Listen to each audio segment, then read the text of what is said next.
another 10 minutes. So we will be starting. We will be having one session on sector-based workshop by Sri Padma Sri Mallesham Garu, and followed by technology transfers activities by DRDO.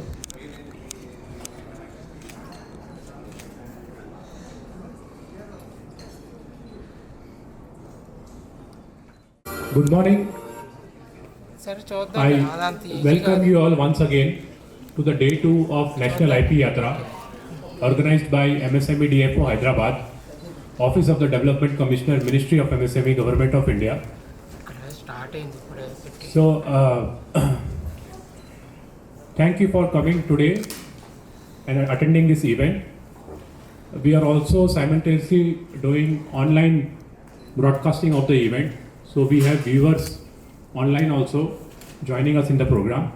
So today also, like yesterday, we have some distinguished personalities from the field of innovation and IP who will be joining with us and delivering their expert insights. So I'll just briefly mention you the sessions we have scheduled for today. So the first session, the guest speaker is already here with us. He is Padma Shri Chintakindi Mallesham.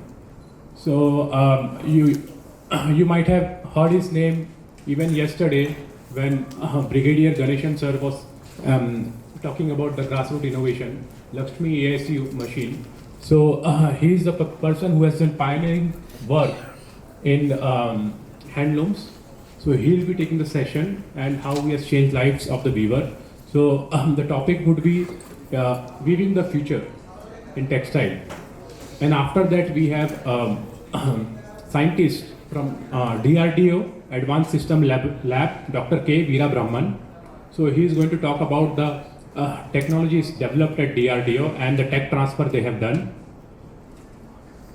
After that we have Mr. Vishwajit Sarkar, who already took a session yesterday on the fundamentals of IP for first-time filers. Then we will be having some success stories from MSMEs, who were able to license, acquire the IP rights of their innovation and license out the technologies and become big. And we also will be presenting MSME innovative scheme, including the new support for commercialization of IP schemes. And from Research and Innovation Circle of Hyderabad, will be joined by Dr. Srinivas Chella, who will be talking about greening MSMEs using innovation under the RAM scheme of Ministry of MSME. And finally, we'll be joined by a US IP attorney who is a very senior person. He'll be sharing his insights on IP commercialization and globalizations. So he'll be joining us online, so it will be a webinar. So I hope you are ready and excited for today's session to learn more about IP. So let me welcome now the first guest speaker for today, Padma Shri Chintakindi Mallesham. Sir, please join us.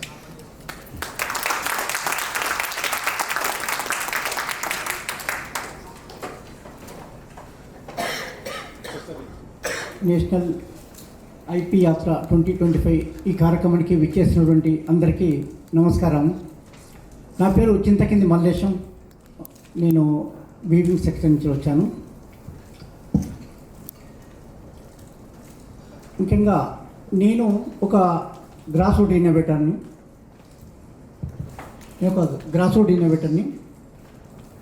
నా innovation ఏంటంటే ఈ పోచంపల్లి చీరలు ఏదైతే ఉన్నాయో ఆ చీరలకు design రావడానికి అంతకన్నా పూర్వము అందరూ చేత్తో చేసేవాళ్ళు. అందులో మా కుటుంబం నేను కూడా ఆ పని చేసేవాడిని. అది ఒక చీరకు దారం చుట్టడానికి దాదాపుగా 4 నుంచి 5 గంటల సమయం పట్టేది. 9000 సార్లు చేతిని ఇలా మూమెంట్ చేయవలసిన పరిస్థితి ఉండేదన్నమాట. అది చేసి మా ఇంట్లో మా అమ్మకు ఇక్కడ ఈ భుజం నొప్పి వచ్చి ఆమె నేను చేయలేను ఇంకా ఈ పని అన్నప్పుడు దానికోసం నాకు ఒక ఆలోచన కలిగి దాదాపుగా 7 సంవత్సరాలు దానికోసం రీసెర్చ్ చేసి ఆ యంత్రాన్ని కనిపెట్టాను. అది లక్ష్మీ ఆసు యంత్రం. అది ఇప్పుడు మిషన్ పైన చేస్తే ఒక గంటన్నర సేపట్లోనే ఒక చీరకు సరిపోయేంత దారం చుడుతుందన్నమాట. దాంతో ఈరోజు పోచంపల్లి ఎంతమంది అయితే వ్యూవర్స్ ఉన్నారో అంతమంది దాన్ని వాడుకోవడం జరుగుతుంది. ఇప్పటి వరకు దాదాపుగా 2500 యంత్రాలు ఆ జిల్లాలో నడుస్తూ ఉన్నాయి.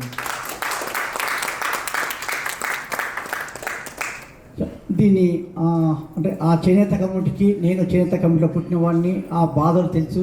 నేను వారి కోసం చేసి ఫస్ట్ నేను మా ఇంట్లో మా అమ్మ కోసమే అనుకున్నాను. ఆ తర్వాత మా కమ్యూనిటీ వాళ్ళందరూ వచ్చి మల్లేశం, ఈ కష్టం అనేది ప్రతి కుటుంబంలో ఉన్నది, అలాంటి పరిస్థితి నుంచో మీ అమ్మ కష్టం చూసి నువ్వు ఒక యంత్రం చేసావు, ఇలాంటి యంత్రాలు మా అందరికి ఇవ్వాలని చెప్పి వాళ్ళందరూ కోరుకుంటే నేను కూడా ఒక చిన్న యూనిట్ పెట్టుకొని, వాళ్ళు ఫస్ట్ అడ్వాన్స్గా నాకు ఇచ్చిన డబ్బులతోటి ఒక చిన్న యూనిట్ పెట్టుకొని ఆ యూనిట్లో ఇప్పటివరకు అందరికీ మిషన్ అందివ్వడం జరిగింది. అందరూ ఆ ఇండస్ట్రీలో ఇంకా నిలబడగలిగారు.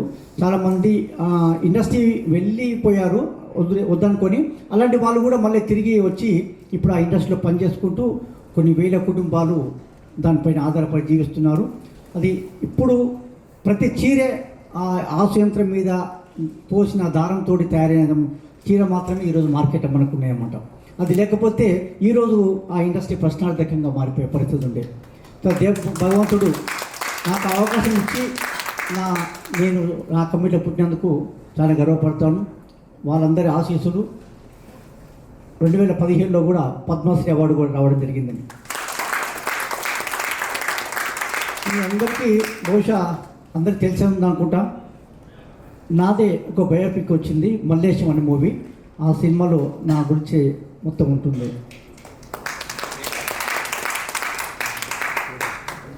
అయితే ఇంకా దాంట్లోనే చాలా రకాలుగా అప్డేట్ చేసుకుంటూ ఫస్ట్ చేసింది ఒక మెకానికల్ మిషన్ చేశాను, ఆ తర్వాత ఎలక్ట్రానిక్ మిషన్ చేశాను, ఎలక్ట్రానిక్ తర్వాత మైక్రో కంట్రోలర్ కూడా. అయితే ఒక్కొక్క స్టెప్లో అది ఎందుకు చేయవలసిన పరిస్థితి ఏర్పడిందంటే, ఫస్ట్ మెకానికల్ మిషన్ చేసి అప్పుడు నేను చెప్పేది 2000 సంవత్సరంలో అది 12,500 రూపాయలకు అమ్మేవాడిని అన్నమాట. 2005 వరకు అదే మిషన్ చేస్తున్నాను, అమ్మాను. అయితే 2005లో ఒక సమస్య వచ్చింది. మార్కెట్లో బాగా స్టీల్ రేట్ బాగా పెరిగిపోయింది, 100 రూపాయలు పెరిగిపోయింది. పెరిగినప్పుడు 12,500 దాన్ని 25,000 రూపాయలు చేయవలసిన పరిస్థితి ఏర్పడ్డది.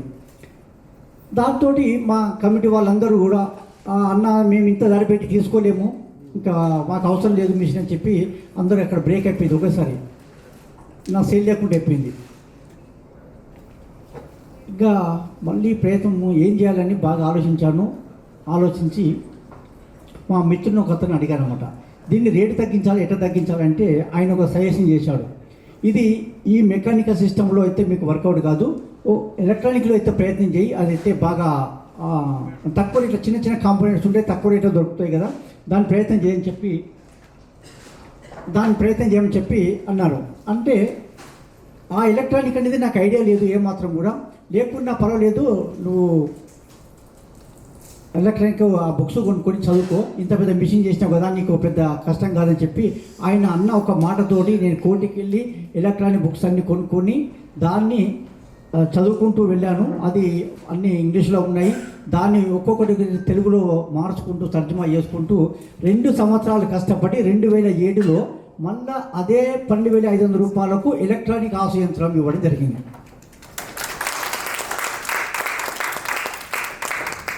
ఇంకా మళ్ళీ నా సేల్ స్టార్ట్ అయింది. నా వర్క్షాప్ అంతా మళ్ళీ యథావిధిగా కొనసాగుతుంది. తర్వాత నేను ఒక బెంగళూరుకి వెళ్ళాను, నా ఆసు యంత్రం తీసుకొని అక్కడ ఎగ్జిబిషన్ పెట్టినప్పుడు అక్కడ వెళ్ళిన తర్వాత వాళ్ళు ఏమన్నారంటే, మల్లేశం గారు మీ పోచంపల్లి చీరలు అంటే ఎప్పుడు ఇట్లనే అదే డిజైన్స్ ఉంటాయి కదా, దీంట్లో మార్పు రావా, ఇంకా కొత్త డిజైన్స్ ఏమి రావా అని వాళ్ళు నన్ను క్వశ్చన్ వేశారన్నమాట. అప్పటి వరకు కూడా నేను ఎప్పుడు అనుకోలేదు దీంట్లో ఎక్కువ మార్పు చేయాలి, ఇంకో రకమైన డిజైన్ చేయాలని నాకు కూడా ఎప్పుడు అనిపించలేదు. అది చూసిన తర్వాత వాళ్ళు అన్న తర్వాత, అవును కదా నేను అదే నేసినాను, మన ఆయన అదే నేసాడు, మరి ఇంకా అందరు అదే నేస్తుంటే ఎప్పటికీ ఒకే రకమైన డిజైన్ ఎవరు ఇష్టపడతారు, కొత్తదనం కోరుకుంటారు కదా అనిపించింది. అయితే ఎక్కడ కొత్తదనం చేంజ్ చేయాలన్నా కూడా ఇక్కడ మన పోసే దారంలోనే మార్పు జరగాలి. ఈ ఆసు అంటాం కదా, అది ఆ ప్రేమ పేరు, ఆ ఆసులోనే మార్పు జరగాలి. అలాంటి మార్పు జరగాలంటే ఈ మిషన్లో మార్పు రావాలి.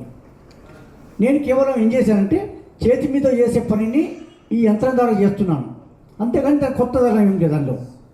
కానీ వాళ్ళు అడిగిన విధానం ఏంటంటే మొత్తం కంప్లీట్గా దీని సిస్టంలో మార్పు జరగాలి. మార్పు జరిగినప్పుడు కొత్త కొత్తగా డిజైన్ రావడానికి ఆస్కారం ఉంటుంది.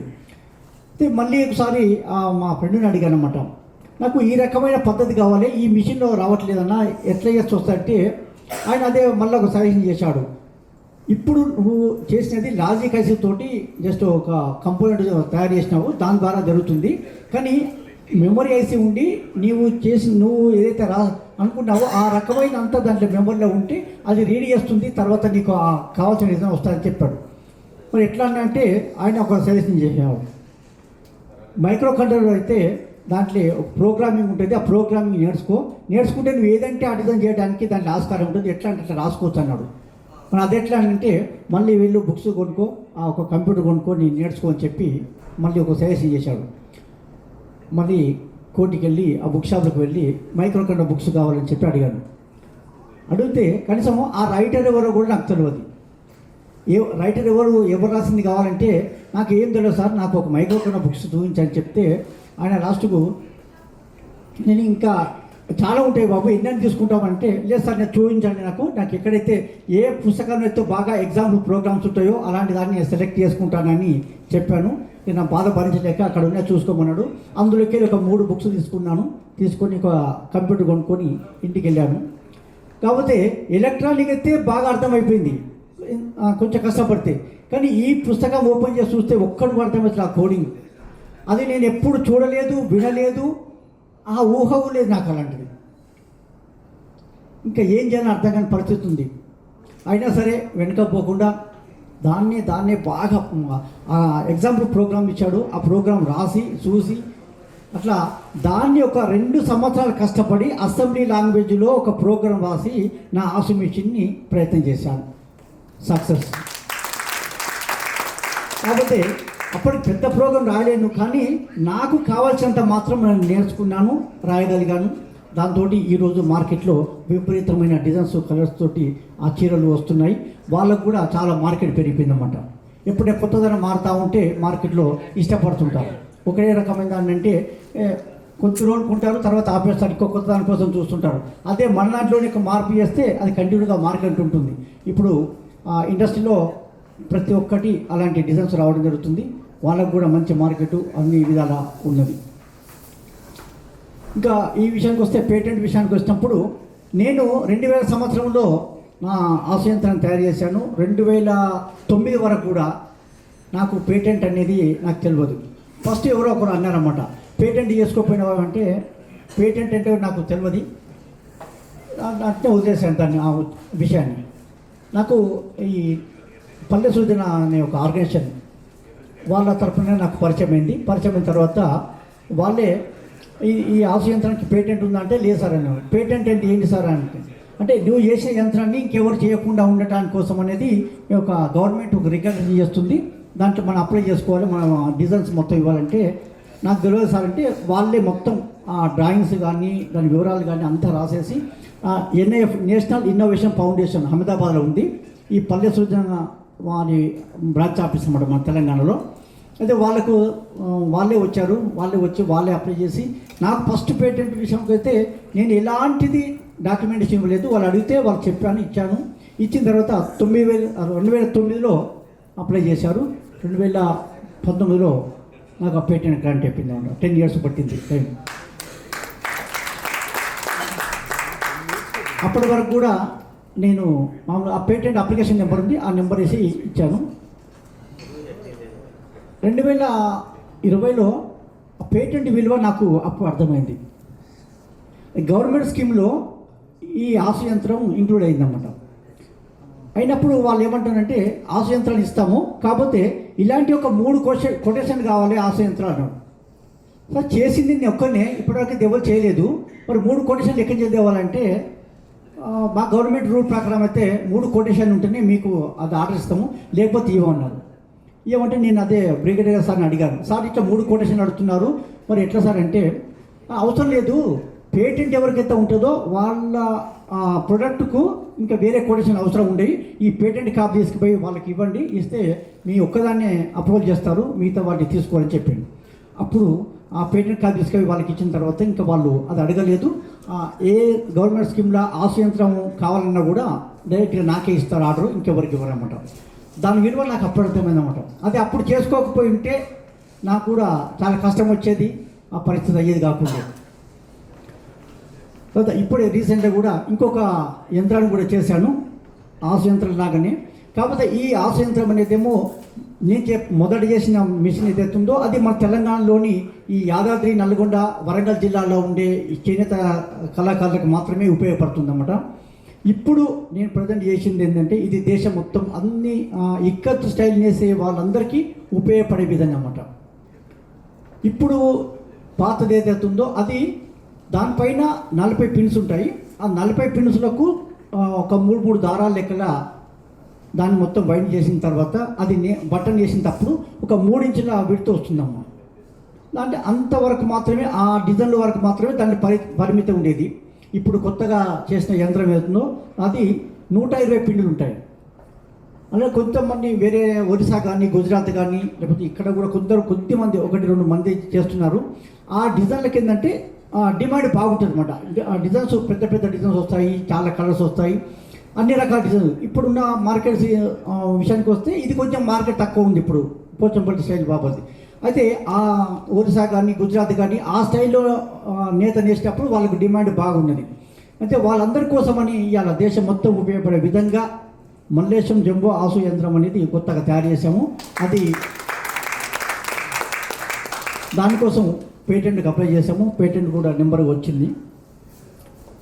అయితే పేటెంట్ అప్లై చేసుకోవడానికి కూడా నేను బాగా భయపడ్డాను అన్నమాట. మళ్ళీ దీనికి ఒక ₹1,00,000 ఖర్చు పెట్టాలి, పేటెంట్ చేసుకోవాలా వద్దా అని.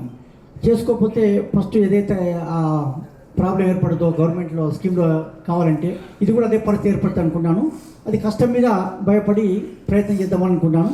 నేను సార్ చెప్పాను, గణేశం గారికి చెప్పి, సార్ ఇట్లా పేటెంట్ అనుకుంటున్నాం సార్ అంటే, ఆయన TSIC ఉంది కదా వాళ్ళకు కనెక్ట్ అయ్యారన్నమాట. ఇది కొత్త ఇన్నోవేషన్ వచ్చింది, దీన్ని మీరు పేటెంట్ చేయించండి అంటే, అప్పుడు వాళ్ళు ఏం చెప్పారంటే, లేదు సార్ ఇది MSME కింద మీరు అప్లై చేసుకుంటే అంటే తిరిగి మీరు కట్టిన ఫీజు అయితే ఉందో ఆ ఫీజు మొత్తం గవర్నమెంట్ పే చేస్తుంది, జస్ట్ మీరు నా మాత్రం ఫీజు కడితే సరిపోతుందని చెప్పి అన్నారు. అంటే నేను జస్ట్ నాకు అర్జెంట్ ఉందని చెప్పి ₹12,500 పంపిస్తే మిగతా ఖర్చు అంతా వాళ్ళే పెట్టుకునేది, వాళ్ళే డ్రాయింగ్ చేసుకున్నారు, వాళ్ళే డేటా అంతా సేకరించేసి నాకు అప్లై చేసి పేటెంట్ నెంబర్ ఇచ్చారు. అంటే ఒక మంచి అంటే ఇలాంటి స్కీమ్ ఉందని కూడా నా లాంటి వారికి తెలియదు. కాబట్టి నా కోరిక ఏంటంటే చాలామంది గ్రాస్ రూట్ ఇన్నోవేటర్లు చాలామంది ఉన్నారు. మా బ్రదర్ ఒకతను ఉన్నాడు, తను కూడా ఒక కొత్త ఇన్నోవేషన్ చేశాడు. పేటెంట్కు ఇంతగా డబ్బు ఖర్చు అయిందంటే భయపడి సపరేట్గా ఒప్పుకున్నాడు. దాన్ని తర్వాత NIF వాళ్ళు సేకరించి వాళ్ళ ఖర్చు అంతా పెట్టి వాళ్ళు చేపిస్తున్నారు. చాలామంది గ్రాస్ రూట్ ఇన్నోవేటర్లు ఉన్నారు. స్కూళ్ళల్లో కూడా చాలా రకాల ప్రాజెక్టులు చేస్తూ ఉంటారు అందరికీ. అయితే ఈ గవర్నమెంట్ స్కీమ్స్ అన్నీ అంటే ఈ రియంబర్స్మెంట్ ఇలా ఉంటుంది, లేకపోతే పేటెంట్కు దాని విలువ ఇలా ఉంటుందని చెప్పి అందరికీ తెలియజేస్తే బాగుంటుందని అనుకుంటున్నాను. నాకే ఇంత టైం పట్టింది, దాదాపుగా నేను ఆసు యంత్రం చేసి 25 ఏళ్ళు అవుతుంది. 25 ఏళ్ళ తర్వాత నాకు ఇప్పుడు కొంచెం దాని గురించి అర్థమైంది. మిగతా వారికి ఇంకా తెలియదు ఏమనుకుంటాను. గ్రామాల్లో అయితే అంతకు తెలియదు, ఎక్కడికి పోవాలి, ఎవరి దగ్గరికి పోయి కనెక్ట్ కావాలి, వాళ్ళు ఏం మనకు హెల్ప్ చేస్తారని ఏమీ అవగాహన కూడా లేదు. ఇలాంటి కార్యక్రమాలు ఒక అవగాహన కార్యక్రమాలు కానీ ఇప్పుడున్న మీడియా ద్వారా కానీ లేకపోతే గవర్నమెంట్ ఛానల్స్ కానీ పేటెంట్ విలువలు కానీ, పేటెంట్ ఉన్న లాభాలు కానీ, దానికి ఉన్న గవర్నమెంట్ ఇచ్చే సహకారం కానీ అన్ని ప్రజలకు బాగా వెళితే చాలామంది ఉపయోగించుకొని పేటెంట్ పొంది చాలామంది ఇన్నోవేటర్లుగా బయటకు వచ్చి వాళ్ళ ఇన్నోవేషన్లు బాగుంటే అవి మన అందరు ప్రజలకు ఉపయోగపడితే వాళ్ళ అంటే సమాజానికి కూడా బాగా లాభం జరుగుతుందని నేను ఆశిస్తున్నాను. అంటే ప్రతి విషయాన్ని గవర్నమెంట్ రూపకంగా ఉంటాయి, కానీ ఆ స్కీమ్స్ ఏదైతే ఉన్నాయో మా దాకా వస్తలేవని నేనైతే భావిస్తున్నాను. నేను అంటే కొంచెం గుర్తింపు పొందిన తర్వాత చాలామంది పిలవటం, నేను వాళ్ళతో కనెక్ట్ అవటం వల్ల నాకు కొంతవరకు తెలుస్తున్నది. కానీ తెలియని వాళ్ళు చాలామంది ఉన్నారు. ఇప్పుడు నిన్న పల్లె సృజన బ్రిగేడియర్ మాట్లాడినప్పుడు ఆయన దగ్గర దాదాపుగా ఒక 150-200 ఇన్నోవేషన్లు ఉన్నాయి. అందులో ఆ పేటెంట్ పొందే ఒక 5-10 ఉన్నట్టు నాకు తెలిసి. మిగతా వాళ్ళందరూ కూడా ఉన్నాయి, కానీ వాళ్ళ ఆర్థిక స్తోమత లేక వాళ్ళు చేయించుకోలేక దాని విలువలు అర్థం కాక ఉన్నారన్నమాట. నా సజెషన్ అంటే పేటెంట్ చేసుకోవడము అంటే ఉత్తమ, చాలా లాభదాయకం. మనకు ఒక ఇన్నోవేషన్ చేయడానికి సంవత్సరాలు కష్టపడుతున్నాడు. నేను చెప్తున్నాను, మా బ్రదర్ ఉన్నాడు, 7 సంవత్సరాలు అయింది ఇప్పటికని కష్టపడబట్టి. ఈ రోజుకి అది పూర్తి అయిపోయింది, అది ఆ ఇన్నోవేషన్ సక్సెస్ అయింది. కానీ ఎంతవరకు ఒక ఇన్నోవేషన్ మీద ఉన్న దృష్టి దీని మీద వాళ్ళు పెట్టుకోలేరు. కానీ మీలాంటి వారు తెలిసిన వాళ్ళందరూ కూడా దాని గురించి ప్రపంచానికి తెలియజేయడానికి కోసము, లేకపోతే దానికి ఉన్న గౌరవం కోసము అన్ని విధాల ప్రయత్నం చేస్తే వాళ్ళకు కూడా ఆ ఇన్నోవేషన్ అంత కష్టపడి చేసినందుకు చాలా సంతోషంగా ఉంటారు వాళ్ళు కూడా. ఒక ఇన్నోవేటర్కి ఏం చూస్తాడంటే తనకు ఎదురైన ఒక ప్రాబ్లం మాత్రమే చూస్తాడు, దాన్ని ఎట్లా సాల్వ్ చేయాలని అదే దృష్టి మీద, అదే కోణం మీదే పనిచేస్తుంటాడు. అలాంటి వారికి ఇలాంటి సహకారం అందిస్తే ఇంకా తను కానీ తనను చూసి ఇంకా ఎంతోమంది ఇన్నోవేటర్లుగా పుట్టుకొచ్చే అవకాశం ఉంటుందన్నమాట. ఇప్పుడు నేను ఉన్నాను, నేను ఒక ఇన్నోవేషన్ చేసి 25 ఏళ్ళు అవుతుంది. నాకు వచ్చిన గుర్తింపులు కానీ అవార్డ్స్ కానీ చాలా వచ్చాయి. నన్ను చూసిన తర్వాత చాలామంది ముందుకు వస్తున్నారు.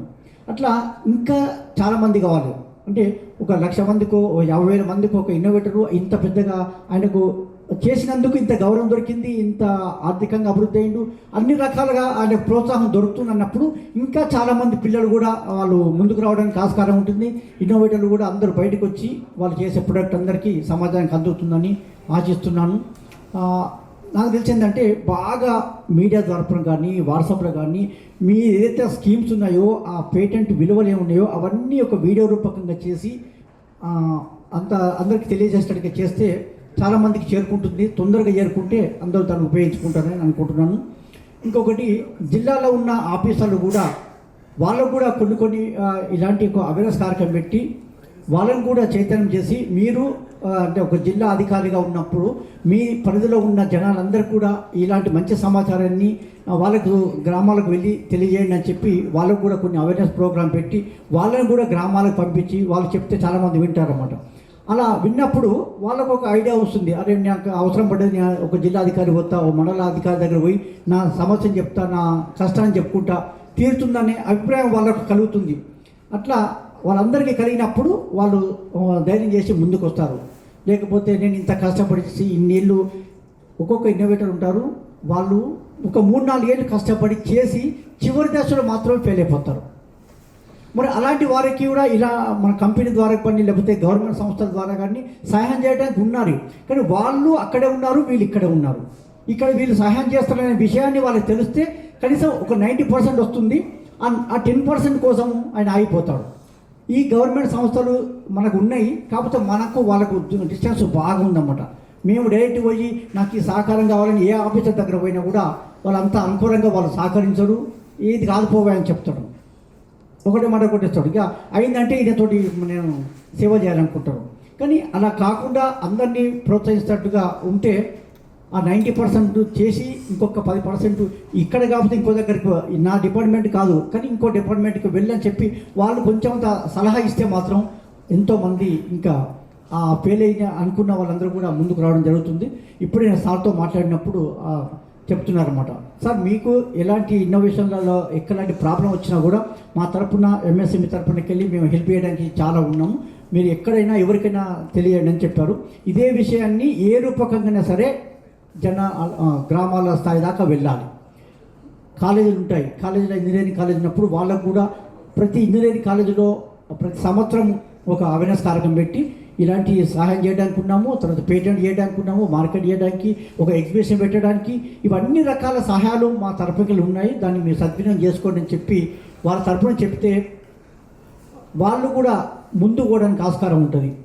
ఇప్పుడు ఏమైందంటే ఇలాంటి సహకారం దొరుకుతుందో లేదో అని చెప్పేసి ప్రతి ఒక్క స్టూడెంట్ కూడా ఏమైందంటే నాకు డైరెక్ట్గా వాళ్ళకు చదువు అయిపోగానే ఉద్యోగంకి వెళ్ళిపోవాలి, ఉద్యోగం అంటే నాకు ఏది ఉండదు, ఏ టెన్షన్ ఉండదు, ఏ ఒత్తిడి ఉండదు అని చెప్పి వాళ్ళు దాని మీద ఫోకస్ చేస్తూ ఉన్నారు. కానీ ఇలాంటి సహాయ సహకారాలు మనకు దొరుకుతాయని చేసినప్పుడు వాళ్ళు కూడా చాలామంది, ఒక 100 మంది కనీసం ఒక 20 మంది అన్న ముందుకు వచ్చే అవకాశం ఉంటుంది. ఒక ఎంటర్ప్రెన్యూర్ అయితే నీకు ఇంత 100 మంది పనిచేస్తారు, నువ్వు ఒక ఉద్యోగం ఇచ్చే స్థాయిలో నువ్వు ఉంటావు, నువ్వు ఇలాంటి పెట్టుకోమని చెప్పి ఇలాంటి కోఆపరేషన్ ప్రభుత్వం తరఫున ఉన్నాయని చెప్పి వాళ్ళందరికీ కనుక మనం బాగా అవేర్నెస్ చేయగలిగితే ప్రజలకు ఇదంతా ఒక జిల్లా స్థాయి నుంచి వెళ్ళి మండల స్థాయి దాకా మండల స్థాయి నుంచి గ్రామ స్థాయి దాకా ఈ విషయాలన్నీ తెలిసినట్టయితే బాగా సద్వినియోగం చేసుకొని వాళ్ళు కూడా ఎదగడానికి ఆస్కారం ఉంటుంది.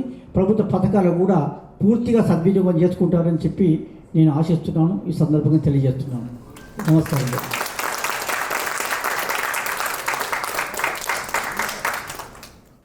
Thank you so much. Interaction for yeah.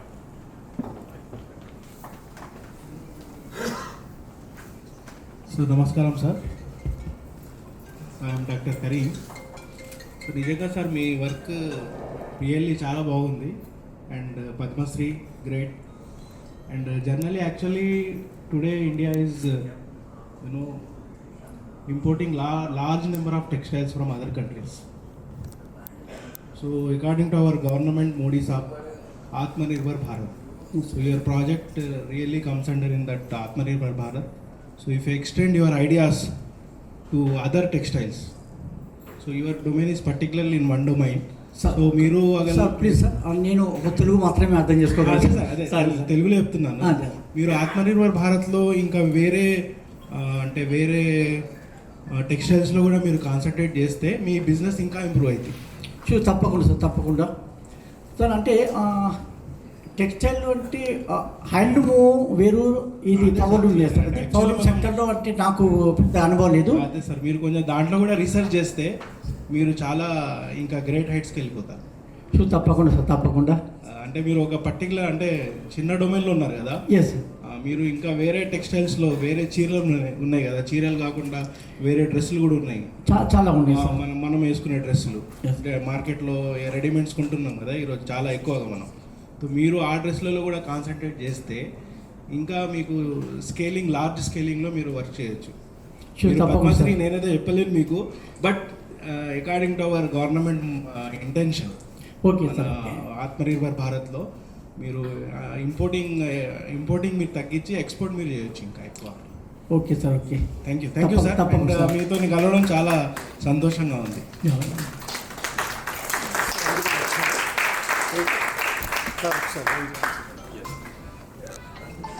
నమస్తే సార్, నా పేరు రాజేంద్ర ప్రసాద్ అండి. నేను సిఎంఆర్ ఇంజనీరింగ్ కాలేజ్ నుంచి వచ్చాను. ఓకే సార్, మా థర్డ్ ఇయర్ స్టూడెంట్ ఒక అబ్బాయి సిరిసిల్ల సిల్క్స్ అని చెప్పి ఒక స్టార్ట్అప్ స్టార్ట్ చేశాడు సార్. సిరిసిల్ల అంటే ఆ సిరిసిల్లలో క్లాత్ అంతా కాటన్ తీసుకొని చీరలు నేర్చేది ఉండదు కదా, నేయడం అని చేస్తున్నాడు. ఆ అబ్బాయికి ఏమైనా మీరు వారి ద్వారా ఏమైనా సహకారం అందించగలరా మీరు? తప్పకుండా సార్. అంటే అబ్బాయిని ఎప్పుడైనా కనెక్ట్ అయితే ఆయనకి ఎక్కడైనా దానికి ఇబ్బంది అనిపించిన, లేకపోతే ఇంకేమో ముందు పోవాలని అనుకున్నా కూడా నా వంతు నేను ప్రయత్నం చేస్తాను. తప్పకుండా సార్. ఎందుకంటే అబ్బాయి ఆల్రెడీ ఎస్టాబ్లిష్ చేసి కొంతమందిని పెట్టుకున్నాడు సార్. ఓకే. కాటన్ కొంటున్నాడు, మళ్ళీ కొంతమందిని చేనేత వాళ్ళని తీసుకొని నేర్చి అన్ని చేస్తాడు. అంటే ఆ అబ్బాయి అంటే సిరిసిల్లలోనే అబ్బాయి ఊరు. ఓకే. దాన్ని ఎలాగైనా సార్ దాన్ని పాపులర్ చేయాలని ఒక చిన్న దీంతో స్టార్ట్ చేశాడు. మా తరపు నుంచి మేము ఇస్తున్నాం, కానీ మాకు దీని గురించి అంత ఐడియా లేదు. మాకు ఫ్యాకల్టీకి మాకు అంత ఐడియా లేదు. సో ఈరోజు ఇదే కొంచెం నాకు తెలిసి వెంటనే అది వచ్చింది. దానికి స్టార్ట్అప్ కూడా మేము ఎల్ఎల్పి రిజిస్ట్రేషన్ చేయించాం ఆ అబ్బాయికి. మేము కాలేజ్ తరఫున చేయించాం. సంతోషం సార్. కాకపోతే అంటే మీరు మీ తరఫు నుంచి కానీ ఆయనకి ఏమైనా సహకరిస్తే బాగుంటుంది. అదే దాని గురించి. తప్పకుండా సార్, నెంబర్ ఇవ్వండి, మాట్లాడమని చెప్పండి, నాకు వీలైనంత వరకు నేను హెల్ప్ చేస్తాను. అంతే. సరే sir.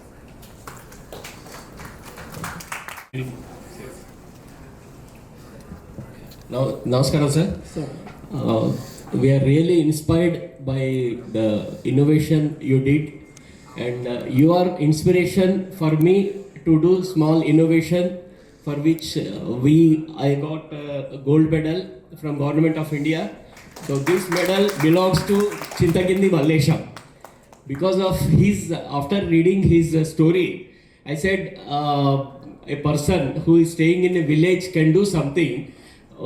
So why can't we do something? So similarly we did in power loom. Just now sir had asked. So we have invented shuttle loom to power loom innovation, for which 20% energy saving is there. But this is small as compared to what he did with the resources available to him. You know, that's called, yesterday also we have studied, like with minimum resources, how to get maximum to the maximum people. Because all over the world people appreciate the handloom, because from energy point of view because I talk from energy point of view because I am a certified energy auditor. We calculate the carbon footprint of the product and process and all. So the handloom, the carbon footprint is zero, as compared to other things. Everybody needs the cloth because roti, kapda और मकान, because कपड़ा सबको मांगता ही है. Like उसमें carbon footprint जो है, which will affect the environment. The handloom, the carbon footprint is zero. So he is encouraging the handloom. So hats off to you, sir. Thank you very much. And he happened to be my cousin, huh? By the way. And I didn't know this till recently. Okay, thank you. And about two words about myself. I'm a mechanical engineer. Sorry, sir. Me time culture this I'm a mechanical engineer. I stayed in Maharashtra for more than 40 years. My father was a weaver in DBR mill here in Lower Tangmad. And I moved to Solapur to Bombay. So I did my BE mechanical, and after mechanical, at that time the Datta Saman strike was going on, so I didn't have an opportunity of working in textile. So I joined Mahindra & Mahindra. For 15 years I worked in Mahindra & Mahindra as a production engineer, and then for 15 years I worked in Mercedes-Benz as a supply chain head, where I tried to indigenize the seat cover of the Mercedes car. I tried for 4 years, but I have failed because the technology wise, the German technology was about 20 years ahead of us. I could not indigenize the seat cover, which was the simplest part. I had failed. I had indigenized some other parts like car, windshield and other components. I had indigenized, but the cloth, I was unable to indigenize. So which had given me a thought. Okay, why we are lacking? Then I came across the story of Chitakini Malaysia. Then I said, oh, somebody is working in this domain. So he is an inspiration for me to do something in this direction. Thank you. Thank you very much.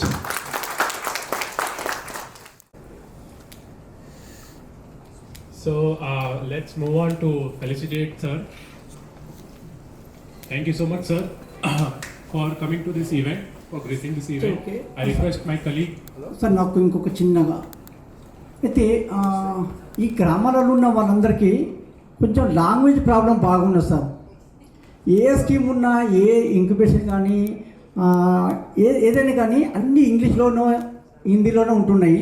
అయితే వీళ్ళకు ఆ చివరి స్థాయికి వచ్చాక చేద్దామన్న ఎంత ఉద్దేశం ఉన్నా కూడా ఆ భాష రాక, అర్థం చేసుకోక వాళ్ళు అక్కడే మిగిలిపోతున్నారు. దయచేసి కుదిరితే ఆ ఇంగ్లీష్లో ఏదైతే మన స్కీమ్స్ ఉంటాయో దాన్ని తెలుగులో ఉన్న కనీసమైన ఉంటే బాగుంటుందని నేను కోరుకుంటున్నాను సార్. నాలాగా ఎంతోమంది కూడా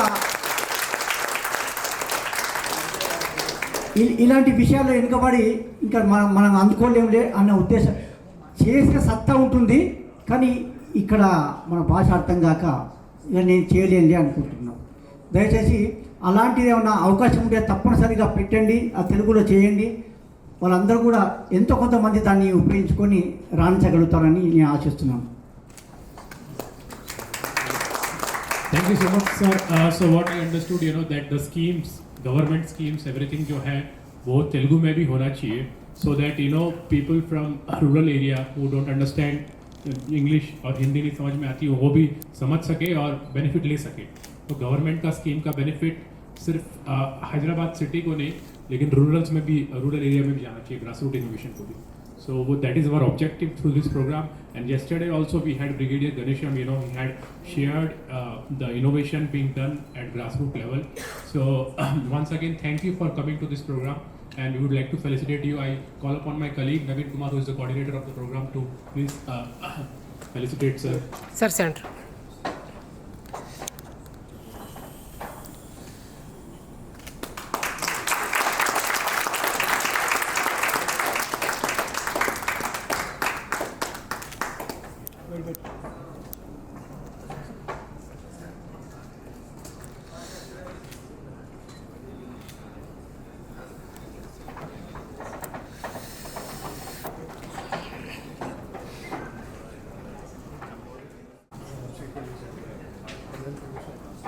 So I think that set the tone for today's sessions. So I hope you are inspired. The next session we have speaker who is a scientist at ASL Lab, Dr. K. Veera Brahman. So he'll be talking about the tech transfer activities at DRDO. You will get insights, what are the technologies developed at DRDO and how they work. So I welcome Dr. Veera Brahman onto the dais.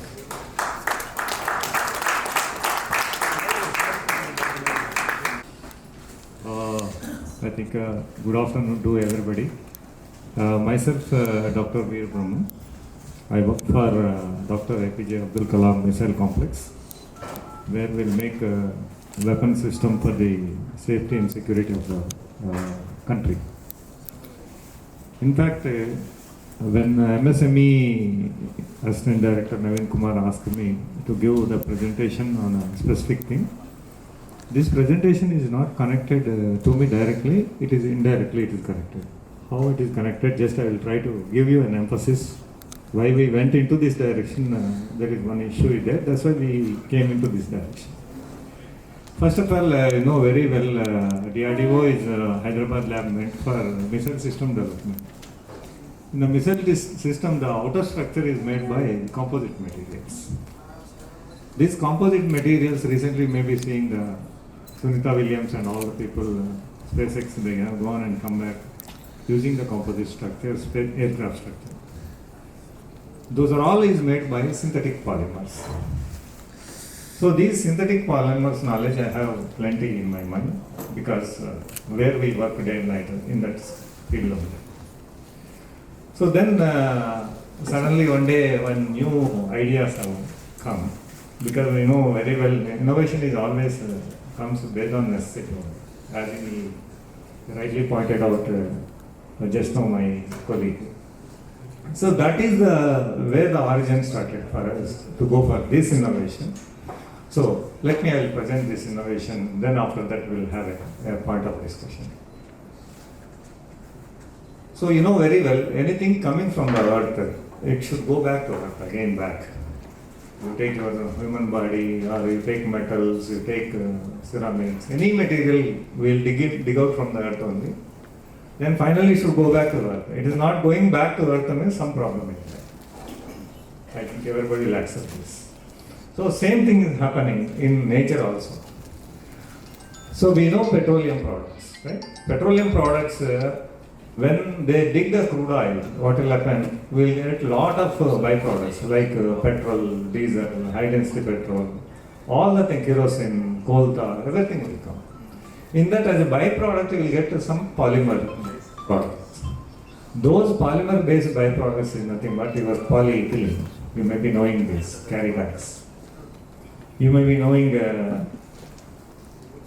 paper cups, paper plates.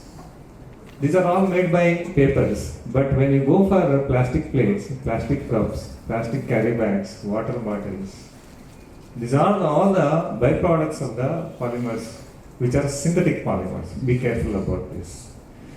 So, you know, the day to day we are using how many things, you know very well. Everybody will use a single use plastic, like all of them one time we use and throw it. So, when we use these single use plastics, you know very well what is happening. The entire economy is dependent on this. You may be knowing this. If you go Begum Bazaar, if you go Koti, how many type of plastic products we have, how much usage we are doing, means you see the different fields you can come to know with it. Now if you see the carry bags will be there, in packaging industry, stretch films will be there, in cutleries, plates, cups, straws, food packets, in agriculture again mulch films, garbage bags, so many things will be there. The problem with this material is nothing but, I don't say that plastic is bad, plastic is good. It should be useful to society, no doubt about it. But the way how we are dealing is that bad thing. So you know very well, the plastics carry bag will go to hotel. Knowingly, unknowingly we will do something. What is that is, we will go to hotel, we will take a parcel of food, we will bring home, we will eat it. After eating food, we do. Some part of the food will left over, we will keep in the same bag and we will throw it. These animals, they are in hunger, right? With the smell, they will come. some food is there. They cannot remove and eat it because they don't have hands and fingers, right? Entire bag they will swallow it. When they swallow entire bag like this, the animals will die because the synthetic polymers cannot be digested by animals. That's the reason. You may be seeing that recently in newspapers so many places, many times, cows and animals died by eating the polyethylene carry bags. If you cut the stomach, it will be around 35 kg, 45 kgs of plastic carry bags are there and they died. The recent analysis of the international wide, if you see, human blood containing some plastic particles. How it has come? Can you, anybody assess this at least? Can you guess this? Because your life is started from morning to late evening sleeping time, you are connected either directly or indirectly with plastics. Example, morning you will do brushing. That toothpaste contains lot of polythene particles and polymer particles. You cannot clean it 100%. Definitely you may clean 98% your mouth. Am I right or not? So 2% you will drink along with water, it will go into stomach, it will go into diffusion into blood. That is causing cancer and all the different types of things. Similarly, same thing, in a worldwide you have the plastic products usage is very huge. In India is one of the highest usage is there, all single-use plastic products. But the pathetic situation is that the only reusage or recycling is only 2%, not more than 10%.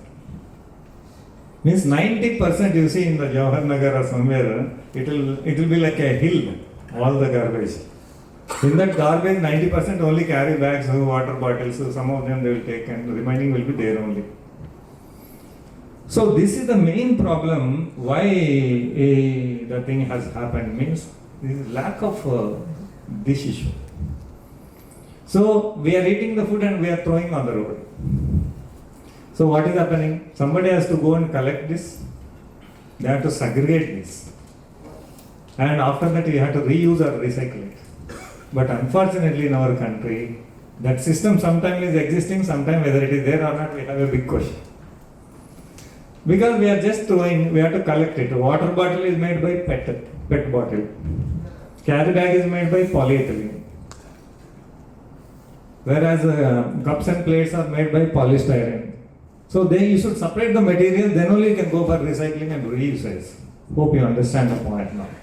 That's why since that recycling and reusing process is not there, what is happening? We are facing a lot of problems.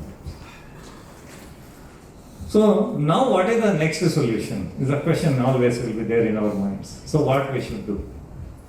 Suppose if I am able to replace these products with biodegradable or eco-friendly products, then it will be a great success. At least out of 100% we are able to replace 50% and we are well and good.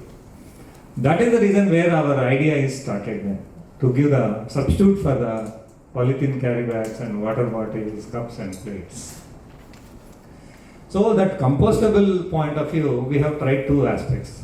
See, very well, single-use plastics maximum will be used two things. One is carry bag, another is water bottle. Am I right? Maximum. So if I am able to reduce these two, at least we can reduce the plastic pollution 50%. That's the idea where we have started this. So first we have started carry bag point of view. So we have gone for different materials and different options and we have explored finally. So what is this product speciality? You can understand now. If I make a product, polyethylene will have the life of 400 to 500 years. Means if you just throw one carry bag on the road, polyethylene, our 5 generations will die before one plastic carry bag breaks into small particles. Means how much pollution it is causing to soil, air, water, you can imagine simply. Unfortunately the thing that even educated people also, what they do, in every car you will have left side one dashboard, am I right? In the dashboard, actually it is meant as a dustbin. Many of you people does not know this. It is meant for dustbin. All whatever is there, you have to put in the that dashboard. Once you go home, remove it, put in a dustbin in your home and give it to you. But what we do, in the dustbin, all other items will keep it, and we just open the window, throw the bag or water bottle, go on. So that's why you see along the road, everywhere, left and right side, you see only water bottles and plastic carry bags. Nothing will be there. You can easily observe this. That's why I have started making a research on this instead of using synthetic polymers, because I have synthetic polymers knowledge. Why can't we use biopolymers? So hence I can reduce the life of the product, and at the same time it will go into soil in the form of compost. That is the idea where we have started in doing the research. So we made that the product should, if I keep the product, it should be in open atmospheric condition, it should break into microparticles, and finally should become as a manure or a compost. That's the first target of my design of the product. Second is the cost should be equal to polyethylene. If cost is more, you know very well, industry will face a lot of problem to sell it out, because whatever the best design of the product we have done, finally it should be low cost, as he suggested rightly. If your machine is more costing, nobody will come and purchase this. So we should compete, cost competition is required. At the same time, you know already carry bags are making some companies, right? They are using some machinery to make this. Suppose suddenly if I say you use new machine and start producing carry bags, means what will happen? Nobody will switch over. Am I right or not? That's why I try to use same machine on which you are making the polythene carry bags. If I make it my formula also to work on that, no need of suffering of MSME. These are all the ideas we have kept in front of us and started making the material. So now what happened? See, anything if I want to do innovation, what will happen? First we will see surrounding what is happening, right? Already, you know, in US and European countries, they will use polylactic acid carry bags. These are also biodegradable bags. But what is the drawback, you know? The cost is very high. At the same time, you want to degrade it means you have to dig it and you have to bury it. Means you have to do landfilling. So cost is high, landfilling. You know, in India we are using tons of the thing, means how much digging you have to do to bury it. It is practically not possible. That's why I want to give a new solution for this. What I did is I have given the life of the product only 90 to 120 days for a carry bag. Why I have selected this? Simple. Every day we will do in our house one small practice. What is that? We'll carry some, we'll purchase some cloths, right? After that what we'll do? We'll fold a polythene bag and we'll put in a cupboard. If you see after 6 months or 1 year, entire cupboard will be all polythene carry bags only will be there in your house. If I ask my wife what you will do with these many carry bags, she will say that okay, it will be useful, let it be, don't disturb that. So I don't want to give that option of storage. I want to give just a minimum storage life so that it will be going into earth again back. That's the idea where we have given 120 days is the life of the product. So for that we have used this biopolymer that is called PBAT, polybutylene adipate terephthalate. This is a biopolymer. Polymer and biopolymer, lot of difference is there. Synthetic polymers will have hundreds of years of life. Biopolymers will have lower life. Then starch. In this we have used corn starch. You know, corn starch why we have used this? I think many of you know. This is the idea how I got it. Means biopolymer has to undergo compost. Means it should degrade. So any item has to degrade means what you require, either bacteria required or fungus required or something required so that it will degrade. Am I right or not? So I want to add in a bacterial agent. That bacterial agent nothing but I am using as a starch powder. Simple logic I will tell you. How I got this in my mind is very simple. When I am in the childhood time, my mother is making this roti. Using jonna rotten roti చేసేవాళ్ళు. అప్పుడు ఏం చేశారంటే every time పిండి మీద ఉన్నటువంటి lid compulsory మూయమని చెప్పేవారు. If you open the lid and keep it 1 week time, what will happen? ఆ పౌడర్లో మీకు పురుగులు వచ్చేస్తాయి. How it will come? This powder will absorb atmospheric moisture. In the moisture your bacteria start generating, then over the time it will convert into insects. So that is the reason what happened is I thought of that. To create a bacteria means what should I do? You add some powder in this. That is what I am adding corn powder. Cornstarch we are adding as a bacterial agent. Now I made the bag. I kept it to open atmospheric condition. What will happen? This powder will expose to the moisture. Bacteria will generate. Then this will kill the entire biopolymer. So this is made by starch, cellulose. You know very well. The difference I will tell you. If I cut a branch of the tree, if I put outside, after 6 months, slowly it will convert into మట్టిగా మారిపోతుంది. ఎందుకంటే bacteria attack అయిపోతుంది. Powder పెట్టినా కూడా అది మట్టిగా over the టైంలో అది కూలిపోయి మట్టి అయిపోతుంది. కానీ డిఫరెన్స్ ఏంటంటే if I use cellulose cannot be digested by animals, starch is digested by animals. That's why if this bag by mistake animals eat also nothing will happen, it will simply digest. That is the reason this technology we have the beautification basically. You know very well, we made the bags. You know very well, DRDO is meant for quality always. Okay. Right from raw material selection to process selection, final end product selection, end product quality, all the things we have assured and we have done and tested thoroughly. Now I am coming to your point. Anybody want to make this compostable carry bag? What you require? Which machinery require? Right? In this, there are two issues will be there. One is granule making process, another is end product making process. To make the granules, this is the starch, this is the biopolymer, here are the additives. You will mix it. Once you mix it, all these materials, once you mix all biopolymer, starch, additives, it will become as a wire. This wire will be dried out and it will be chopped, pelletized, so it will become as a granule. I'll show the video so that you will come to know easily. Once I make the pelletizer and pellets will come, that is called granules. To make these granules, I need a twin screw extruder. Okay, this one machinery is required. Second is, once I made the granules, those granules I will pour in this machine. Then you know very well, it will be melted. Then air will be blown so that it will blow in the form of a cylinder. Okay. Once it is blown in the form of a cylinder, you fold it, then you will get the bag roll. Understood or not? So this is called blowing machine. So this is another machine required.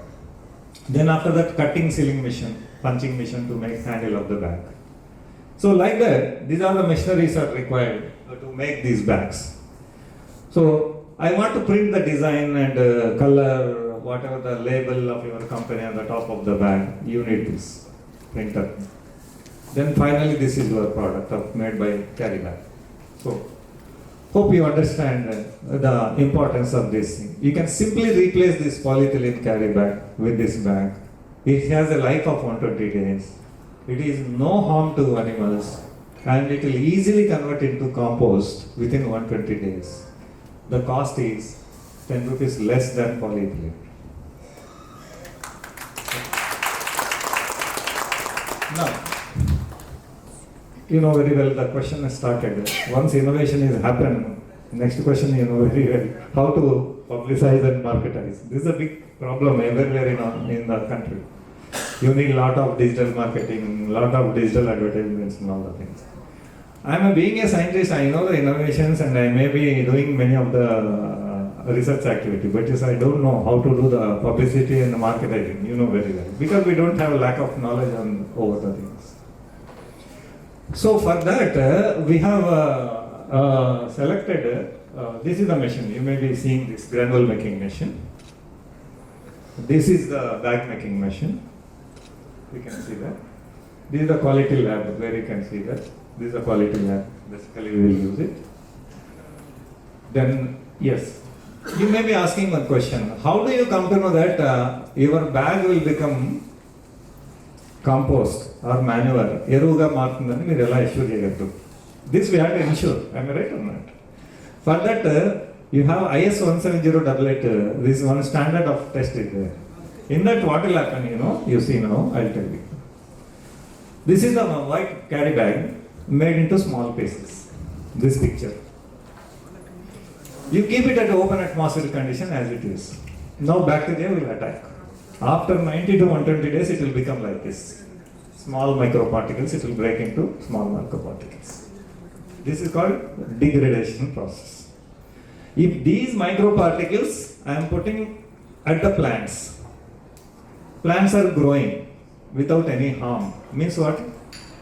That is fertilizer or converting into compost or manure. Am I right? This is the test you can do as per IS 17088, which is accepted standard by the government of India. Okay? So we have done the plant growth test and all the tests, and we ensured that this is 98% of carry bag is converting into manure or fertilizer or compost. So this is the way we ensured it. Then after that, this innovation is completed. Then we approached Niti Aayog, Government of India. We went there to give one presentation that day. That day same meeting is happening in the Niti Aayog. In the Niti Aayog meeting is happening how to reduce the plastics in our country. Then I went there and we gave the presentation. Then they told that we are waiting for you only.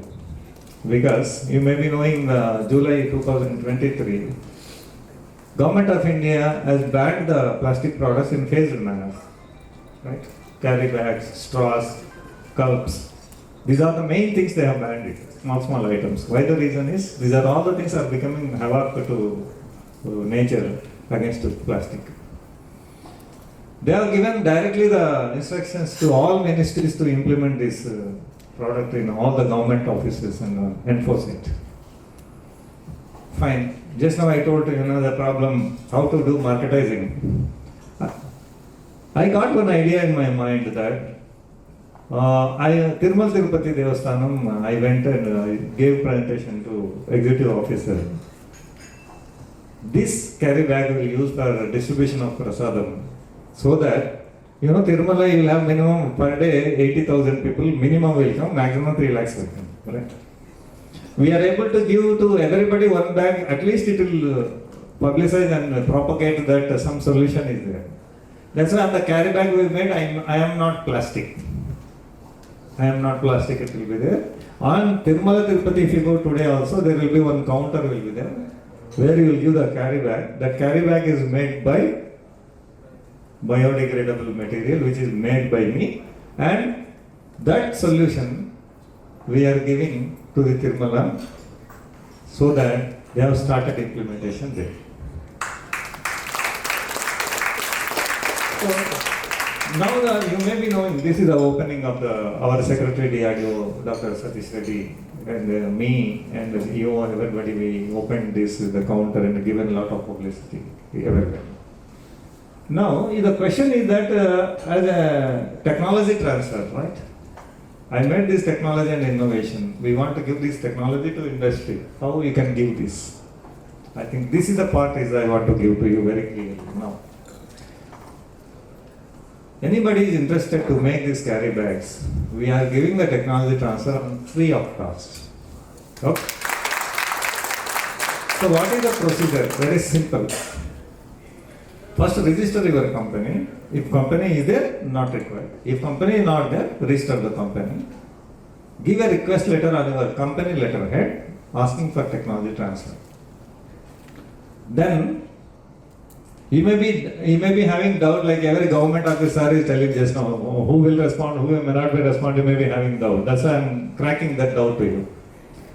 Immediately I will give a provisional clearance letter. What it means that you may be having doubt, I may get all machinery, after that DRDO will give technology or not, you may be having a doubt, am I true or not?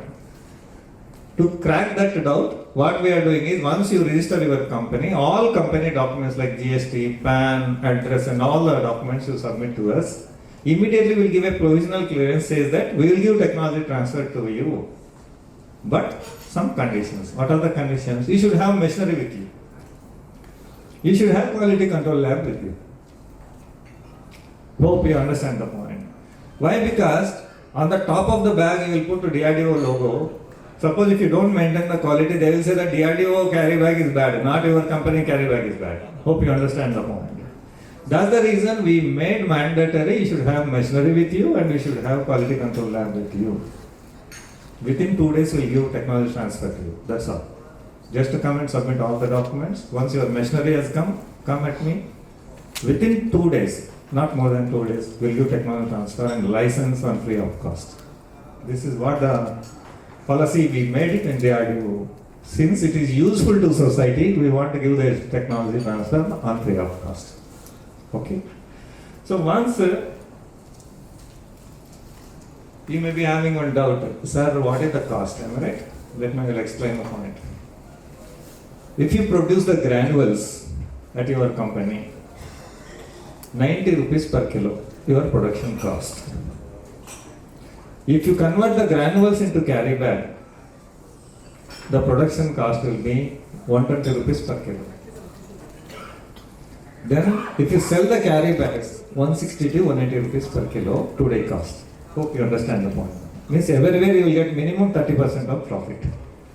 Clear now? Sometimes you may produce granules, right? Not only you can make the bags.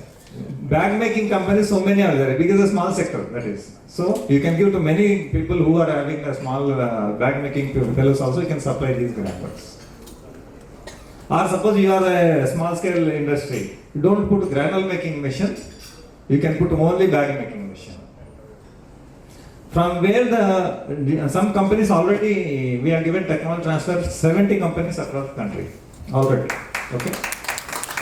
So who are making the granules? Suppose you want to put the company in Hyderabad, right? You want to make only bag because you don't have money. Bag making equipment cost will be around 25 lakhs. Okay. Granule making equipment cost will be around 60 to 70 lakhs. Suppose you are a small company, you don't have financially not very sound, then what you can do is you can put only bag making company. We will provide the granules to you through a party already who has taken the technology transfer from us and they are making the granule, they will supply the granule to you, you can make the bag. You can give permission like that also. Hope you understood clearly now. So, I am giving both options. If you belongs to a very small company, go only bag making process. If you are very good, you can go ahead with this. This is the second option.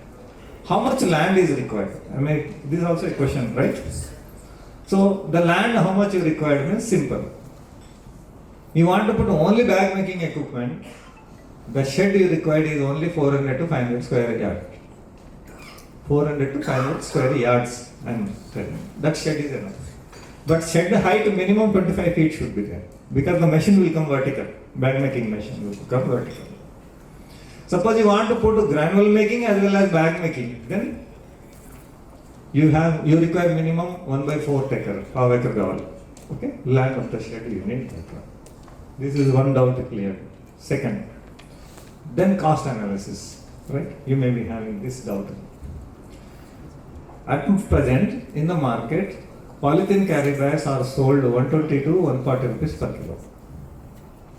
Whereas biodegradable is sold to 160 to 180 rupees per kilo. Means 20% is 20 rupees is more. Am I right or not? Let me explain the cost analysis.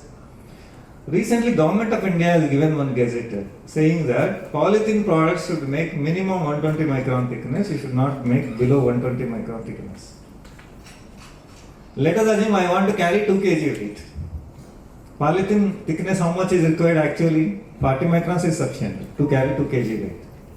But Government of India made the rule that because it's a more pollutant, so you want to avoid this for recycling to make it, they increase the thickness. Means instead of making 40 micron thickness, you are making 120 micron thickness, means excess thickness you are putting, right? That's why what will happen, per kilo polyethylene bags comes 80 pieces per kilo. But since biodegradable bags you are making, there is no thickness limitation. You can make any thickness, it is allowable by the Government of India. So hence what will happen? 100 pieces will come with our formula. Polythene you will get 80 pieces. So what is happening? That cost of 20 rupees? Same. That's why the cost is same. With this industry if you establish, you will have 2 advantages. One is you will have a business, second is you will have a punyam. Am I right? So you can make the business, but you are serving the society indirectly. That's what I want to say with this. Fine. The next question you may get another important point. So land is there, and production is there. Then marketing I want it. Am I right? This is another question. Truly I am telling you, if any business person is having good marketing team, you can earn crores of money, lakhs of money with this industry. If you Establish one machinery and one company at mandal level. You can't supply to entire your mandal itself. One company is not sufficient. Hope you got the point why I am saying this. Till date, 70 companies we have given across the country, granule making as well as all end product making. Whereas only bag making, 70 companies to 120 companies more than that it is there within Telangana, Andhra Pradesh and across the country. Till date, nobody told that I am getting the loss. Everybody is very happy and comfortable. Only one thing, that one limitation I can say to you, that today don't go to Kirana shop to sell the carry bags. Because till date, Kirana shop people mindset is till date is like that only. I want recycled polythene bag. But don't, you go to shopping malls, you go to restaurants, you go to sweet shops, you go to industrial packaging films. Excellent business. I can say 100%, I can assure you. Yes. That's why whom you are targeting for marketing is very, very, very important. That's the reason I am saying to you, you should have this in your mind and you can come forward. This is marketing point. Then what is the help we can do from our side, right? We will, once you submit the documents of your company, we'll give detailed project report to you, DPR. No need to go and ask somebody, go and again prepare your DPR. We'll give DPR format, you can just change your names of company, how many equipment you want to put it and submit it. Then we'll give a recommendation letter to bank loan also. Because sometimes bank is asking if you go for loan, DRDO, we are taking a technology transfer, bring a letter from DRDO. Same day we'll give the letter to you also. Now Telangana state is allotting land for this industry on nominal price of land, industrial development. We had an MOU with them. Once we send them, they will allot the land. So if anybody interested, you can take the land also. For that also we'll give the recommendation letter. But finally I want to tell one point is very clear that we are there technically to help you 100%. We cannot help you marketing, business and all that. Suppose if you have any big company is there, you have a market, you give that company name and address, we'll give a recommendation letter says that so and so company person will come on behalf of DRDO and we'll have a dialogue of business. That letter we can give. But we cannot directly promote any business to any of the company. Reason is that I'm a government employee. I cannot promote any financial activities. Right? But I can help the recommendation letters. You go and discuss with them.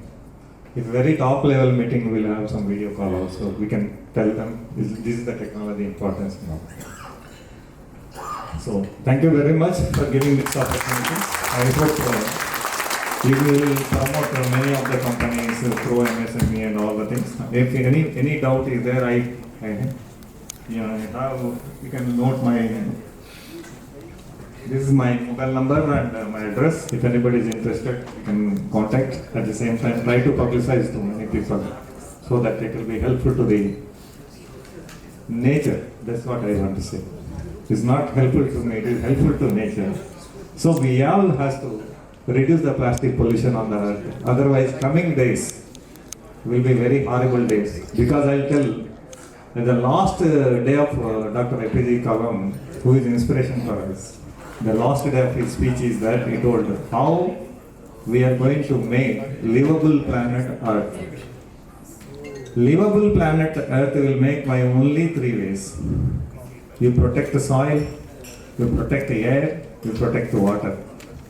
Otherwise, future generations definitely will suffer a lot because you don't have pure water, you don't have pure soil, you don't have pure air. You have to purchase all these things in future. That's a very dangerous thing for our humanity nowadays. I want to say one more point also. We have given technology transfer on free of cost, even to America, Dallas.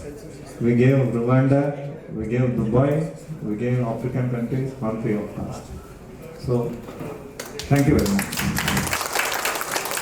So, we have few questions from the audience. Welcome, most welcome. We can ask any questions.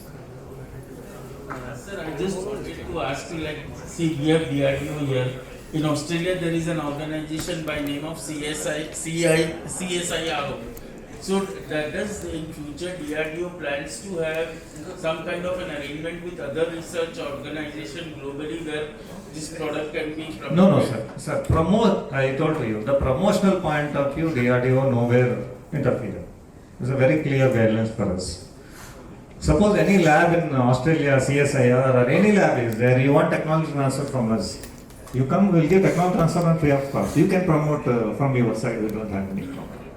But we cannot promote this product because we don't have that time. I'm sorry to say this.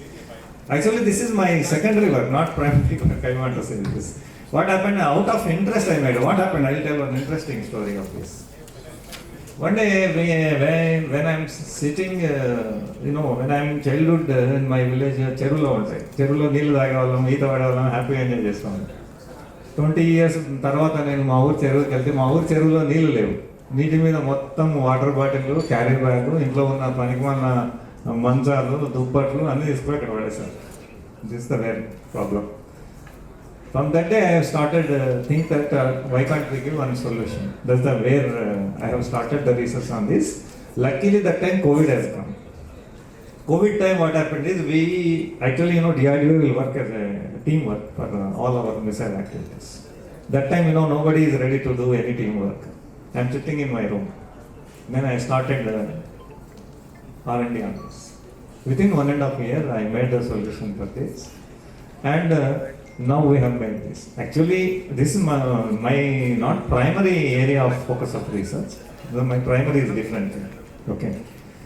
So that's the reason, sorry to say this, promotion is very difficult. We'll give technology transfer, from there you can promote, we don't have any problem. Either private organization, government organization is irrespective for us. Anybody we are giving technology transfer. But only thing is, on the name of the company or on the name of organization, we'll give technology transfer, not on the name of person. Yes. Because sir, biodegradable bag, the color must be white only, right? No. You can give any color, multiple colors you can make, any design you can make it, anything transparent you can make it. I want to say one more point. You can make carry bags, you can make medical waste bags, you can make bed sheets, you can make aprons, you can make nursery bags, you can make plates, you can make cups. You can make all the things. There is no this thing. You can make water bottle also, but only one point I can suggest. At this stage, don't take water bottle. The reason I'll tell you. Normal PET bottle cost is 2 rupees. The cost of this is 8 rupees. You know very well, you never competed. Am I right or not? That's the reason we are not suggesting people who are coming forward to take this technology, don't go water bottle at this stage, because unnecessarily you will put all the machinery and all the things, finally you will end up with loss. Yeah. This is one thing. Second thing, machinery you can take wherever you want. DRDO, there is no concern on that. We'll give some company names. Go and see that. If you like, you take it. If you don't like, also you can take anywhere. We are not bothering where you take the machinery also. But our 2 persons will come and they will give training to you. How to make it, how to mix it, and how the production you have to do, everything they will train. But training will be on payment basis. Other than that, nothing will. Why this problem we are facing is that in country we are giving, even across the cross border of countries also we are giving. We want to go and give the training, is practically not possible. That's why we have given a third party. They will come and give the training and they will go back. Please, ma'am. Sir. Sir, my name is Sudha. I am also into MSME. I just got trained, and I have a dream to make this biodegradable plates and cups and all that. But when I saw you, I got a lot of inspiration. It's not there are many in the arena. So, but for me, it's like a stepping stone, and I'm very happy that you have given this demonstration, and so that this will be my way to give Earth, Mother India, Mother Land, that safe place. But for me, I want your technology. But how much time it will take for me to establish the micro business or the... Simple, ma'am. How much time you will take to put the machinery? Yeah. You Okay. tell me, I will tell you. Let us assume, you tell me how much, how many days you take, how many months you take. No, maybe it's months, but not... Approximately you tell me. 6 months? 6 months. 6 months plus 2 days you will get the technology. Thank you. Thank you so much. So you're going to help me. You can come directly, ma'am. Walk into Hyderabad, DRDO lab, directly can come. But once you are coming, you just call me and come, bring your Aadhaar card. That's all. Sure. Thank you, sir. Right.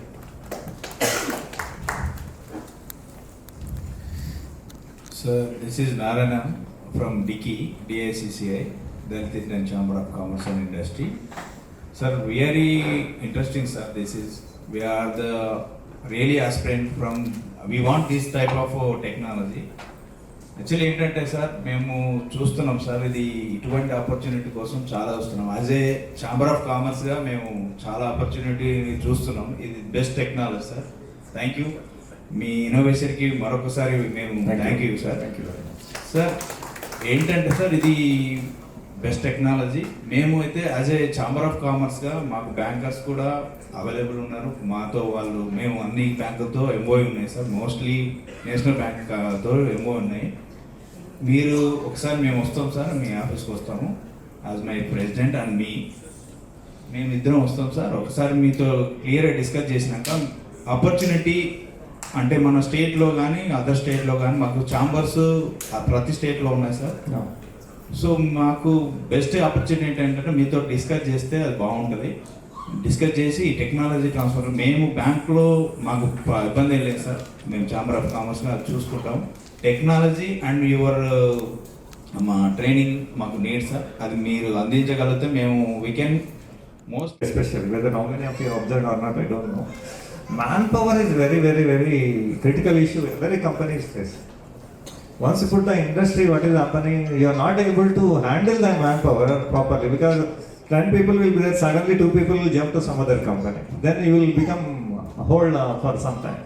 That's why I am seeing the companies who are interested who put one machinery and one operator and will send some people to give training also. We are ready to give authorization for you as a training center. Please, this line also somebody can think where it is very crucial to promote the manpower in this line. Because nowadays what is happening, students are there, polytechnic students and all the things are there. They don't know that how to get the job. Simple thing. But lot of opportunities are there, but we don't know how to promote them to get the job. That void is there. If you feel that being a chamber of members and people, you are most welcome at any day. You please comment. Okay, thank you. Sir నమస్తే, నేను Ravi Muppidi sir. నాకు ఒక 3 డౌట్లు ఉన్నాయి sir దీనికి. చెప్పండి. So ఇది man power ఎంత రిక్వైర్మెంట్ అవుతుంది సార్ దీనికి ఆపరేషన్? మీరు granules you want to make only bags అనుకోండి, 4 చాలు. Okay. There is no rocket science in this, very simple science. Okay. Granules దాంట్లో వేస్తారు, అది మెల్ట్ అవుతుంది, ఎయిర్ బ్లో చేస్తారు. మీరు బబుల్ గమ్ తింటారు, వెనక నుంచి బ్లో వేస్తే ఇట్ బెలూన్ ఫామ్ అవుతుంది. Same thing. మీరు anybody just 10+2 or diploma or ITI student ఉన్నా కూడా ఆ మిషన్ హ్యాపీగా రన్ చేయొచ్చు. So 3 people sir. అదే మీరు గ్రాన్యువల్ మిషన్ కూడా పెట్టుకున్నారు అనుకోండి, మినిమం 8 people కావాలి అంతే. ఎస్పెషల్లీ ఒక ఎలక్ట్రీషియన్ బాగుండాలి, ఒక మెకానికల్ ఇంజనీర్ క్యాడర్లో ఉన్న వాళ్ళు ఉంటే రిమైనింగ్ అంతా వర్కర్స్ ఉంటే చాలు, ఇంకేం అవసరం లేదు. ఈ machinery automated semi automated? You have both options. You can go semi-automated, you can go completely automated, you can go. If you go bag making process, completely automation is I suggest it. Okay. Granule making, it will come as a standard. That's it. And the lab setup cost ఎంతవరకు అవుతుంది? Lab కూడా around 6 lakhs అవుతుంది. ఎందుకు 6 lakhs? This is all including, I am telling you. 1.2 lakhs లో 1.2 CR లో you will get blowing machine, you will get granule machine, you will get lab equipment also. Okay. Total 1.2 you will get it. Only bag you want to make 35 lakhs the machinery cost. Plus 6 lakhs is the quality lab. But condition is that quality lab and machinery is not there, we cannot give technical transfer. This is a rule. Because DRDO framed that rule. Why? Because since we are not charging any technical transfer fees, at least quality they have to maintain. That is the main reason why we made this mandatory.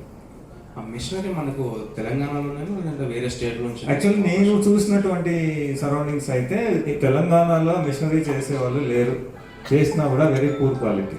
This my feedback and inference. గుజరాత్లో ఉన్నాయి, కోయంబత్తూర్ ఉంది, మంగళూరు ఉన్నాయి, different ప్లేసెస్లో ఉన్నాయి. We can give that list. You can go and see whichever you like it.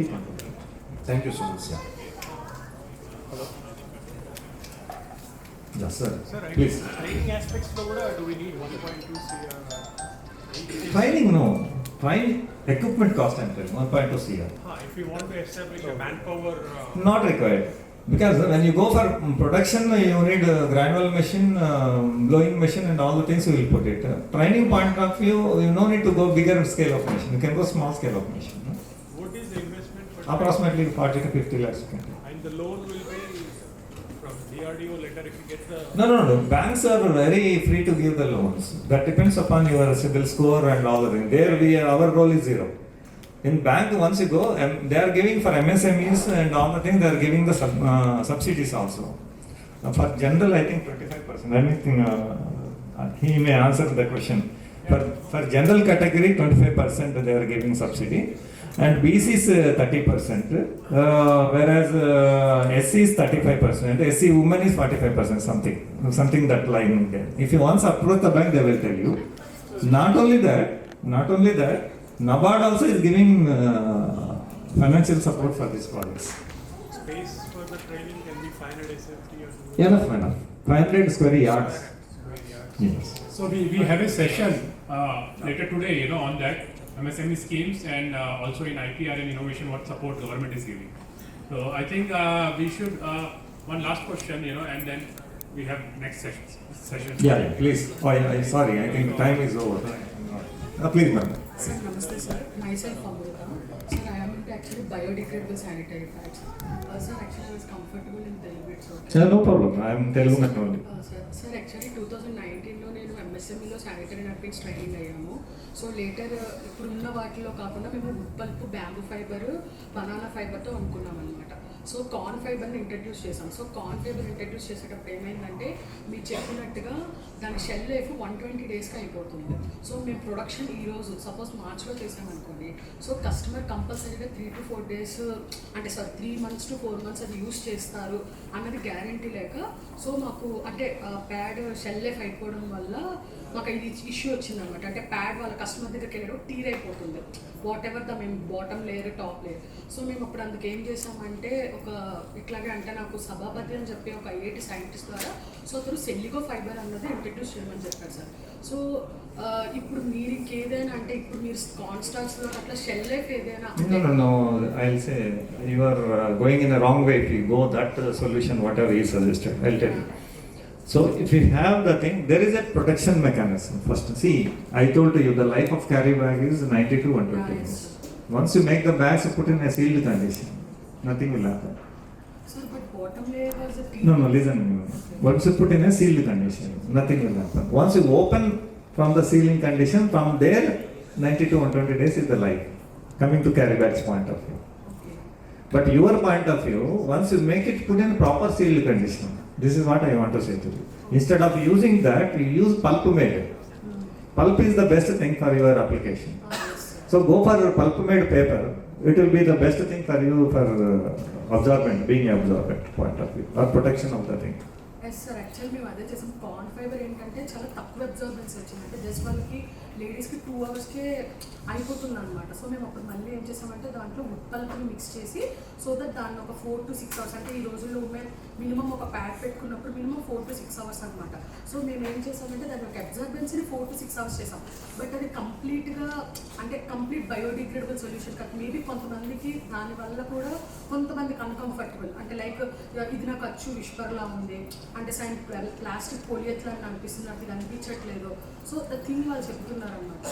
So మీరు మాకు ఏమైనా అంటే మేడం, మీరు actually in this line already we have help to one of the company in Delhi. Okay, you can come and if you have any time personally you can come, we will have a discussion what way, which layer you want to help. Is a protective non or absorbent layer or barrier layer? That is what I want to. Exactly, I need the top layer. Top layer is the main concern actually. Whatever the absorbent అన్నది okay, అది observe చేసి hold చేసి Means you need barrier layer. Am I true? Right. You can come, we'll tell you. Not a sir మీరు అంటే డైరెక్ట్గా వచ్చి You can come, madam. Even number, you can come. Sir, thank you, sir. Yeah. Thank you so much. Okay, welcome. Sir, please.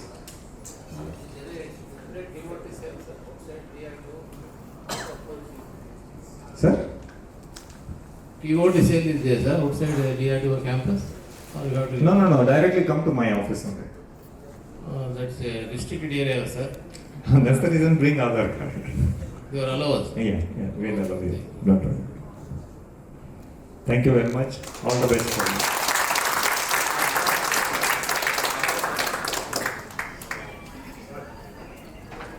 Time is there? Yeah. No issue. Means like I'm actually at Sir, mic there. So my question is there. As you said, you will be doing the technology transfer to these various sectors, means those who are intending to do that. Now my question is that the technology transfer is without the consideration or with the consideration? Means like consideration means whether DRDO is taking the kind of the value for that technology transfer. No fees, sir. That's No what I'm fees. saying. Okay, that is the point number 0 one. fees. 0 fees. Okay. Actually, this lot of debate has happened. How much techno transfer? Generally, anybody want to techno transfer, Right. will take some charge or royalty, right? Yeah, that's right. So in this DRDO, we had lot of meetings at higher levels, and finally, secretary and everybody taken a decision that Right. it is useful to society. No need of any fees, no royalty like that. We have just we want to make earth free from plastic. That's all. Okay. It is during this time limit. Is there any time limit or it's a perpetual transfer? No time limit, sir. First, we'll give the license to you 10 years. Okay. After 10 years, you should come back for again renewal. Again That's all renewal. only. In these 10 years, we'll have a surprise visit for quality. Okay. If you don't meet the quality, any bypassing of the quality happens, we'll give first one notice. Then after that, You will next revoke the license. revoke the license. And there's my last question is that as you are talking about that product should carry this logo of the DRDO. Yes. Will that be under any kind of this, agreement that because We are using the giving logo- a license. In the license, will mention everything. license will be Everything. mentioned. The techno transfer document contains what are the raw materials required, where it is available, what is the production process, how do you produce it, how do you train it, how do you make quality. Everything in the document will be there. Along with that, in this license and all the TOT documents, CNDA document, everything you will mention that you can use DRDO logo on your product. Okay. And there will be certain kind of the conditions. How will you use the logo or something? Yeah, all the things will give. Yeah, Which logo you have to do, that logo will give Exactly. PNG format to you. PNG format. Yeah. Okay. Thank you. Yeah, welcome, sir. Thank you very much, sir. Sir, one more question. Yeah. Actually, when this technology transfer rolled out, then earlier there was a royalty fees was there. No. Actually, initially we thought of that no technology transfer fees, only royalty. Yes. But later also what happened, we had some more discussions at our higher stage. Then we felt that okay, DRDO getting 2% royalty, this is nothing for us. So finally we decided we'll make it free so that companies will come very quickly and forward. That's the reason. But also we have carried off. That's good decision, sir. Thank you. Thank you. Thank you very much, sir. Thank you for giving such a technology transfer. If anybody want further more information, just type in YouTube, K. Veerabrahmam DRDO. You will get a lot of information, interviews, every technology point of view, machinery point of view, all lot of videos are there. You can just go through it so that further more knowledge will get it. Thank you. Thank you, sir. Now I request Sri Lalit, young professional, to felicitate our dear sir, Sri Veerababam garu.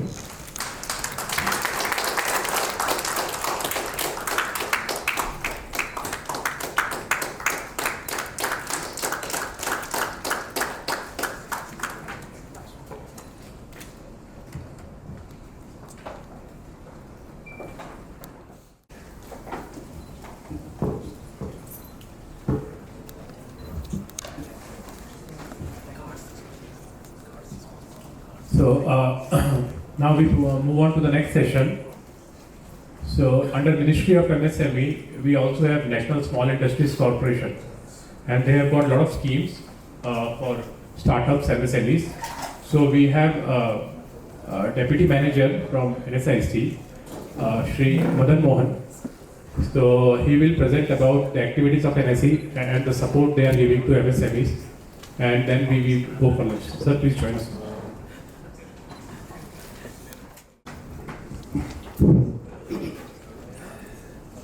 Yeah, it's a very good afternoon. A very good afternoon all. So my name is Madan Mohan. I am a Deputy General Manager DGM, NSSC Bangladesh office, DGM. And here I think you are all from MSME, maybe the existing entrepreneurs or the budding entrepreneurs, or maybe likely you are going to start any enterprise. So you heard about NSSC. NSSC is under the same ministry.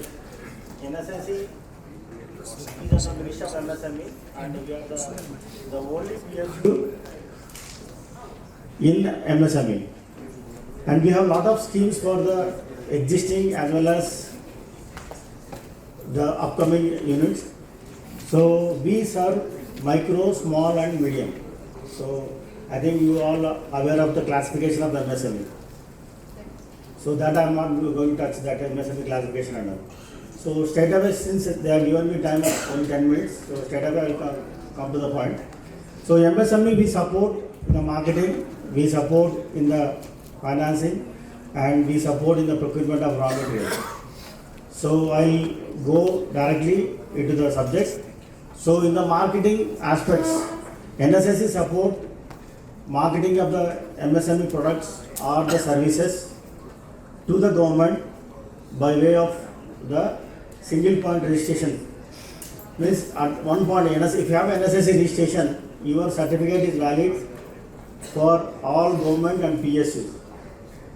In our certificate, we will be mentioning the qualitative and quantitative aspects, and by that, the procurement of the PSU or the government will directly take your product, and you will be having what are the advantages when you have a registration of NSSC.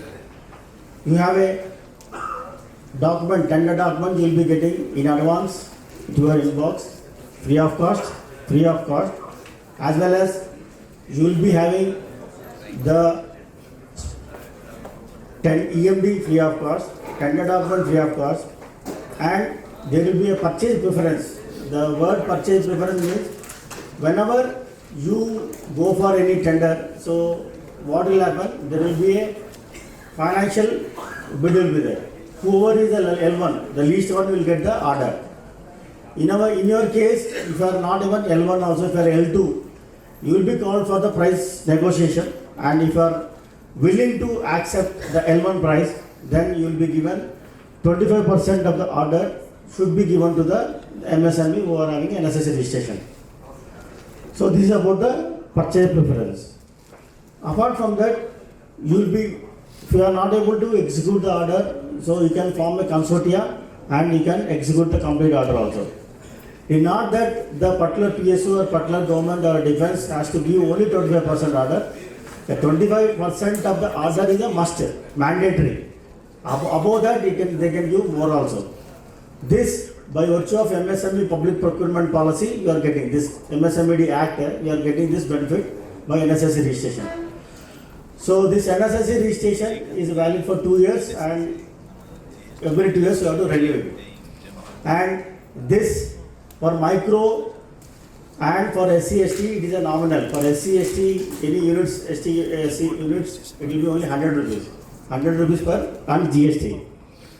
Apart from that, we also give your web page, like we have MSME Mart is there, where we will be putting your portal, one page information, and that information you can host, and that will be viewed by all government as well as the non-government within India, outside India also. We have a separate export promotion cell is there, where we promote your product abroad also. And whoever having interest on your product, they'll write to us. We will have an office at New Delhi, and we can export your product also. If your product can be exported, it can be exported, and NSSC will facilitate that. Not only that, in marketing, we support the MSMEs in participating exhibitions, and we conduct exhibitions also. We have a separate exhibition cell at New Delhi, and we have a list of events will be there. have you seen the NSSC website? Have you anybody seen the NSSC website? You are all existing entrepreneurs or going to become an entrepreneur? Any existing units are there? Any MSME does not only production, service, even trading also comes under MSME. So anybody are existing units are there in this hall? No one. Existing. Okay, no issue. We have a website nssc.co.in. You can note down, our website is nssc.co.in.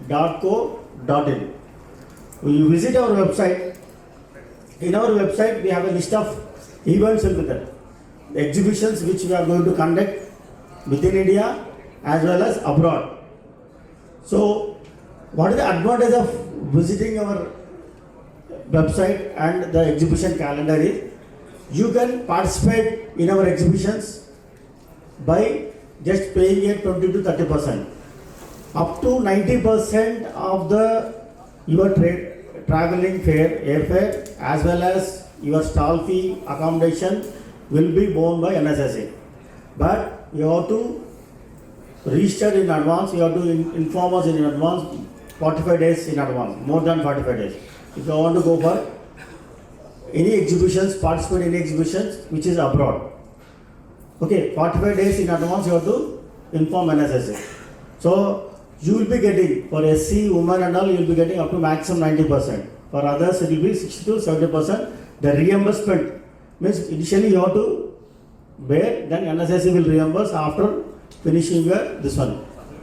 And for any organization, for any MSME, you will be getting 2 persons can participate in the exhibitions, whether it is domestic or international, 2 people can be permitted.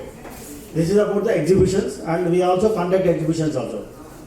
So this you have to see our calendar. You cannot come and ask, I want to participate in this exhibition which is abroad and so sponsor me. So NSSC we have a list of calendar of events will be there. Based on that events only you can participate. Apart from that, in marketing for SC/ST entrepreneurs, we have a separate SC/ST hub is there at the ECL Crossroads. So where even SC/ST entrepreneurs can have a training, like training on the technologies for 1 month or so, and that complete fee will be paid by NSSC. And apart from that, for SC/ST entrepreneurs, we have a 17 schemes are there. Even you can have suppose you have a current account, like processing fee can be reimbursed, the fees can be reimbursed, your certificate will be for only 100 rupees. Like that, we have so many 17 schemes are there that you can visit our website nssc.co.in. For SC/ST separate schemes are there. This is about the marketing. Then I will come to the financing part. NSSC is not a bank, we are a NBFC under Ministry of MSME. We only give finance for your raw material. So NSSC supports only raw material finance, not the other finance. We support only raw material finance. And NSSC also supplies raw materials, bulk raw material, iron, steel, cement, aluminum, zinc. So these bulk raw material, we have a MOU with all PSUs. So we get raw materials at discounted price, and the discounts will be passed on to the MSME. Whether it is a cash discounts, the annual discounts or quarterly discounts, all discounts will be passed on to the MSME from the PSUs. Whatever we get, that will be directly given to the you. So that we support the raw materials. Only raw material finance as well as raw material distribution also we help you.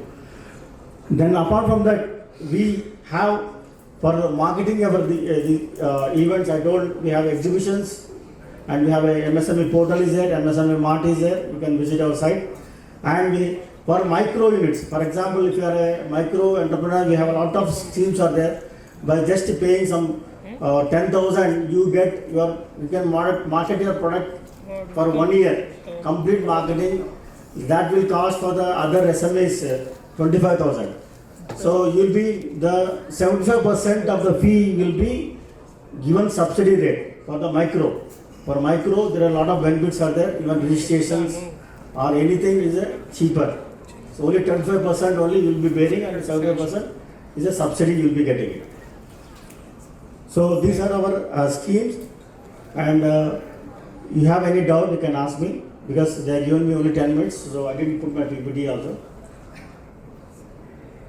So my question, nobody answered me. Like I asked the question whether all are existing, whether any existing units are there or all budding entrepreneurs.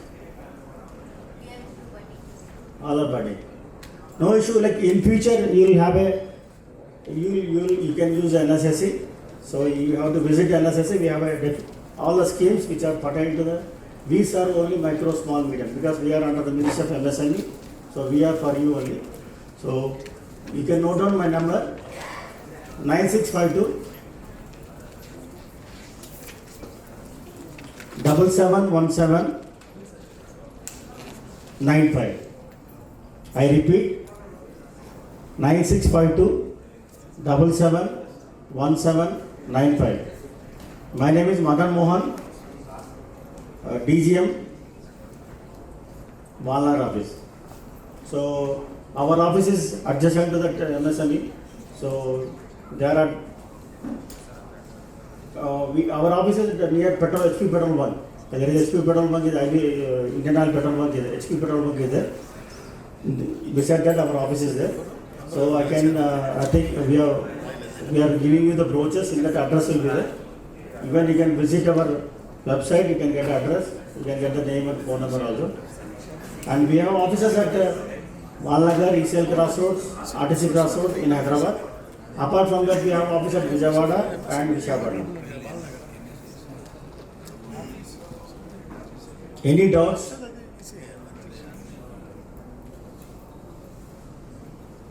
Okay. If there are no doubts, no issue. So thank you very much. So you please visit our website, and there are a lot of schemes are there which I didn't discuss in detail. You can visit and you can come to us. Thank you. Thank you.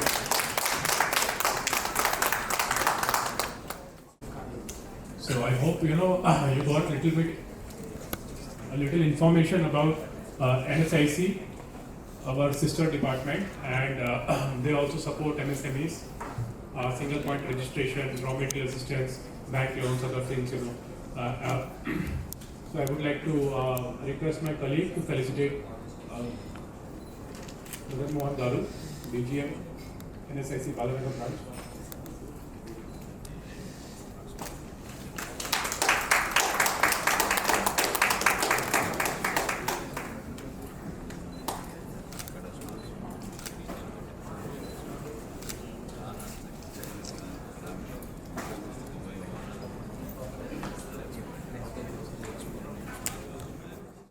We had planned to go for lunch, but lunch is not ready yet. So what we'll have, our next speaker, you already know him, Biswajit Sarkar from yesterday. He's going to take on IP monetization, because a lot of you may be researchers, inventors. You may not be able to start a company. Maybe you lack the entrepreneurial skill set. So it's how to monetize your IP and globalization.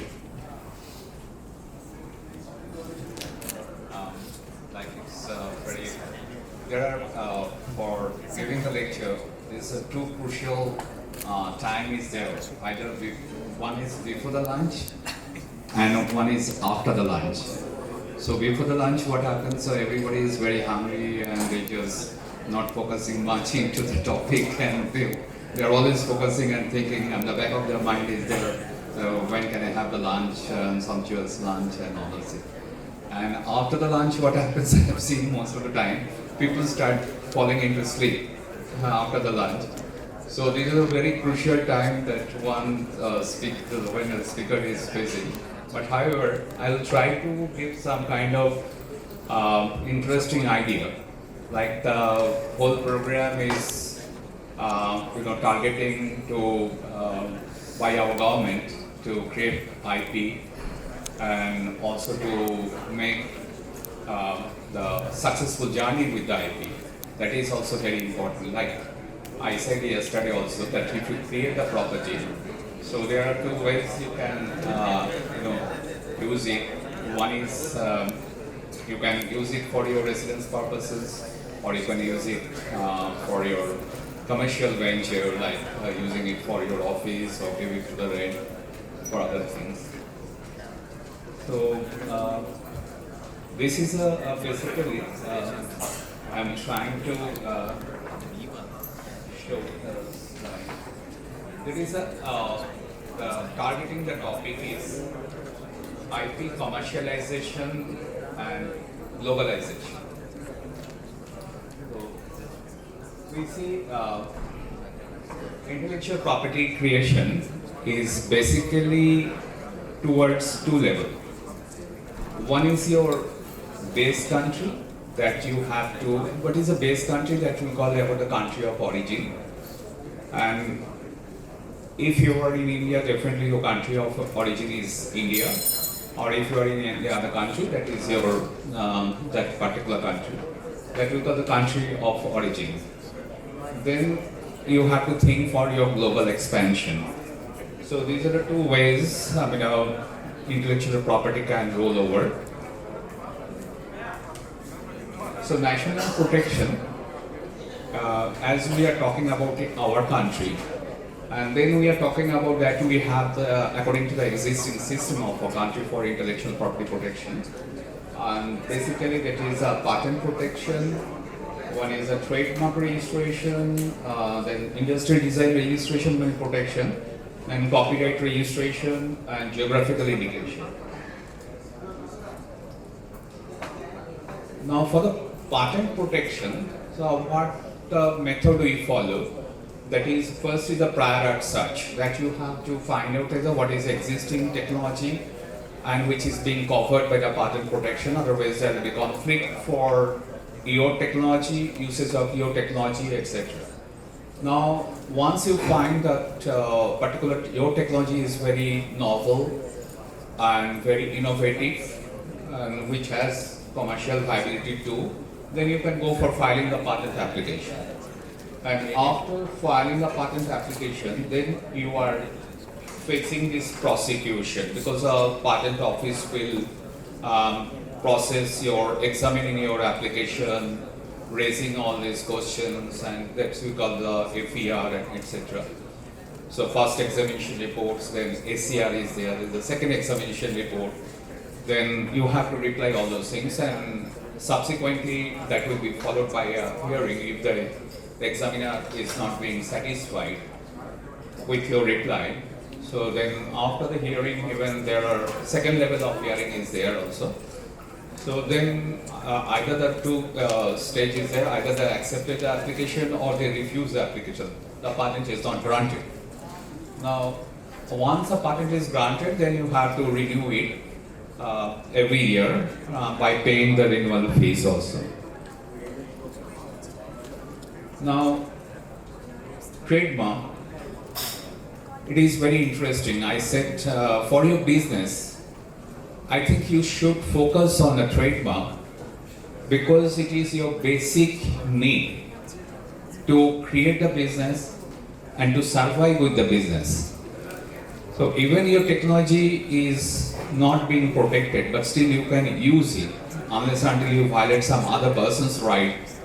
So definitely you can go ahead with your business. But if your trademark is really misconceptuous, rather what I want to say, creating the confusion in the market, then definitely you will be facing all kind of the legal embargo and like litigations and whatnot.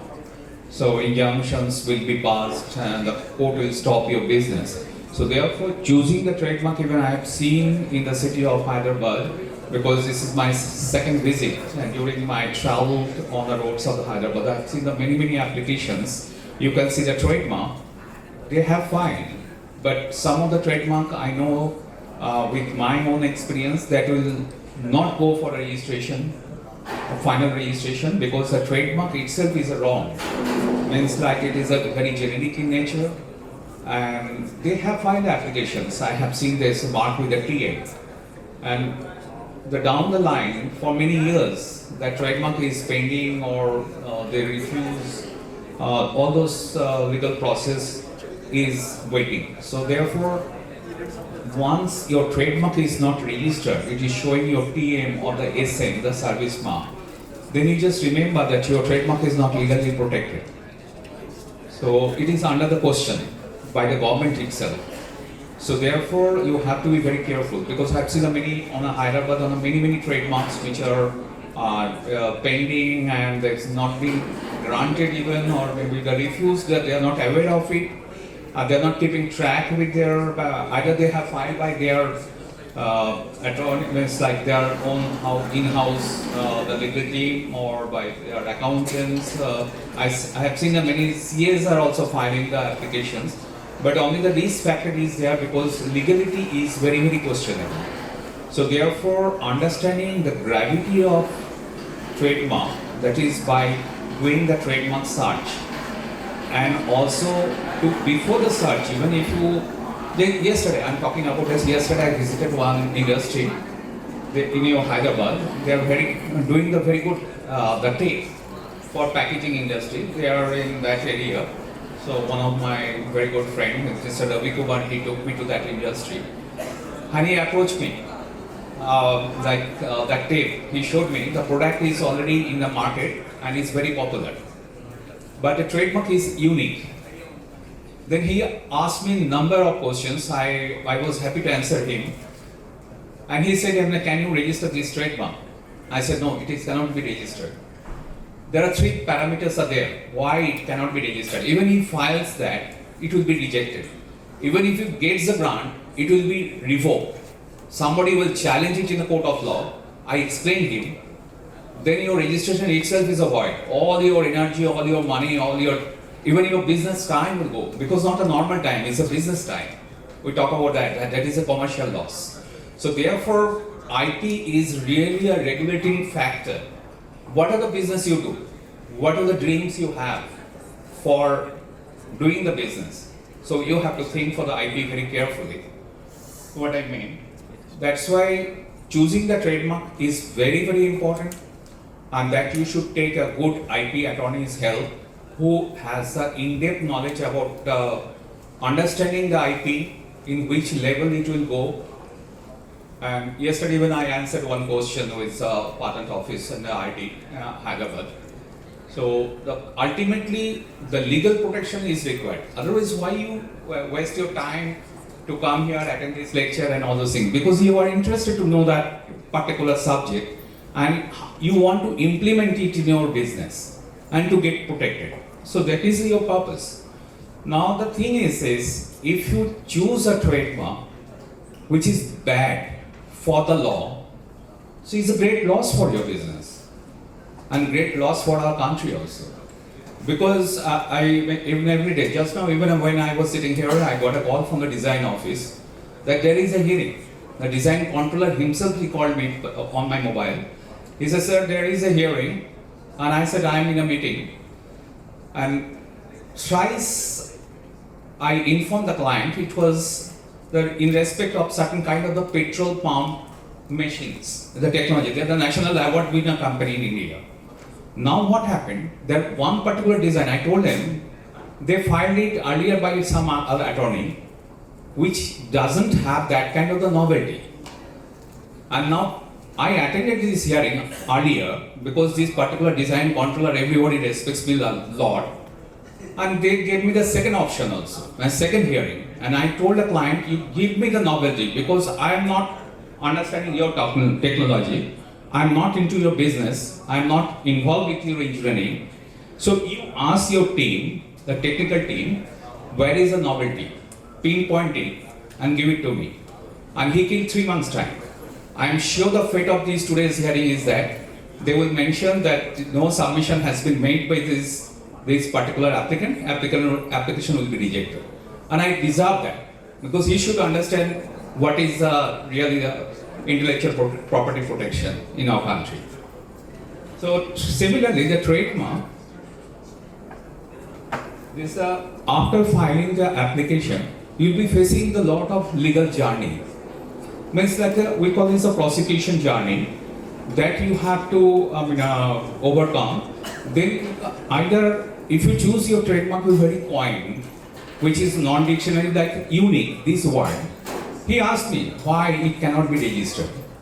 3 questions he asked, very intelligent questions. First of all, if I register the trademark, whether another person can, because I am in a packaging industry, Another person come with the pen for the unique. I said he can do that because he is going for a trademark in a different class of goods and you are in a different class of goods. That's not a problem. But second thing is that I have already done the business. Now what is the remedy? I said you can create that unique, the word, in a very artistic form. And then you file the application and the trademark registry will give you the kind of legal relief by registering the trademark with the condition that only the word per se, I mean how the word is being presented before me, I am giving the protection on that.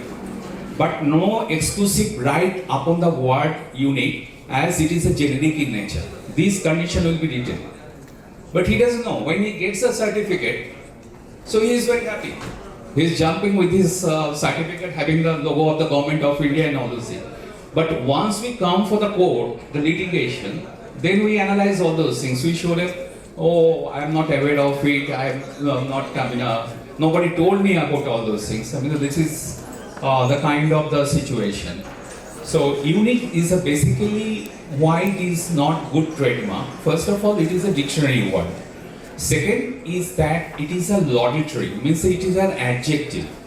Like somebody, because many times many clients approach us, there is a trademark like the surf, and he wants to put another word, super surf.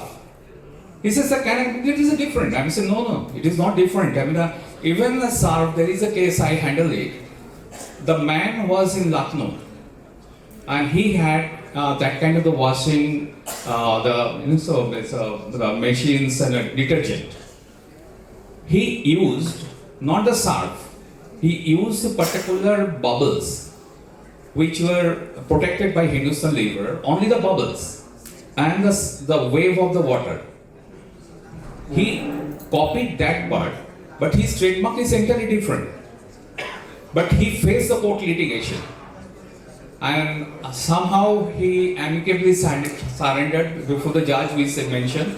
He had to fly down to Calcutta High Court and to make such kind of submission. The judge straightway asked through their law firm that why have you taken this kind of the trademark? And they have already put the receiver went, they damaged all his product, they seized the goods and all those things. What not he faced.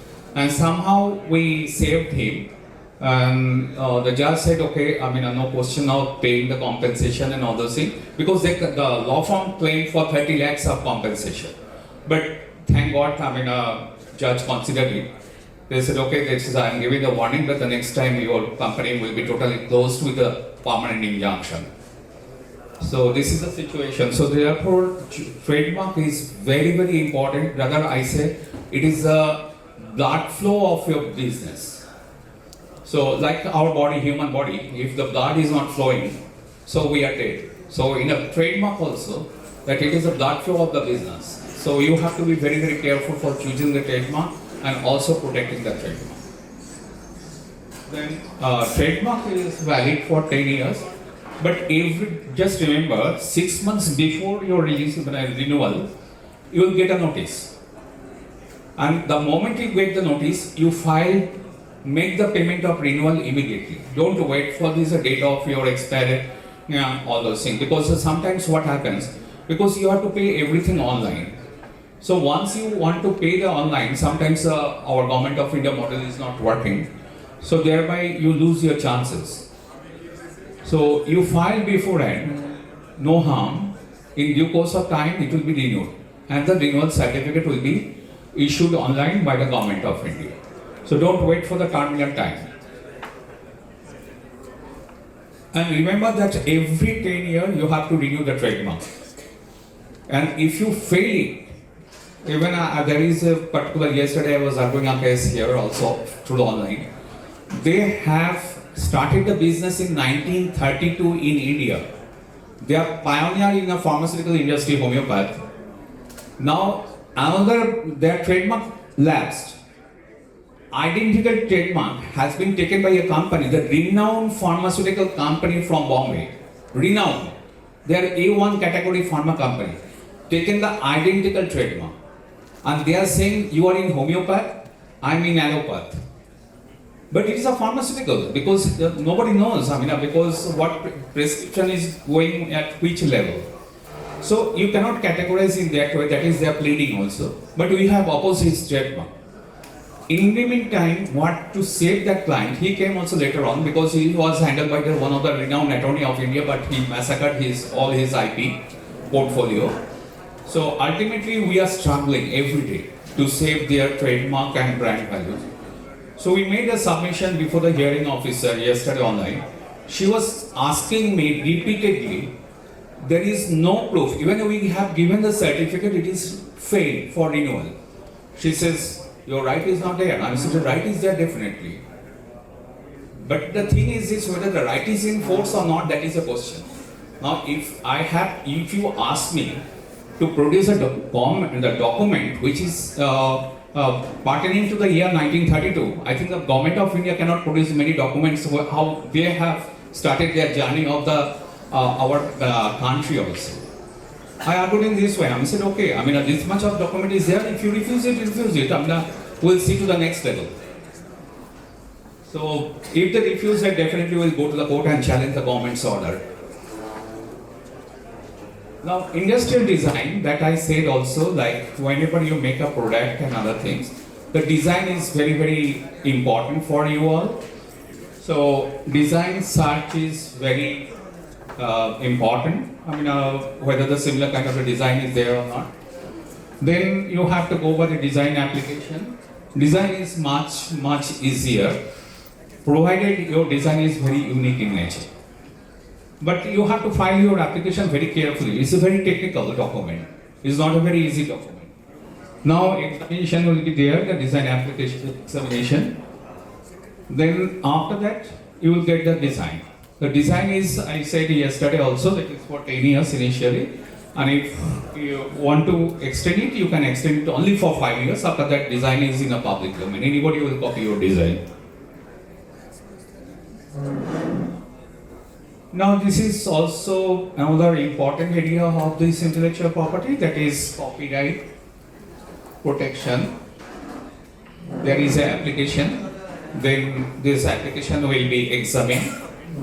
And they will ask for a lot of documentation and other things, your originality of the work, and if you file application in that way, we are complying with those kind of the requirements on a regular basis. And after that, they grant copyright registration. And copyright registration is, I have mentioned also, it is almost, you can say, the perpetual, because the lifetime of that person, and also after the death of that person, means like who is creator of that copyrighted work, and then another 60 years.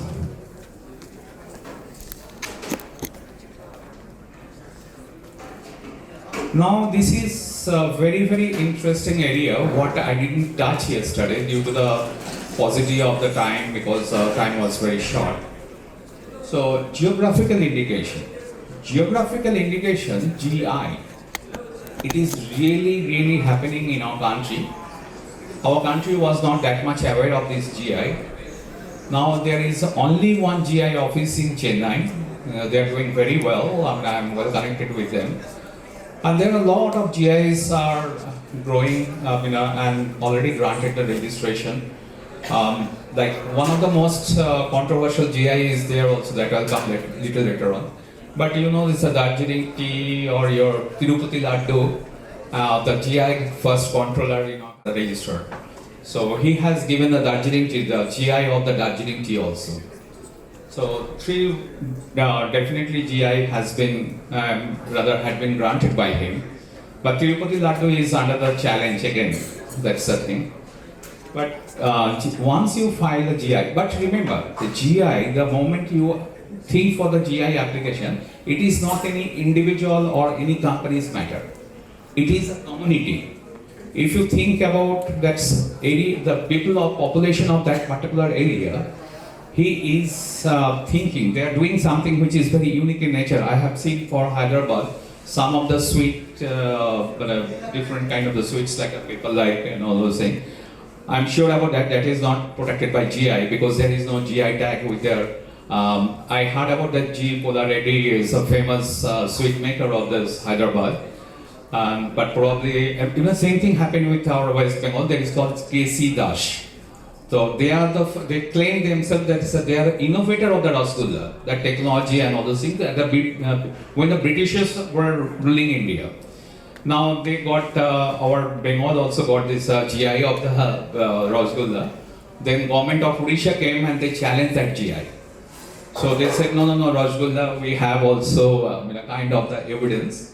They showed that at the Lord Jagannath temple, that Rasgulla was presented as given as the Prashadam. So some of the documents they brought, I remember that's the day the hearing was going on. In that office, even I had some other hearing, but surrounded by the journalists outside with the cameras. The Chief Secretary of the Odisha came and Chief Secretary of West Bengal was there. Very interesting hearing. Flooded with the people, means like our press, media outside.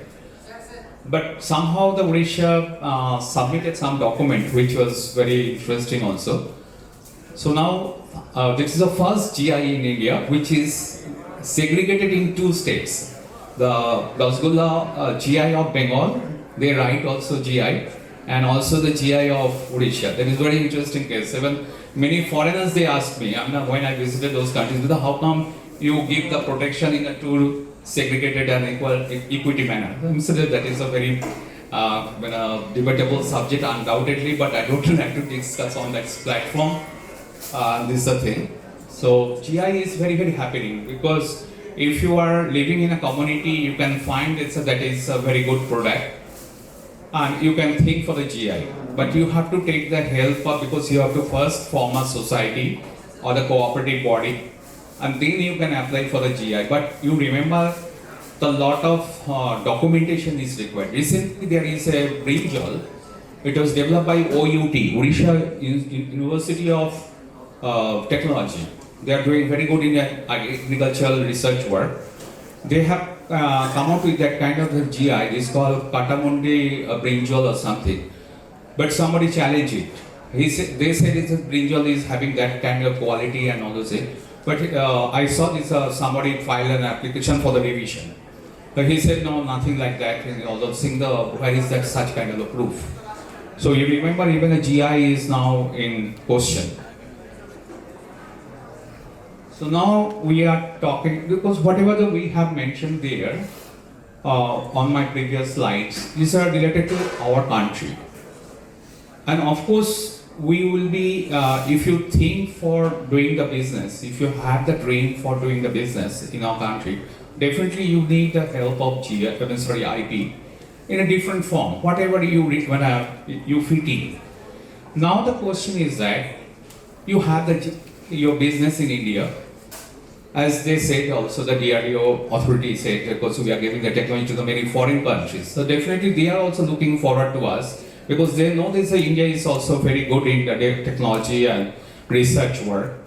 So therefore, you have to think that if you want to go for the global level, crossing the boundary or the geography of our country, then the feeling is totally different. Even when you make a trip also, you can understand in the same way. So that's why even if you want to take your IP outside India, then you have to have the clear strategy. Otherwise, even many big companies in India, I know their litigations they are facing in the court of England or court of USA. I'm giving you one example of the Dr. Rangatsky. That company is gone. That is only for the IP disputes. And because they never thought of, because I will not come to that debatable topic right now, but they had to face the litigation not in Indian court, the American court. And American lawyers will charge you by per minute. They will not talk. So therefore, such big companies just blown off only for the wrong strategy and wrong team people, inside the company. So one has to be very careful. If your company is really too big, you have too big risks also, because every time you should wait for a blow. So global perspective, then if you think for your patent, then you have to go by the PCT. So this is a system. What is a PCT? That is called Patent Conventional Treaty. So PCT is nothing but you just thinking that way. I'm not going for the too much of legal complexity and all those things. It is a kind of gateway. Like one gateway, you are filing the application. Suppose you want to file your application in 20 countries. This is a very big thing. I'm talking about that I'm well connected with the Procter & Gamble in USA. They file 700 IP matters every day. Like your aviation terminal, they have this IP terminal. The whole room with a screen and they are watching the countries and the protection. So therefore PCT you can file. It is very easy. One application you just mentioned there, but because a PCT is controlled by a body called WIPO. And this is based in Switzerland, in Geneva, not in India. So once you file the PCT, Indian government has no such role to control this application. It will be controlled by Switzerland. But before filing the PCT, there is, if you are an Indian authority, means like Indian company, then the government of India will ask you, first you file in a national level, then you go for the PCT. Or you have to take the legal clearance that yes, and the many inventor comes to us, but like he wants to do the business in USA, very smart person. He says, I'm not concerned with India, so why should I protect my patent in India? I want to protect it in USA, direct filing. So then you have to write to the government of India and you have to give the reason because why you don't like to protect that kind of IP in India. Then you can go straight away to this foreign country. Now foreign country you can go, there are choice. I asked many times, I have seen even a foreign lawyers, they are habitual practitioner with this kind of the PCT and the Madrid protocol and all this is good. But you better just remember, every coin has both sides. So in many seminars, I highlighted before the international practitioners, even a WIPO body also there, I have given the negative side of the PCT filing. First of all, your cost, basic application cost is very high. That you have to pay in a European currency. Later on, what is happening, like you want to file your application in 3 countries. And PCT filing will go for the 3 countries. I am giving the example of the Germany or France or Belgium. Now the situation is that the PCT body will be moving your application to those countries, you examine it. Because that particular protection will be regulating by this the law of the land. So once it goes there, so then that patent office will be handling your application and you will be coming out all your objections, hearings, etc. That is the time you have to appoint another attorney who is practicing in that country. Indian attorney cannot do anything with that. That is a practice of every country. That is our IP, legal networking systems and all those things. So what happens, because if you file a PCT application, you are paying the basic fees, then you are waiting for their objection in 2-3 countries, then you are appointing another attorney, then everything is becoming more expensive. I calculated, I showed it to the body. Just strategize in this way, like if you want to do the business in 2 countries, like your GCC countries like Gulf, you file directly GCC countries application. Don't go for the PCT.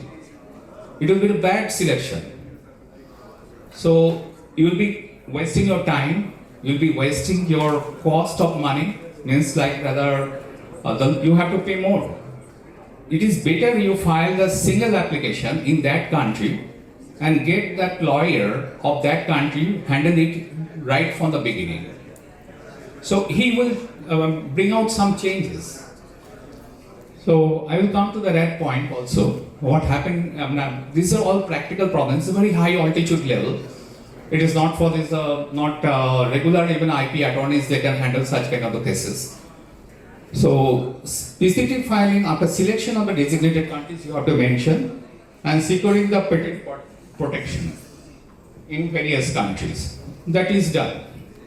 So therefore, PCT filing is very crucial, and it is very calculative also. You have to think for your time. Your attorney should be very well versed with what is the impact of after filing the applications and where the protection will go. Now, trademark application, similarly we have the system. Like many countries, especially the multinational companies, that is a trend. They come with this Madrid filing. They call it the Madrid protocol. So it's fine. So even the international practitioners, they also go for the Madrid filing. In one go, they file in 45 countries. It's good. But the problem lies in many folds. You are thinking that your application is easy to get the protection. Is not that easy. Suppose in one country, like just yesterday I got as a note, just kind of the mail from Israel. One of our clients is very good in your healthcare products, Renetas. I should not give the name in that way. But that Israeli company has written to me, your Renetas has been taken by another company in your country. So come and file the opposition. Just see the whole world is changing. Everybody is watching you. You are not that, okay, I am hiding in India, I am safe, and it's not that. Your trademark will be also taken by somebody else in that country. Before you start your business, you see this, your trademark is blocked. Same situation is happening in your country. With 3 brands, I'm giving you the idea. 2 brands, so far my knowledge goes, 3 brands. One is your Patanjali. They are facing the problem in Bangladesh. Identical trademark has been filed by this Bangladeshi company. And now Patanjali has gone to the Supreme Court in Dhaka. Same thing with one company from Calcutta. Everybody knows it's called Wow Momo. So they are national award winner company. More than that, they have crossed that boundary also.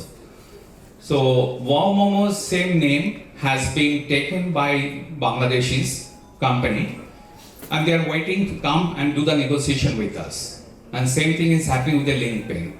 And the biggest problem is that the one American company is facing the same thing, because I'm especially globally connected with the many countries, with my academic interest also.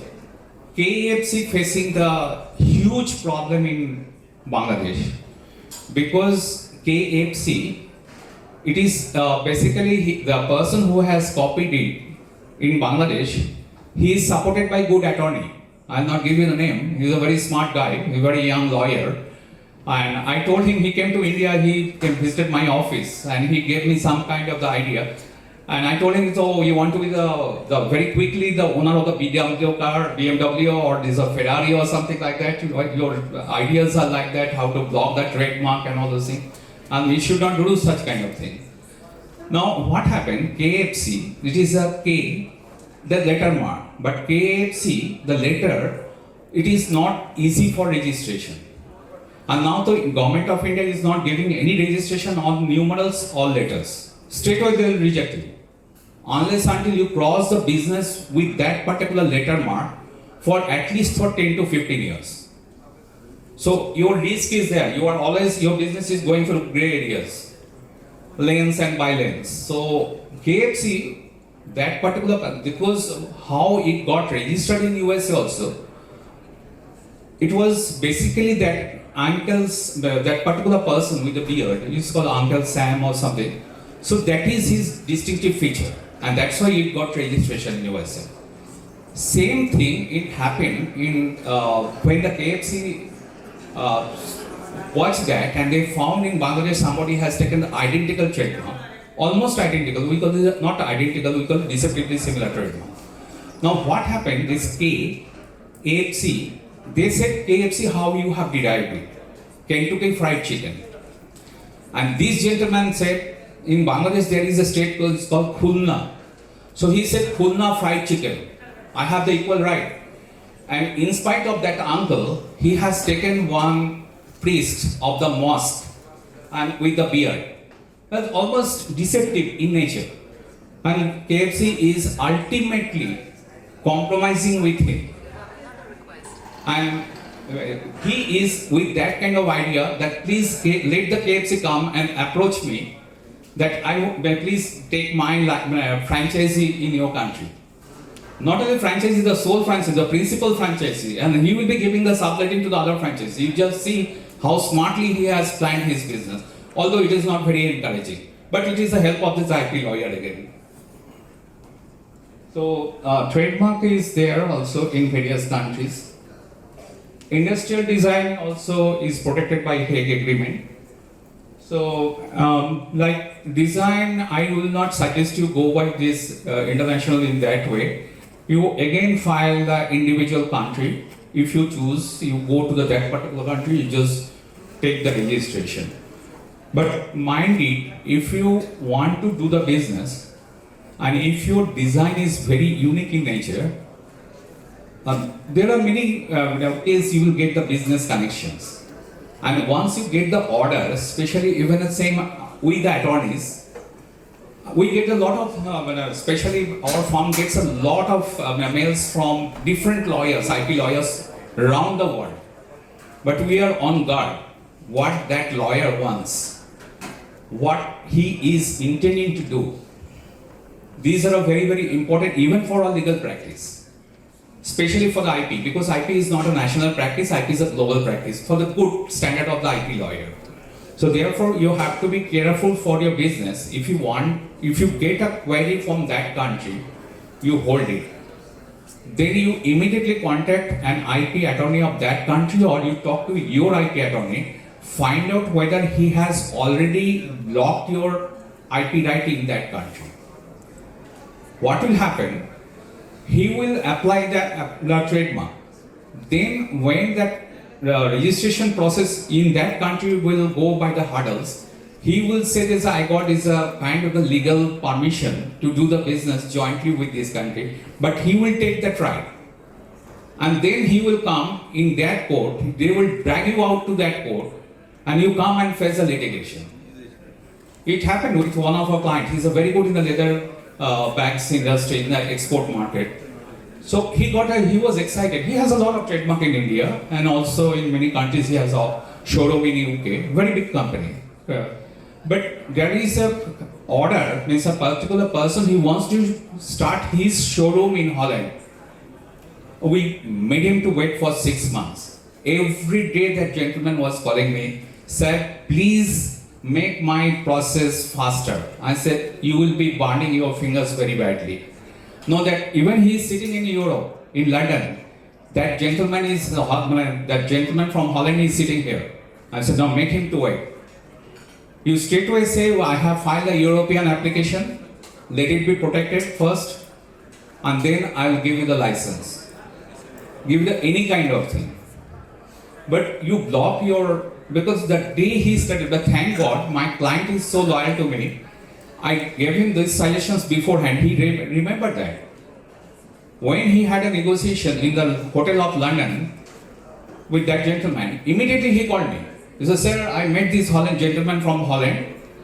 I said, please, tomorrow morning we'll be filing the application in European country by doing that kind of, even we are very, very apprehensive whether he has already taken that trademark or not. In his country, especially in Holland. We found an immediately lawyer from European country and asked her to file the trademark application instantly. So in that country, the system is much faster. In the midnight, even she filed the application. So that is the way you have to think for your global business and all those things. So protecting the industrial design is also very, very crucial. You have to remember that also.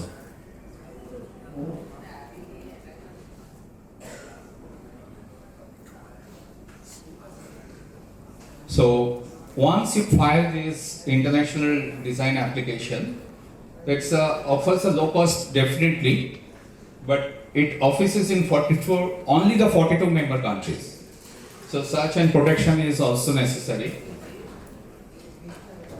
Copyright, yesterday I mentioned very clearly, this is a Bern Convention. You remember it is a very, very beneficial for you.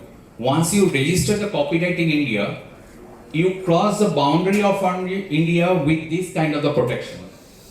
It is very, very broad spectrum. We have, because especially for one particular organization, by the copyright protection we stopped their business, especially the country like Romania.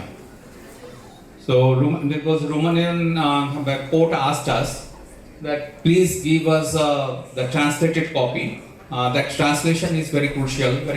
You have to carefully take the support of the IP attorneys. That should be legally translated copy. Then court read it. Immediately passed the injunction.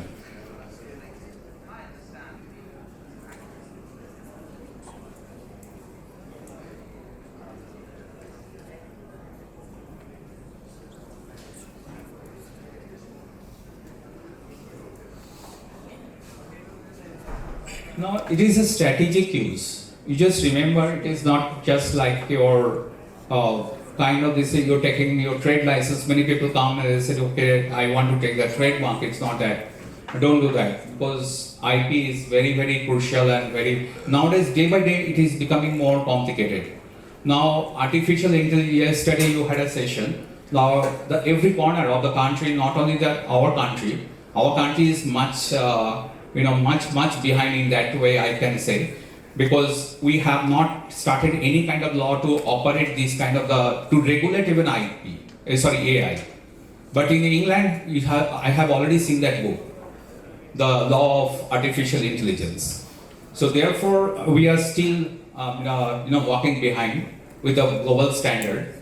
So strategy you have to make. Sit with your lawyer, good IP lawyer, and talk to him very openly and take all kind of advice, whatever you need from that person. So commercialization is very, very important. First is your creation. You just see this the core started. Then next level you think for the protection. That is your IP attorney. The creation is also, if you want to choose a trademark, then definitely this creation level comes. Then you take the IP attorney's side. In a foreign country, they always call the IP attorneys, they start their business. But in India, what happens, we start the business, then you go to the lawyer. It is too late. And then we, bang our head against the wall of the court and every problem you face. So protection, then expansion, and then commercialization. You just remember these are the stages. You have to move in your business with this help of the IP. So benefits, definitely everybody knows. We have made a lot of sessions for the benefits and all those things. I'm not killing much of your time before the lunch, and otherwise you'll be cursing me inwardly. Rewards, enterprising is there. Now, IP commercialization, this is the process you follow. IP protection, commercialization, IP sale. That is very, very important part of it. I don't know, whether you all are able to see it. I'm just moving that side.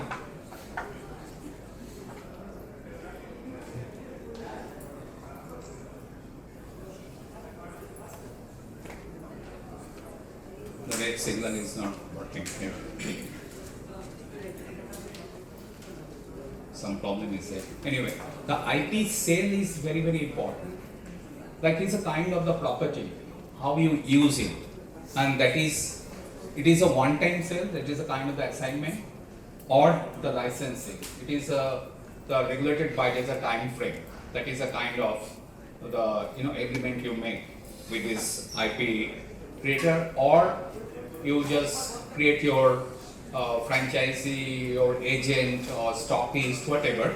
The same licensing is very, very important. So prospect of development, it is your expertise, the network, the technology scanning and technology assessment, IT policies. That is also very, very important for you. You have to have your own IT policies, how you control it. That is your in-house thing. Then technology matching is also here. And for startups, it is extremely important. Commercialization, how you do that? A demand So commercialization, first of all, once you create that property, you always look for whether you want to do the business by yourself. Like KFC, they have created the IP, or the McDonald's. Just imagine, when I was young, I always heard about that because I had a lot of international friends.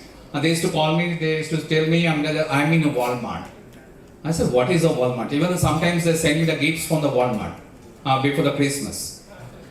So that is a very big chain of, it's like the retailing centers, like our the Reliance Retail, Reliance Digital, etc., in our India, following that concept only. So that particular company, the KFC, he never came. No American is in India, but a brand has traveled from that country to that country only by IP. With the journey of IP, he has expanded his business. No question of doing this kind of machineries or the land or buying. Nothing is required. But I will create a good IP, good value with a goodwill. Then I'll go for the next country, or I'll create the next level of business, like by franchise. I have one client in Calcutta, the restaurant. It's a very small chain. Actually, this is a personal name. I just giving you the practical example that is much better than even talking about the theories.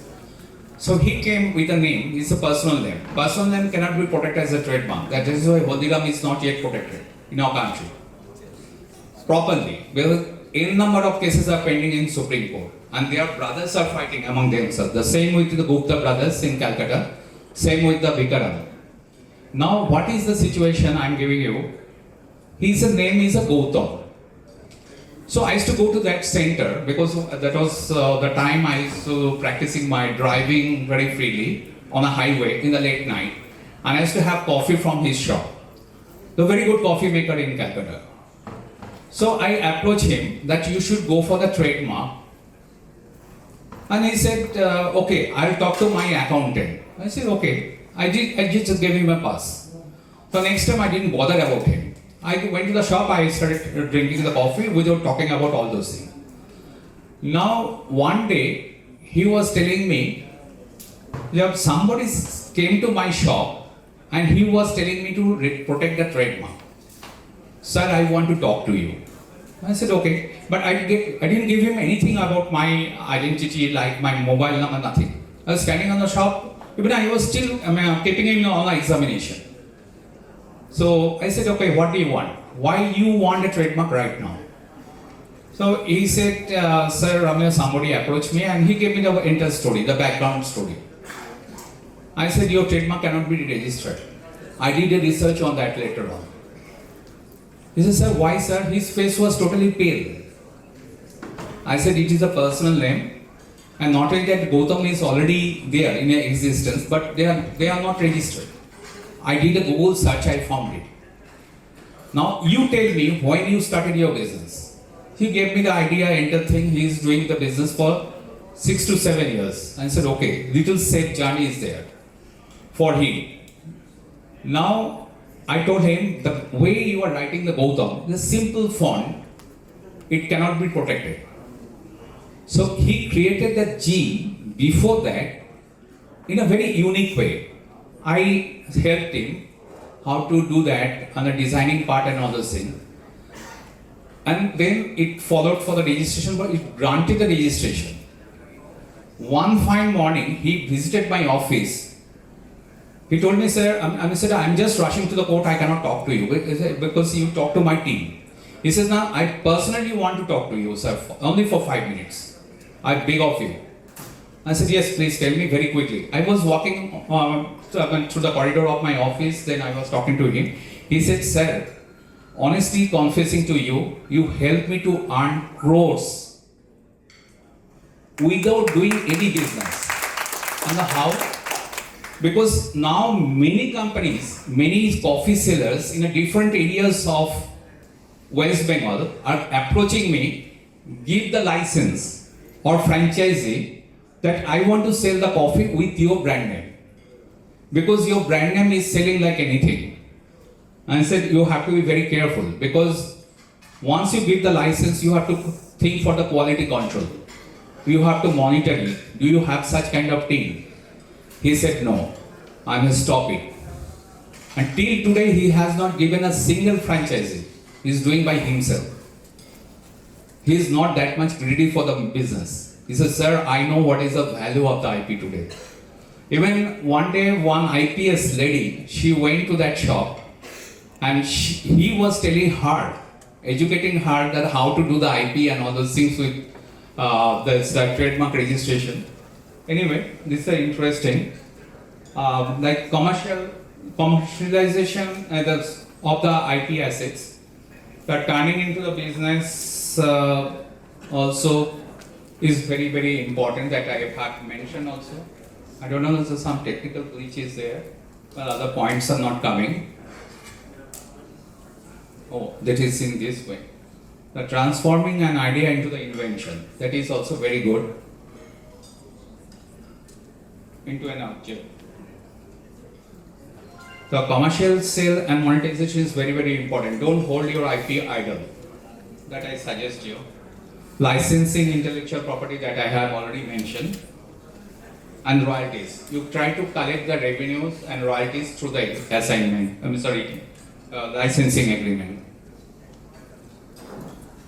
The IP license is a kind of a legal agreement that you should take help of the IP lawyer, because otherwise it will be very, very complicated for you to understand all those things.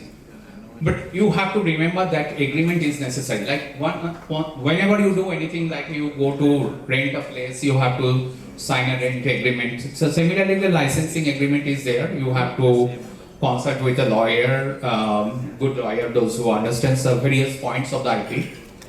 Like DRDO said that we have this standard draft and all those things. That is definitely made by the in-house IP, because I noticed that DRDO has a lot of IP team. Even my law firm, when I started my journey of the IP, the DRDO is their main client, like RDSO. So the patent commercialization is little complicated, the technology transfers and all those things. So you have to just have a look of that very quickly. And if you want to do that later on, then definitely we are there to guide you and give you the advice. Of course, I will not charge initially for that. I mean, as you are an MSME company. And we always do that also. If the company is coming, small company and all those things, we do the free advice initially, that what should you do, what should not you do, and how to protect yourself. Even sometimes we say this, hold your IP for some time, let it grow, then you file the registration. Don't jump for immediate protection, because some of the areas of the IP request your commercial credentials, we call it. So that you have to think. That's why you have to talk to the good IP attorney. Assignment is there, patent licensing is there for royalties.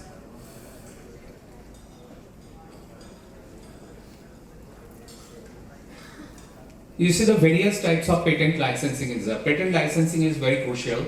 One particular area is called compulsory licensing.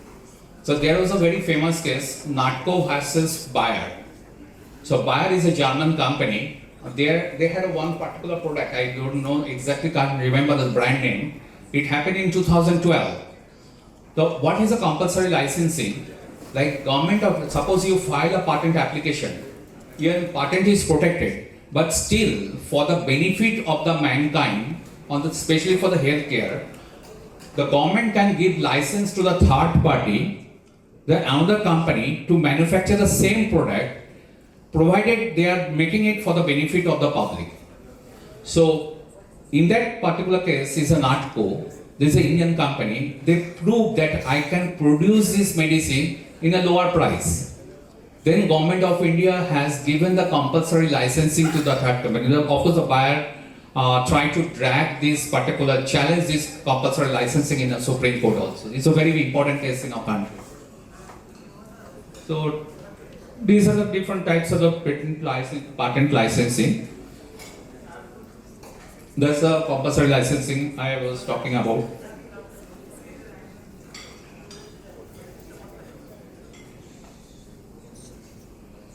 cross licensing is there. It is little complicated. I am not just utilizing this time, precious time for you. For this, you can have a look of that. This is called cross licensing. That is also a very, very important area of this. It's like your. Means a similar license you can create for this simultaneous company for this same kind of a technology. That is a very conditional also.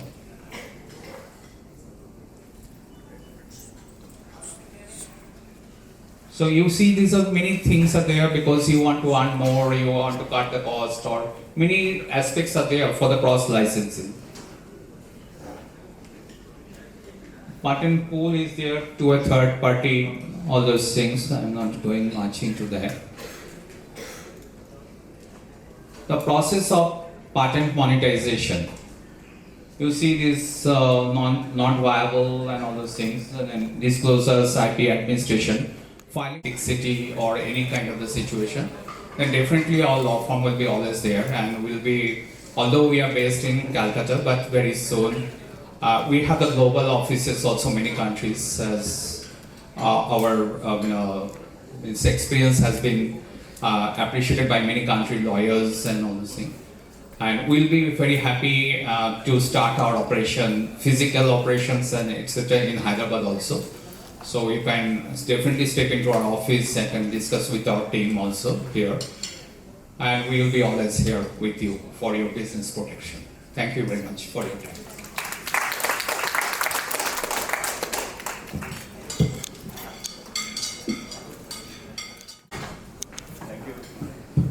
Thank you, sir.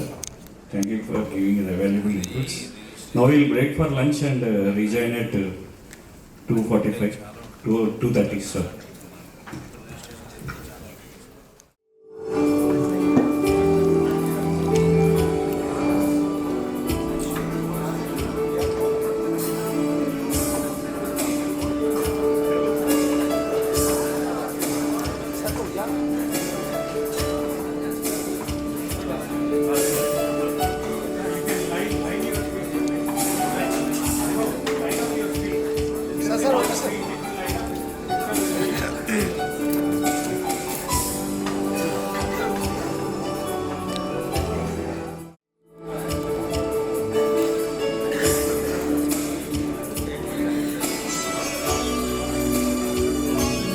We say MSME, okay? E and under. MSME. Like cheese, na? Like ABCD बोले तो E बोलना. ABCD E और MSME.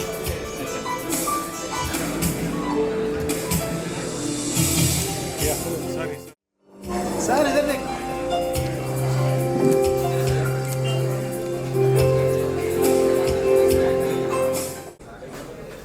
From somebody who has done the work, similar to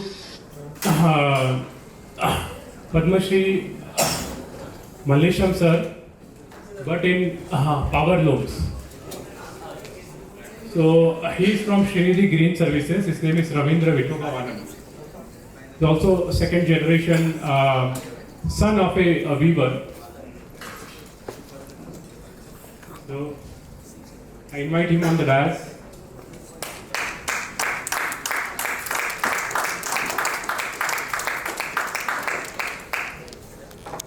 Thank you, sir. Thank you for giving me this opportunity.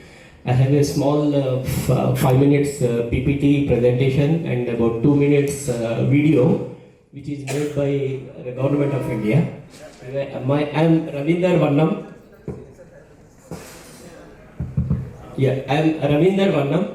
I am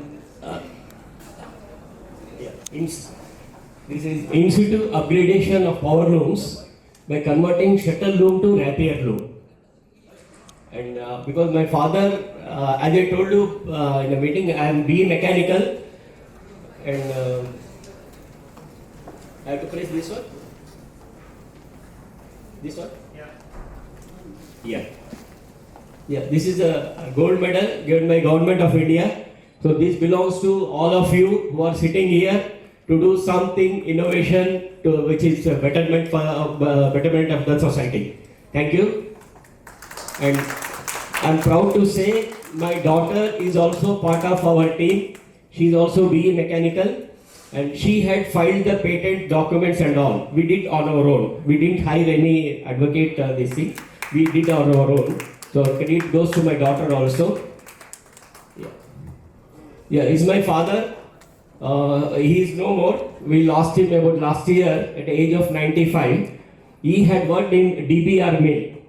So if you go to Tangbund, lower Tangbund, there's a mill which got closed down. He had worked as a weaver, and he had taught us the looms, the weaving, by taking us to Bhiwandi, which is about 100 kilometers from Bombay. So we were there for 1 week in our relative's house, and we had learned how to operate the loom. Yeah, now the energy consumption. As a certified energy auditor, so from some point about the energy conservation, when cloth is being made, the spinning takes about 41% of energy, weaving preparation 5%, weaving 13%, and humidification 19%, wet processing 10%, lighting and all about 4%, and others about 8%. So normally in any industry, in any weaving thing, the weaving portion is neglected, because in Bureau of Energy Efficiency exam also, if you see, out of 12 pages, 6 pages are they cover the spinning and all. Then they gave only one para which says the yarn prepared is converted into the cloth by knitting and weaving. Only these 4 lines are there, and then they jump to the wet processing operation. Then that is where I said, okay, weaving is such a big thing. My grandfather had depended on the weaving. My father had depended on the weaving. And they are not covering the weaving, energy consumption in the weaving in the BEE syllabus. So that is was about 15 years back when I was preparing for energy audit exam. Then I said, okay, we should do something about it. So when I became an energy auditor, while doing energy audits and all, I realized that shuttle looms are wasting a lot of energy. So this is how normally coal-fired thermal power station, from where we get the energy. Yeah, and also while for getting energy, we use a lot of water also. So these are all the case studies. One case study is done. The conventional loom, whatever energy consuming, and the rapier loom, almost about 31% of energy is saved by converting shuttle loom to rapier loom. So these are some figures. So go green with the. See, this is how the normal loom looks like. The left side. This is the shuttle, which takes the yarn from one end to the other, and it makes a lot of noise. You cannot stand near the machine. There are many cases in Bhiwandi and Solapur where the neighbors had put a shuttle loom unit. So the people have complained to the police, but because of the noise, we are unable to sleep. There's a big problems. So this shuttle we have replaced with a rapier, which weighs about a half kg, and the rapier is only 200 grams thing, which slides on the slide. So it consumes very less energy, and the noise is also reduced by 30%. See, yeah, it's like this. It saves energy by 20% and boosts productivity by 30% and improves the quality. Because the quality part is, see, when the yarn get empty, the shuttle, flying shuttle, it goes, leaving the yarn here only, whatever empty. So the operator, normally he has to take the machine back and take out that half yarn and then start the new purn. He has to change the purn and start the new one. He does it normally in first shift and second shift. But these machines work in all 3 shifts, first shift, second shift, third shift. So in third shift, normally he sees, koi dekh raha nahi na, supervisor nahi hai na, then he starts from there only. That is where you get the defect in the quality. So my sisters will watch for that. They see for the quality. Now that is where the yarn starts breaking. So here we have replaced this with the total comb. So the comb goes for almost 8 hours non-stop. So there is no stoppage. So the quality is also improved. Yeah. So institute upgradation is we upgrade it at the same place. The machine need not have to be shifted to the from the place. Then less wear and tear, and we have introduced well mechanism. This is our initial setup which we have made in BUND. I caught hold of a carpenter, then I explained him this is what I wanted. Then I explained it to the designer in Bombay. Then we got this cab done. So this total process took almost about 3 years, because that time I was working in Mercedes. So Monday to Friday I have to do my duty, and then Friday night I used to go to BUND, then from there go to Bombay, then get this thing done and come back and come to the office directly on Monday morning. So that is used to be my lifestyle. So it took more time because I didn't have infrastructure. Then technology benefits for owner, it saves almost 20% energy, and productivity, this are repeating. Then technology benefits save natural resources, the wood being used in the shuttle, because the shuttle is very high grade wood. So if that wood, for that somebody is cutting the trees somewhere, so that we are saving. So we did it in Sirsila, Warangal, and all these places.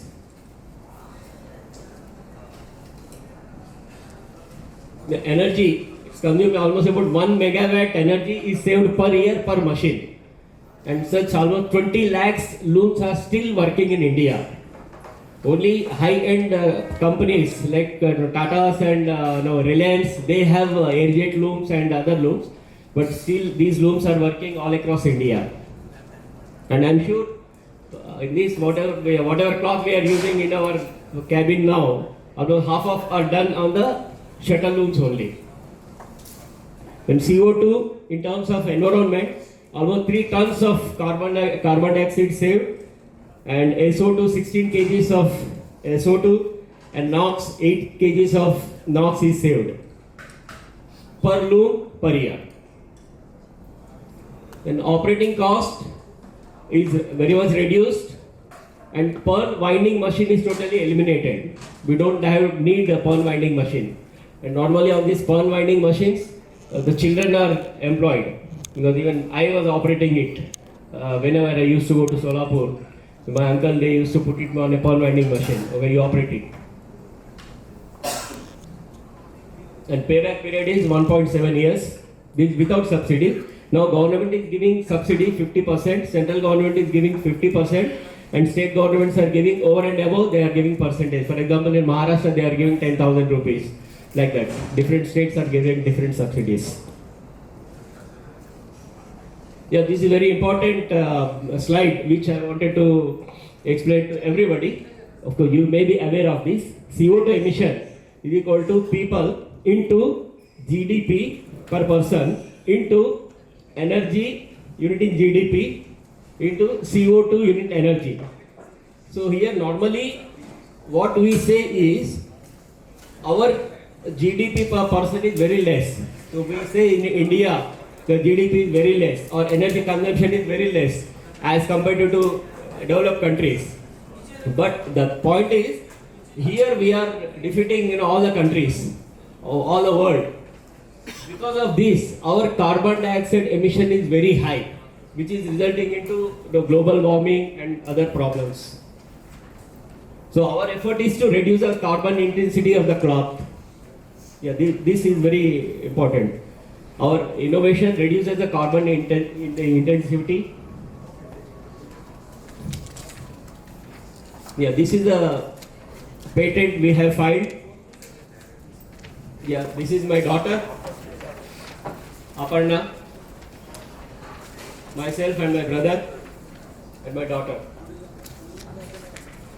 We initially said when one of my I did my engineering from Walchand College of Engineering, Sangli. When I told this in our college alumni get together, one of my friend, Mr. Bipin Jirge, he said, okay, you apply for patent. So initially I said, no, I don't want patent, because if somebody copies it, let him copy. Because there are 22 lakhs shuttle looms are there.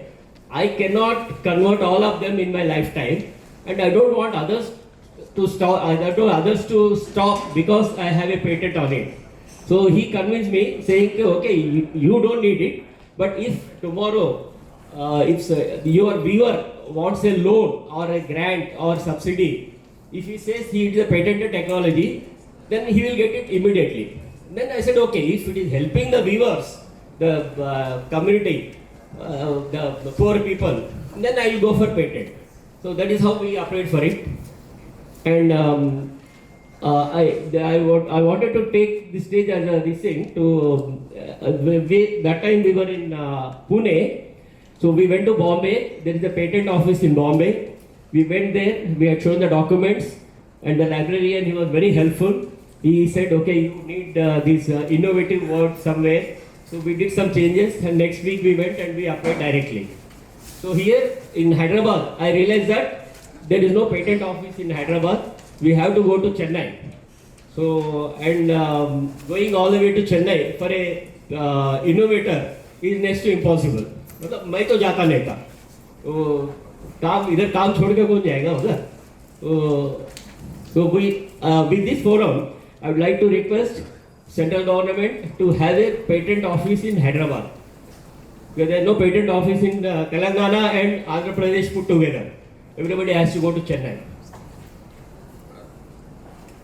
Yeah, myself, I told about myself. This is my brother. We had worked in the Bombay dyeing. So he is a sector expert. He was trying our initial thing and then telling, no, this is correct, this is not correct. My daughter, now she is married and now she is in USA. Yeah, this is how it looks like. And this is the award certificate given by Government of India. So Lockheed Martin is a partner to the Government of India in finalizing the most social innovation. Because in our year there were almost 1600 applications, innovation applications were there, and they have finalized 30, and ours is one of that 30. Yeah, this is the award ceremony in Delhi. And normally when Dr. Abdul Kalam was there, he used to insist that these awards he wanted to give with his hands. And our time, Pranab Mukherjee was the president and he was out of India. So we could not take from his hands, but he had delegated the directors to give it to us. And these are the new updates. Yeah, can we have the video, sir? Yeah, these are various other things. These are government giving subsidy.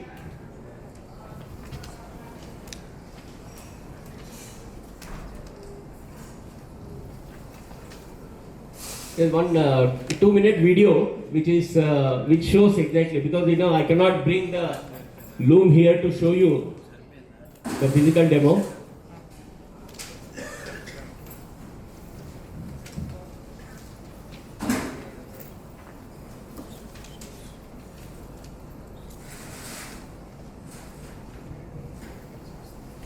So they came to Solapur to make a video of our innovation.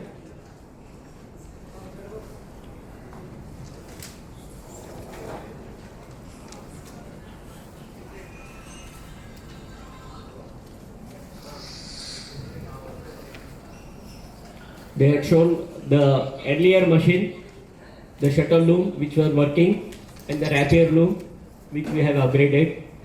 And in Hyderabad, in Usmania University, there is a textile department.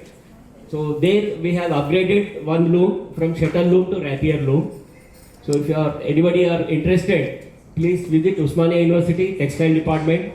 and see our innovation working. So previously, the students have to be taken to Sirsila to show the shuttle rapier loop.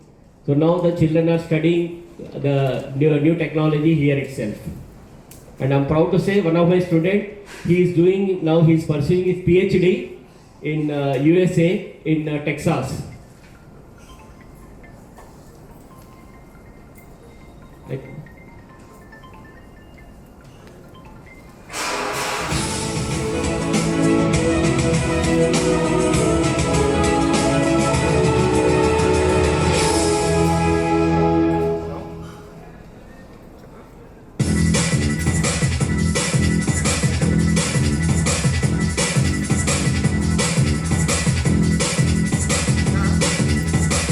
Here is a unique shuttle loom which has been converted into a rapier loom. This unique conversion has been done by Ravindra Banam and his brother. They have developed a conversion kit which is capable of converting a shuttle loom to a rapier loom.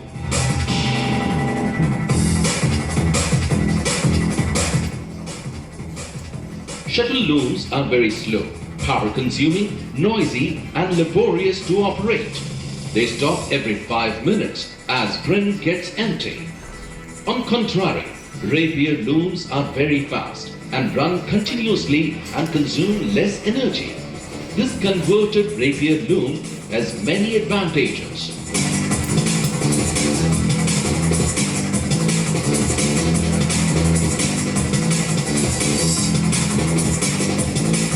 We have introduced some facts about this is the energy saving. And some figures are, we have almost 8 megawatts of megawatt hours of energy saved per power loom per year, and almost 40,000 rupees is saved per power loom per year, and CO2 reduction because of tons and NOx to the tune of 37,000 tons.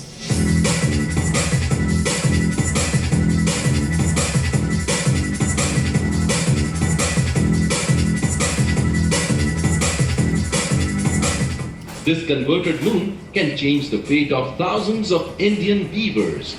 This is very cost effective and can modernize the world of Indian weavers.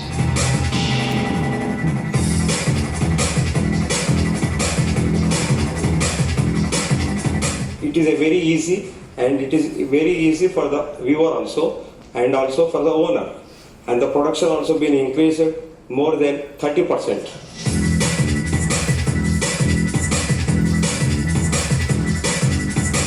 The conversion has large market, not only in India, but in neighboring countries also.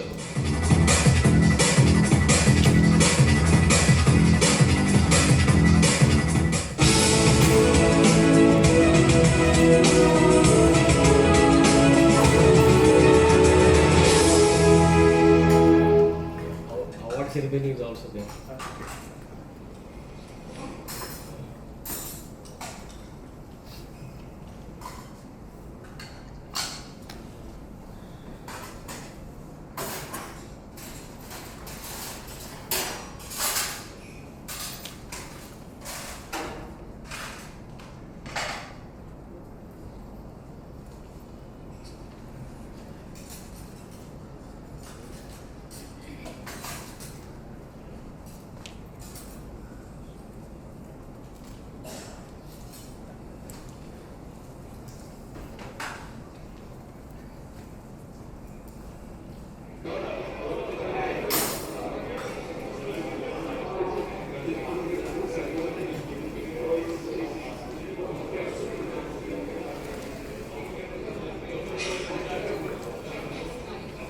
Ravindra Vanam from Srinidhi Green, converting shuttle looms to repair looms.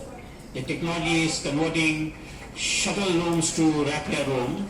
The innovation has developed to upgrade kit for converting shuttle looms to repair looms.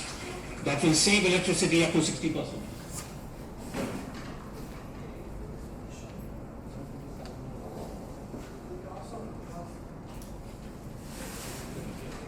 Our next winner is, the IGP winner is Mr.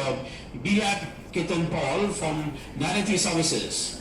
The technology is a kangaroo, is an innovative water solution that freezes far more land from waterlogging in monsoon and lean periods to ensure adequate irrigation. Okay, you can stop it.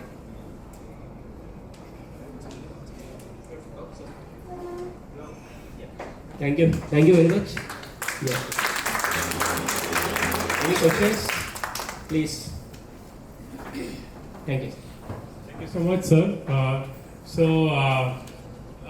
Actually, we had a session from Research and Innovation Circle of Hyderabad. So they are here now. So in between, sir, he also had an innovative product. So thank you so much for covering it, and also people are aware now. Also, I realized, that what is rapier loop, transition to a rapier loop is expensive. With your technology, even small people can afford it. So we would like to felicitate you with a shawl. Naveen sir, please.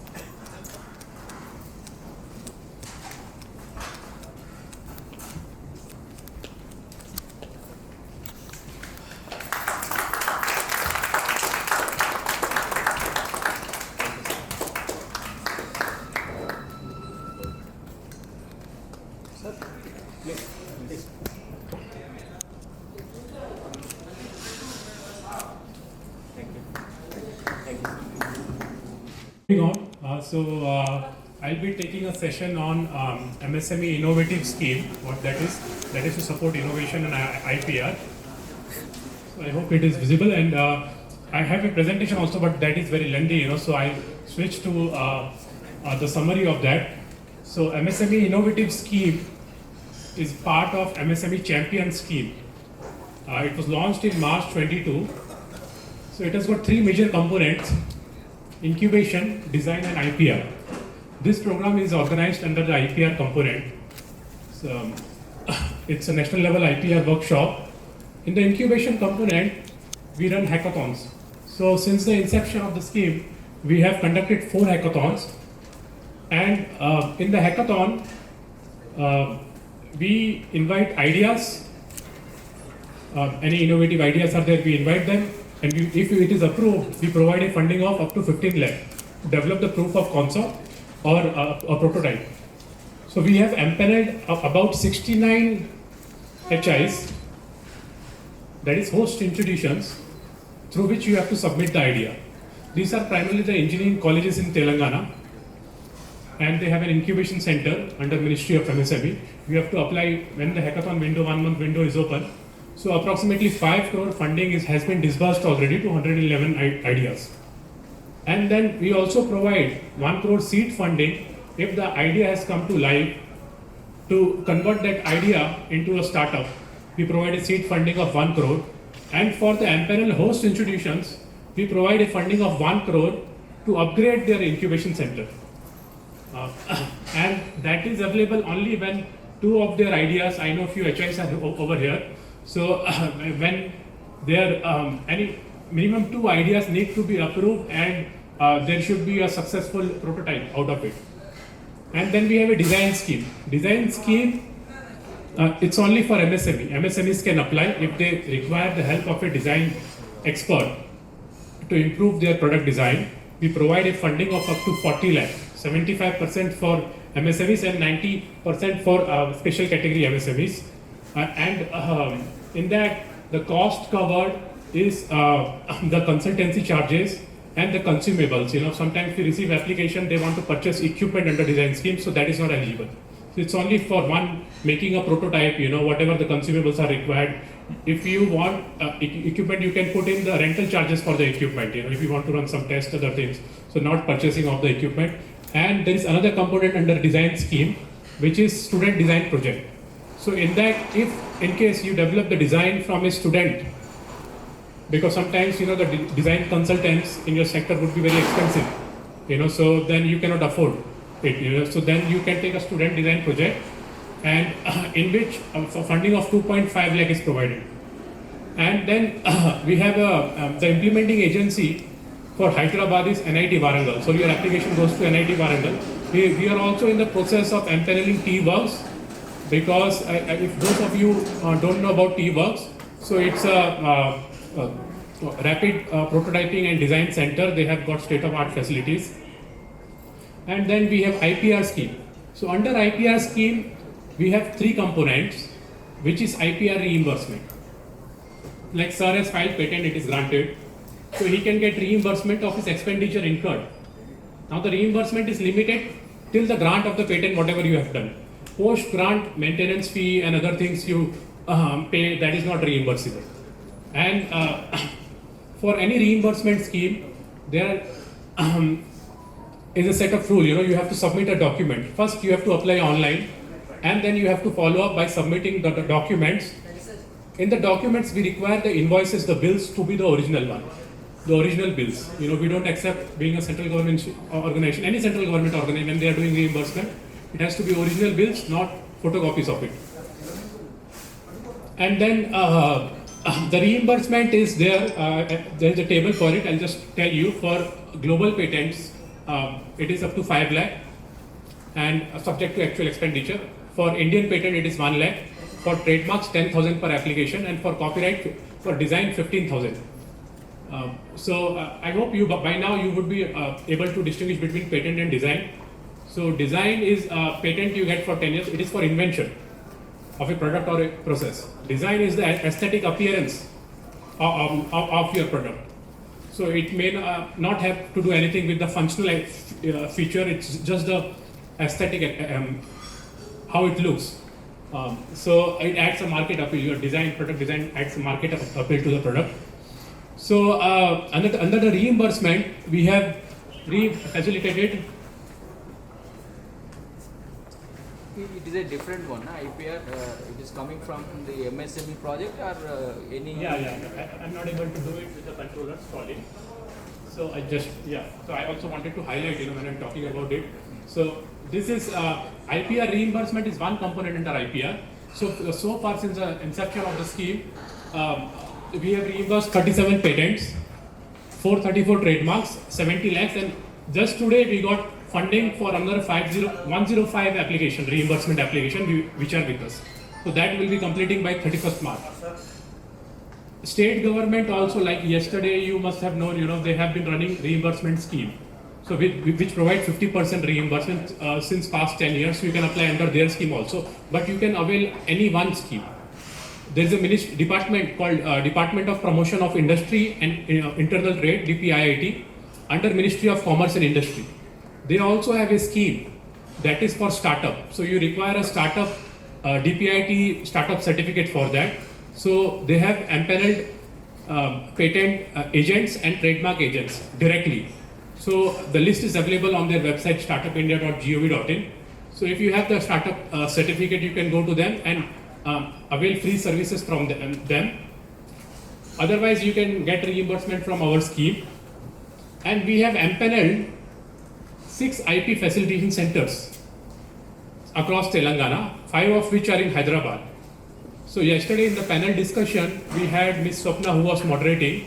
So she is the head of IPFC center at NIMSME, National Institute for MSME. Then we have ICRISAT. So unfortunately, ICRISAT couldn't come to this program. We have Osmania University of Chemical Technology, OUCT. We have Guru Nanak Institute of Technology at Ibrahimpatnam, Vagdevi Engineering College, and MLRIT in Gandhi Maisama. So these are the 6 IPFCs. The IPFCs, we are funding the IPFCs so that they provide, their empaneled attorney provide free IP services to you, whether it be IP consultation. For example, you want to register your brand name as a trademark, you visit them, whether it is registrable or not, if you want to file a patent, so whether it is patentable or not. So those things, consultation, you want a comprehensive report, you want to file a provisional patent, drafting, everything is covered under that except the statutory fees which you have to bear, which are nominal. So the professional services will be free of cost to you. Provided for all these schemes, Ministry of MSME schemes, you need to be present over there with your latest copy of Udyam registration, that is MSME certificate. Only then you are eligible for that. And recently we also have empaneled one number TTFC, that is Technology Transfer Facilitation Cell, which is IIT Hyderabad. So they will help in licensing your technology, commercializing it, so we will be providing funding to them. So there is no funding as of now, but in the next year we expect that.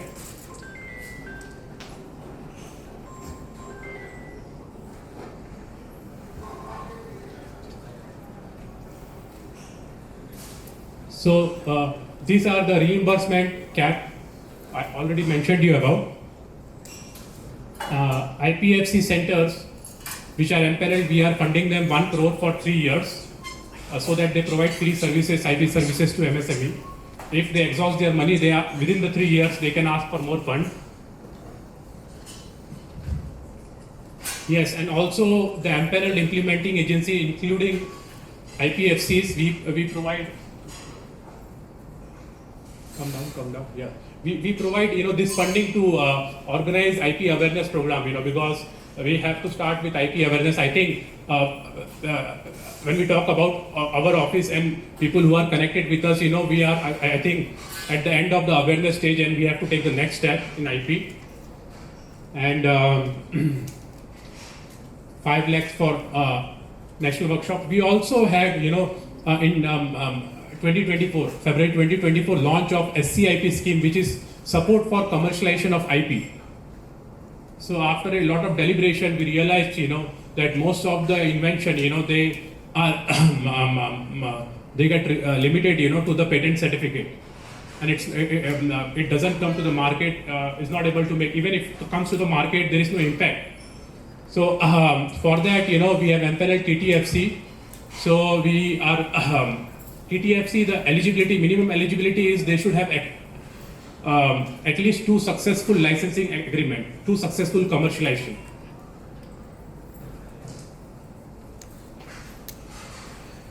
So also we are reimbursing under this scheme. We have proposed to reimburse IP access fee. So if you go down, there is a table. So IP access or IP acquisition fee, go down. So this is the what is IP access or acquisition fee. So we were discussing about licensing IP. So for example, sir is having an IP and you are a manufacturing of shuttle weaving machine, and you want to add this product to your manufacturing line. So you have to take a license from him. You have to pay upfront licensing fee and the royalty. So that upfront licensing fee, this is what we are reimbursing. For Indian patent up to 10 lakh.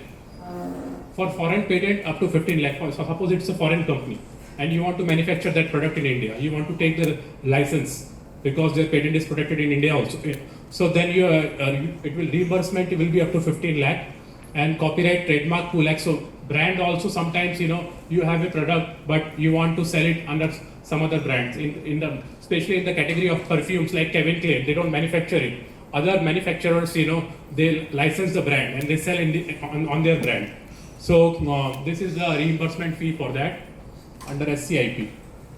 So this is the MSME innovative scheme, and the extension of it, support for commercialization of IP. And if there are any questions or anything specific you want to know how, then you can ask me. And if not, then we'll move on to the next session.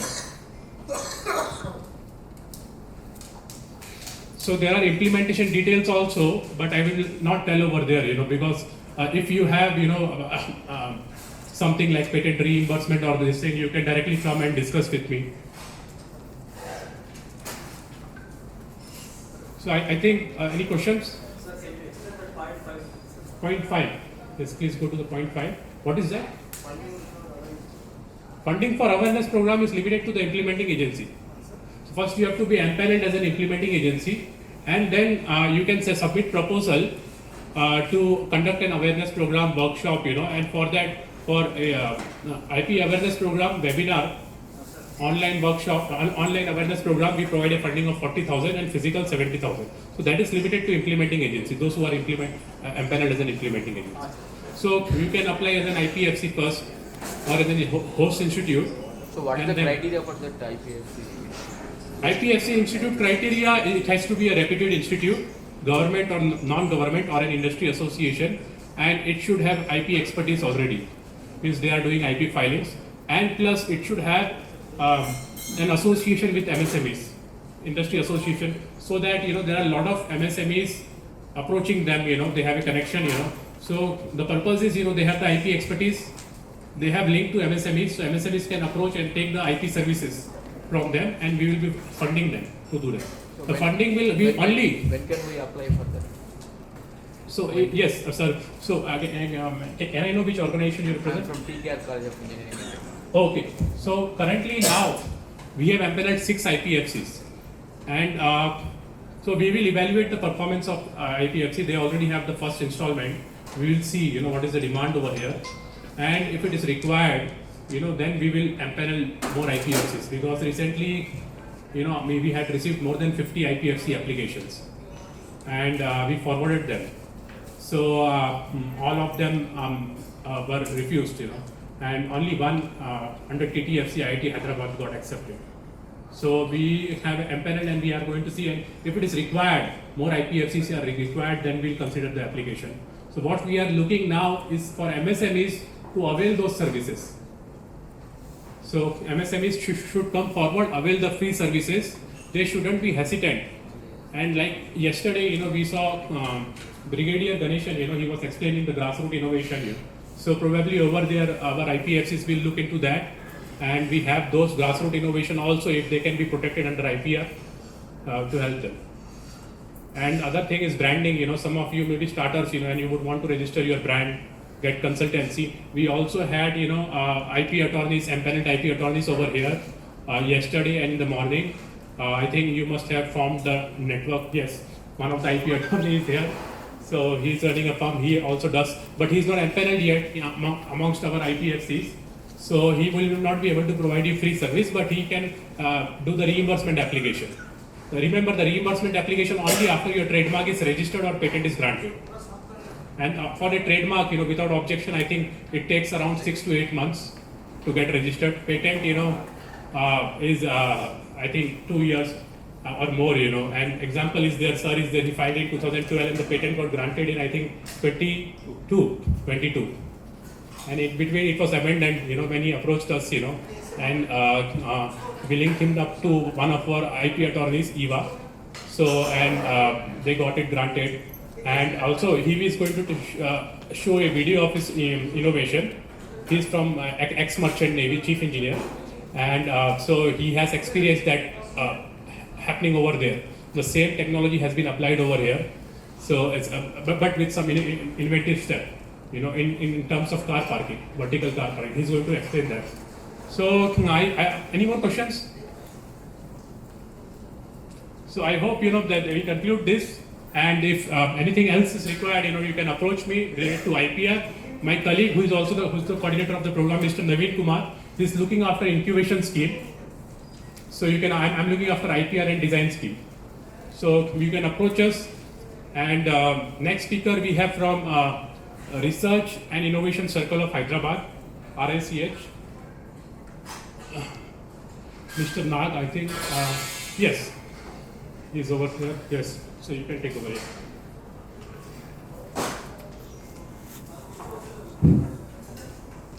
Good afternoon, everyone. Myself, Nagadurga Babu Nainala. I'm a project manager for sustainability vertical representing RICH. So yesterday and today we have a lot of sessions regarding IPR, innovation, and also MSME support schemes. So I'm going to tell about one of the scheme that is beneficial to MSMEs and startups. That is RAM scheme that we are leading. So the ramp means raising and accelerating MSME performance. So I'll just briefly tell about RICH. So RICH is the Government of Telangana's initiative, and we are also under Office of PSA. We are a science and technology cluster. We closely work in 3 areas, focus areas, that is food and agriculture and life sciences and also sustainability. So we act as a bridge between startups, industries, government bodies, and research institutes for bringing the innovation and bringing the product to the market. So in sustainability vertical, our focus is like one, we closely work with startups. So we help them in funding and connecting with the research institutes, solving their problems. And other thing is like projects. The projects are like basically aligned with the national missions.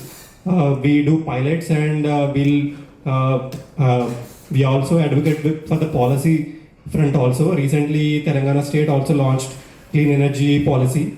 We have guided in that. These are all the broad initiatives. We work in the mobility, circularity and energy domain. So if you want to know further, we can discuss later regarding these initiatives. So I'll just briefly touch about MSME ecosystem in Telangana. So for Telangana state, the MSMEs are supporting like creating 46% employment. It's a huge employment creation. And also they are creating 10 to 12% of state GDP. So if you are seeing mostly micro companies are there among all the MSMEs. And in terms of today's our project is like greening of MSMEs. So if you see the greening necessity, yesterday also if you heard about the news, yesterday Telangana state had touched upon the record high energy demand. Yesterday it crossed 17,000 megawatt peak demand. So per annum if you see every year 70,000 gigawatt hour units will be the consumption of Telangana state. But in that 40% is alone for the industrial sector. But in that 40% if you see MSME ecosystem, MSME companies are contributing to 25% consumption. But if you are seeing it is less, but it's still there is a lot of potential to greening these MSMEs. Because the renewable energy component deployed in these MSMEs is close to 1%, it is less than 1%. So there is a lot of room for improvement. So what are all the drivers for MSMEs to go green? So from the market side, currently European markets and other markets, they are demanding greener product. From the economic point of view also, if you are deploying a better efficient technologies, processes, and if you are able to afford cheap renewable power, then your product will be cheaper and it's competitive in the market. Ultimately, you will be beneficial with this greening initiative. And also from societal side also, your MSME is facing like moving towards the outer outskirts of the regions, residential regions, to do regional or societal pressures. MSMEs are already using a lot of technologies. They are also doing their own bit to go towards the greening. So usually common practices are like deploying variable frequency drives and waste heat recovery systems, or shifting towards energy efficient equipment, or adoption of renewable energy, or recycling, or digitization of their entire systems, and also using as a cluster approach, like common facilities. So they will be building in the common facilities and using their common facilities for the individual MSMEs. So the RAM project is like, it's a World Bank funded initiative and also MSME Ministry jointly funded initiative. So for the Telangana state, they have identified some areas where we need to support MSMEs in different perspectives. So it's not a single entity. There are 10 different components are there in this. First component is consolidated MSME database. It is handled by industry department itself. They are pulling up all the data and they are working on the integration. Second one is setting up of enterprise development centers and making them more effective. It is handled by National Institute of MSME. Third one is like Center of Design Excellence. This is mainly for IPR. Yesterday also IIT Hyderabad people, they have told about IPR. They have handled an IPR session. They are going to create some courses or skill development sessions, and they are going to promote indigenous brands. This is one area you can look into. The other program is like Telangana Trade Promotion Council is handling import substitution and also MSME export champions, where the support will be will identify materials which are substitute for the import components, and also support in export oriented startups. Then Telangana Industrial Health Clinic is handling reviving distressed MSMEs. They are going to identify the MSMEs, and there is a lot of support will be given to MSMEs. Then sixth component is ours. It's a greening of MSME. I'll cover it detail. Then Alip and we have also, they are doing like self-help groups to MSMEs, they're supporting their journey, and also women acceleration programs. CITD and CPET, they are handling benchmarking studies to assess sectoral gaps in thrust sectors like plastic or composite, those areas. So these are like interconnected programs. If you are an MSME, you can avail the benefit. If you are onboarded in one of the program, you can connect with other agencies also, so that it will be beneficial to you.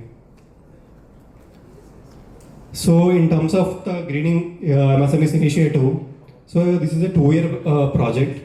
So targeting 2,000 MSMEs across Telangana state in the pilots, in the current stage, to show the impact. For this, we are going to first identify the what are all the clusters available in Telangana, and also top energy intensive clusters in that, and what are all the technologies already deployed or commonly used by them. We will identify and we will map them, and we will onboard the MSMEs. We will be going to do lot of stakeholder consultations. Recently we did in Jidimatla and Nacharam industrial regions, where about 100 participants have participated, and also they have told they have shown their interest. So likewise, we are going to cover all the clusters in the Telangana, and we are going to approach more than 4,000 MSMEs, and we wanted to convert them to get the committed 2,000 MSMEs, where we can provide all the support, be it capacity building or awareness creation. Once they are onboarded, we are going to do energy audits and carbon audits. It's not only pre-audit, but after the deployment of the technologies also, we are going to do the ending of the project also, to show the real impact. It's not like we will do the awareness sessions and we will leave. It's like we will be there till start to the end. There is also one more innovative component also involved.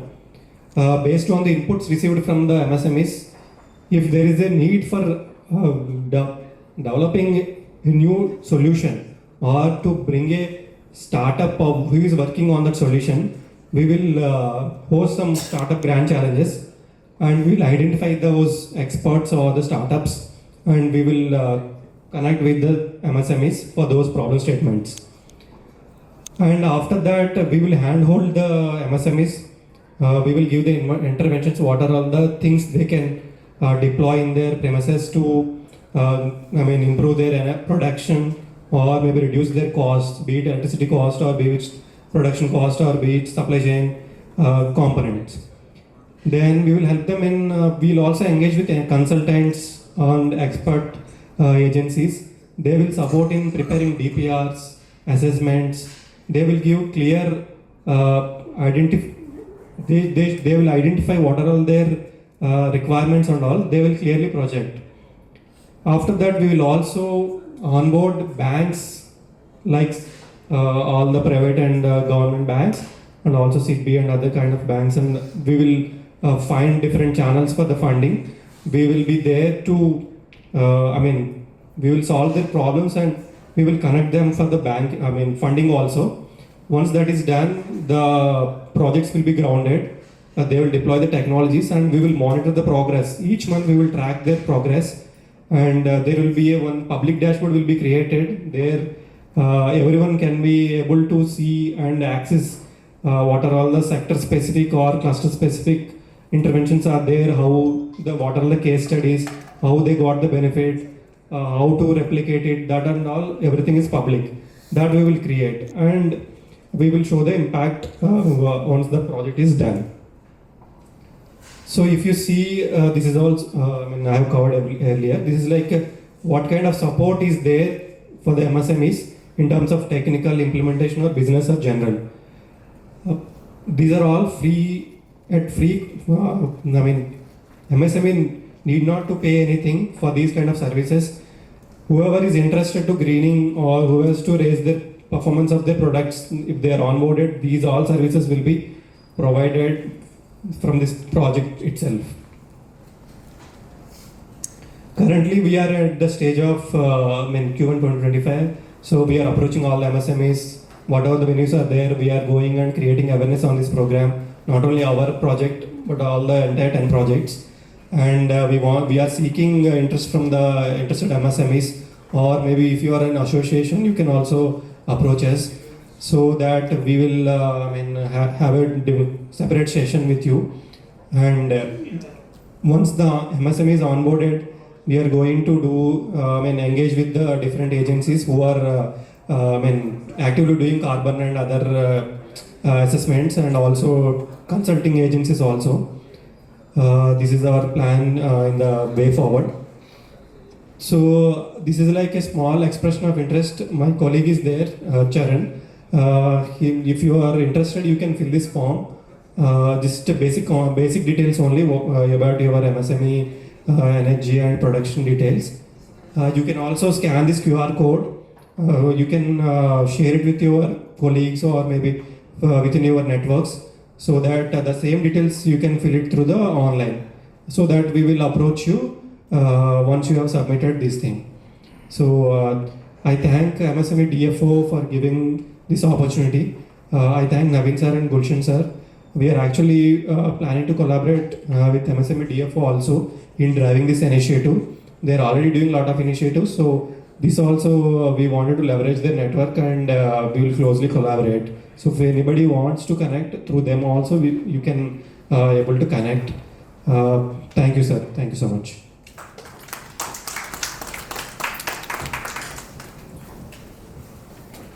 So our Department of Sustainability from RICH, Research and Innovation Circle of Hyderabad. Yesterday, their CEO, Ms. Rashmi Pimpale, was part of the inauguration ceremony. And so I would like to felicitate Mr. Nag Babu with the shawl.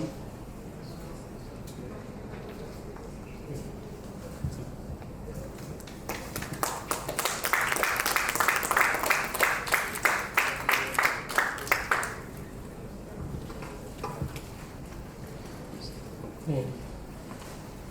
So next up, Ramana sir, you can come. So you can. So it's he has made a what should I say, prototype, a working prototype at Patancheru. From the concept, and there's a video also of it, and I saw the video and it was very good, and maybe he has further developed it, and so rest is, he'll I got inspired with MSME, and I thank Gulshan for his encouragement and support, and he connected me with EVA for getting my patent approved. So the idea of these 2 video clips is to share my inspiration. If you have the seriousness and you believe that your thought can do something for you, don't leave it. Because it took me about 10 years. When I first applied, it was in 2012. I was working as a chief engineer on boat ships, and I used to transport Honda and Toyota cars from Japan to US. Every year my transport numbers were at least 1 lakh to 2 lakhs of cars. So I used to also transport containers for Hapag-Lloyd of Germany. So the thought which came to me was very serious, because if you see in the last presentation, MSMEs gave 46% of employment. Even now that is a real fact. And the automobile industry contributes 50% of manufacturing GDP today. So, but at the same time, it has got its own flip side. The automobile industry can make the city unlivable. Delhi is the worst, the best example on the worst side. Now, even Hyderabad is going towards that direction. 2012, when I purchased a high-income group flat promoted by our Gruhakalpa, there were no car parkings there. The idea is not many people could afford. There were only motorcycle parkings. I am talking in about early 80s. As the vehicles grew, the same thing which is happening, the spaces for cars did not grow proportionately. Everything, any cars, and today we have about 1.6 crores of vehicles registered in Telangana, and 50% of them are four-wheelers. Other things. So Hyderabad has got 50% of them actually out of 80 lakh vehicles we have in Telangana. So when this happened, I am sure that this is going to Hyderabad is going the Delhi way. And for the last 2 years, I have been meeting various government organizations like Urban Development Department, GHMC, HMDA, and other departments here, including traffic police also. Trying to see if we can do something for traffic mobility and reduce pollution. So when I first got my concept with MSME, they told me for 6 years you just forget, your application won't be processed because it is so much of backlogs were there. So I really forgot. When it happened, in between my attorney he had to change his place, and I gave a new attorney's change of address and all, and that did not get registered in their records. So then what happened in about 2019 or sometime at that time, 7 years later, after my submission, when the new attorney browsed the website, my application status was abandoned. As if I abandoned. I didn't get any intimation about request for examination and all. Although I applied through the new attorney, it didn't reach them. Something happened. So at that time, Mr. Gulshan was really helpful. He connected me with EVA, and I made all my efforts to get my certificate done. And only before last year, 22 June, I received it.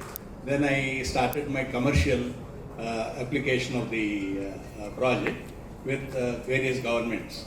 With the UP government, I signed a 5-year contract to set up facilities, large facilities, with about 400 crores investment through my hand. And now here, in the government of Telangana here, these my designs are shortlisted for the secretariat building requirements, and also some of the public places where the parking is required. So I will just run through the concept and my proof of concept, and then of course I will be continuing with my you can say progress with MSMEs, how to go further and further, expand the program.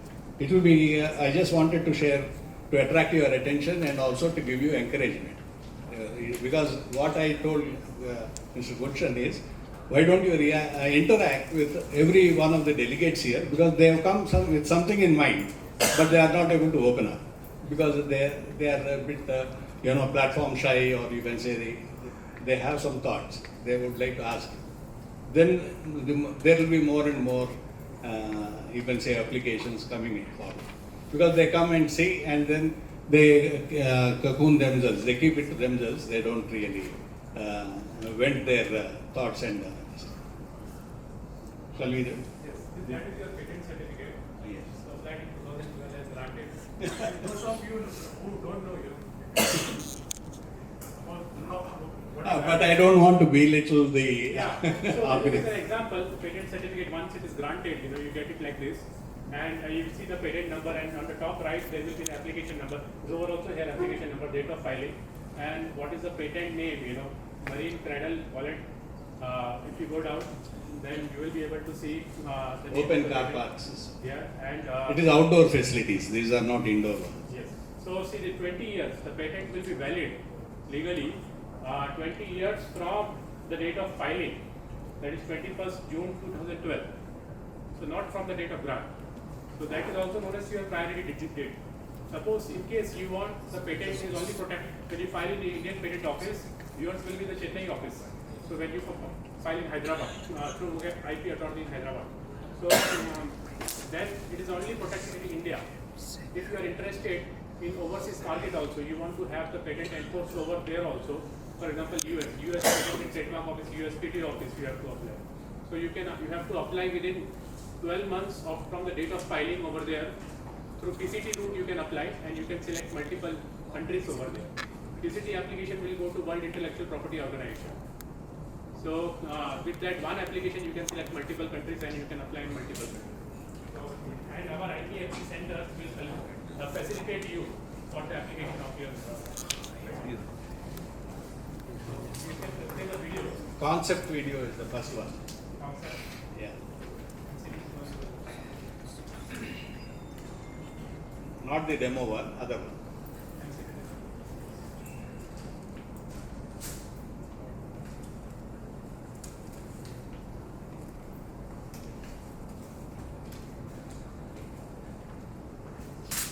This is one example, and we were also, there was one person who was going to come and talk about Zen technology. I'm not sure whether you have heard about it or not. But when I joined this, I went for an inspection over there, and it was not that big firm. Today it is doing a turnover of 900 crore. How? Only because of IP, filing patent. Their patent filing is so huge that they have empaneled an IP firm with them. And then they have a contract with them, that so it's not patent basis, it is a lump sum contract they fee. So they are on the payroll. The IP firm is on the payroll of the company because they are primarily innovative company. They don't manufacture, they license their IP. So when I approached over there, it was a small enterprise. Now doing turnover of 900 crore, it is out of MSME. So you can understand, how IP. I know one more firm, they were incubated, one of the first company, life sciences company, first company to be incubated at CCMP incubator. And Oncosim Private Limited, Oncosim India Private Limited. So the person is also an innovator, primarily innovator, and he patented his innovations not only India but overseas also. In China, Japan, Australia, US, EU, and now he planned to start a manufacturing facility, and he was looking for loan, which was very difficult, and he started licensing because a lot of pharma companies are there in Hyderabad. He got the opportunity of licensing, and he's earning. Last time, now he's not. He's become a very busy person. But when he was in touch, I think in 23, he was already earning 4 crores per year through royalty. So that means entirely in your pocket, except the taxes. So without doing anything, only innovating the patent and finding the right buyer. And I don't know what he's doing now. His person had come. So was he over here? I would have told. So that is the power of when you file your IP and you commercial. Even if you don't manufacture yourself, you license it out. You have the video. Yes. So you can see.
Now you can see the other one, middle one being removed by shuffling the upper one to the.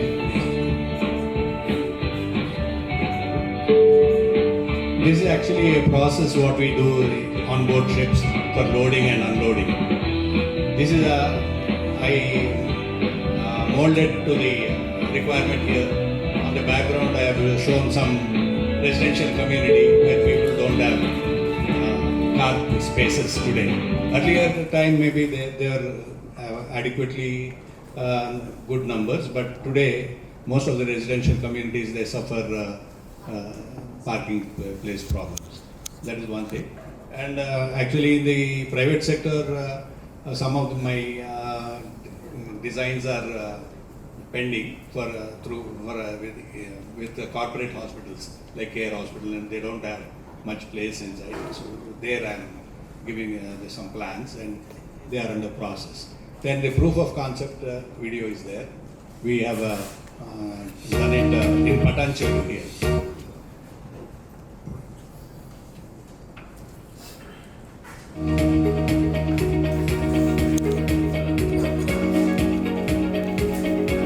Through a drone camera we have shot this one, that's why you find a bit shaking.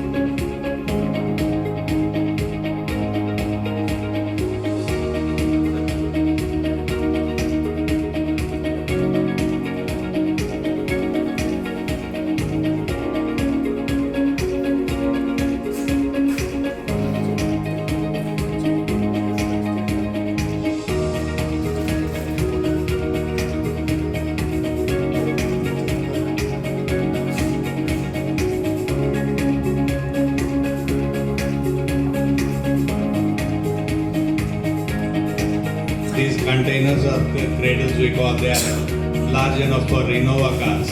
That is the longest large car in the market today.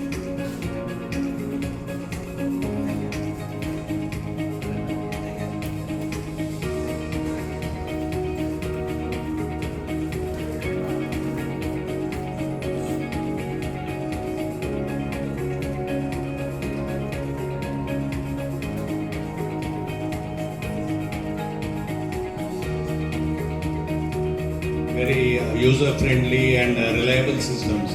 They don't have any complex robotic or hydraulic systems.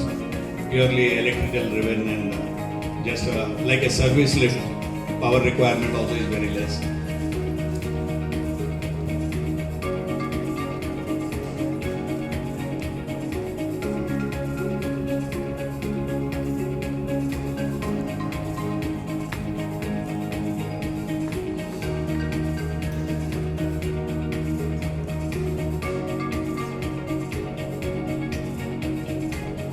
Whatever you have seen in the concept is the proof of concept. Demo model.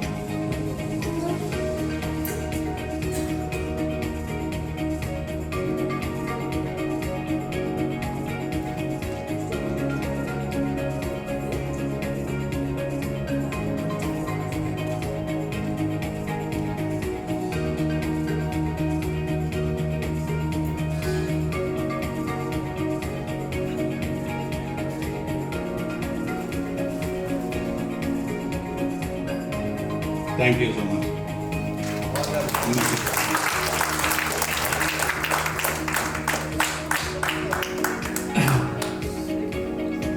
Thank you so much, sir, for presenting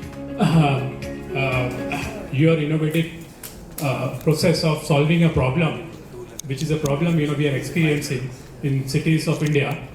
So you see over here, how this takes me back, to my olden days. Previously, I used to work in the oil and gas industry. So it is similar to merchant navy, we have ships, barges, vessels, rigs, and we have lifting operations, how we stack everything, So see, from what his experience was, and the problem he is facing personally.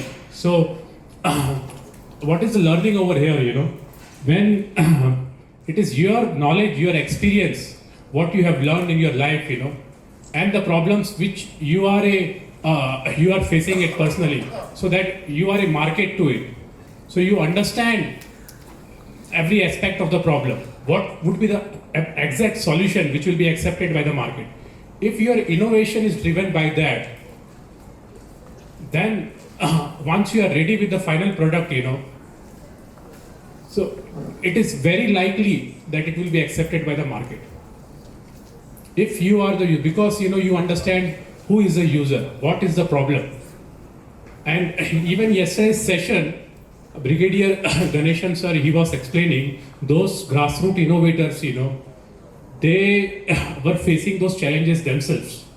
And then they came up with a solution, So one person was seeing his mother, bending every time, to sow the seed, to cut the crops, So he made a simple solution, without bending, you can put the seeds. So that is what, innovation, driven by that is most likely to be successful. So we have a topic, which I want to present, the IPR strategies. IPR strategies, it will be, one innovation, one product, one technology, it could be protected by multiple IPRs. There could be patent, design, trademark, even copyrights protecting it. Yeah. So when you have such a ensemble protecting your kernel, which is your USP, then it's very difficult, hard for competitors, other large players, to copy it. So the IPR strategies, it's a presentation, it's a big presentation, but I'll skim through it. The important points, which are useful for startups, businesses. I hope you are aware of, by now, second day of this session, the definition by World Intellectual Property Organization. So, so inventions under what IPR tool is it protected? Inventions. If you have invention, a product or a process. So, which is the main IPR tool under which? Patent. Yes, correct. So, and literary and artistic work? Copyright. Designs? Yeah, you can protect under designs, you can protect under trademark also sometimes. Symbols, names, images used in commerce? Trademark, yes. So, so building IP, how do you create IP? First you have to create IP and then you capture the value in it. So how do you create? First of all, the focus over is human beings, intellect, your mind or your team. They create, they are the intellectual capital. Any organization, startup which are successful, if you see, one common thing they have is the core team which they have selected, they stick all the way through the journey of the startup and make it successful. So that is a common thing, amongst all the successful startups. So they create intellectual assets, which are intangible assets. Then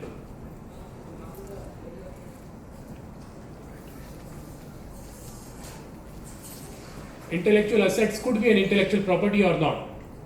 So some intellectual assets, they would not be a property. You cannot acquire rights on it. So if they are intellectual property, then you acquire rights on it. So not all innovations can be patented.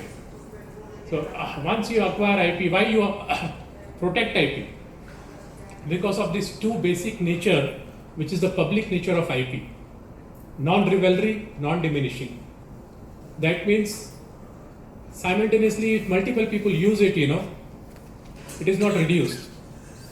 For example, there's a bottle of water, I consume it, I will reduce it.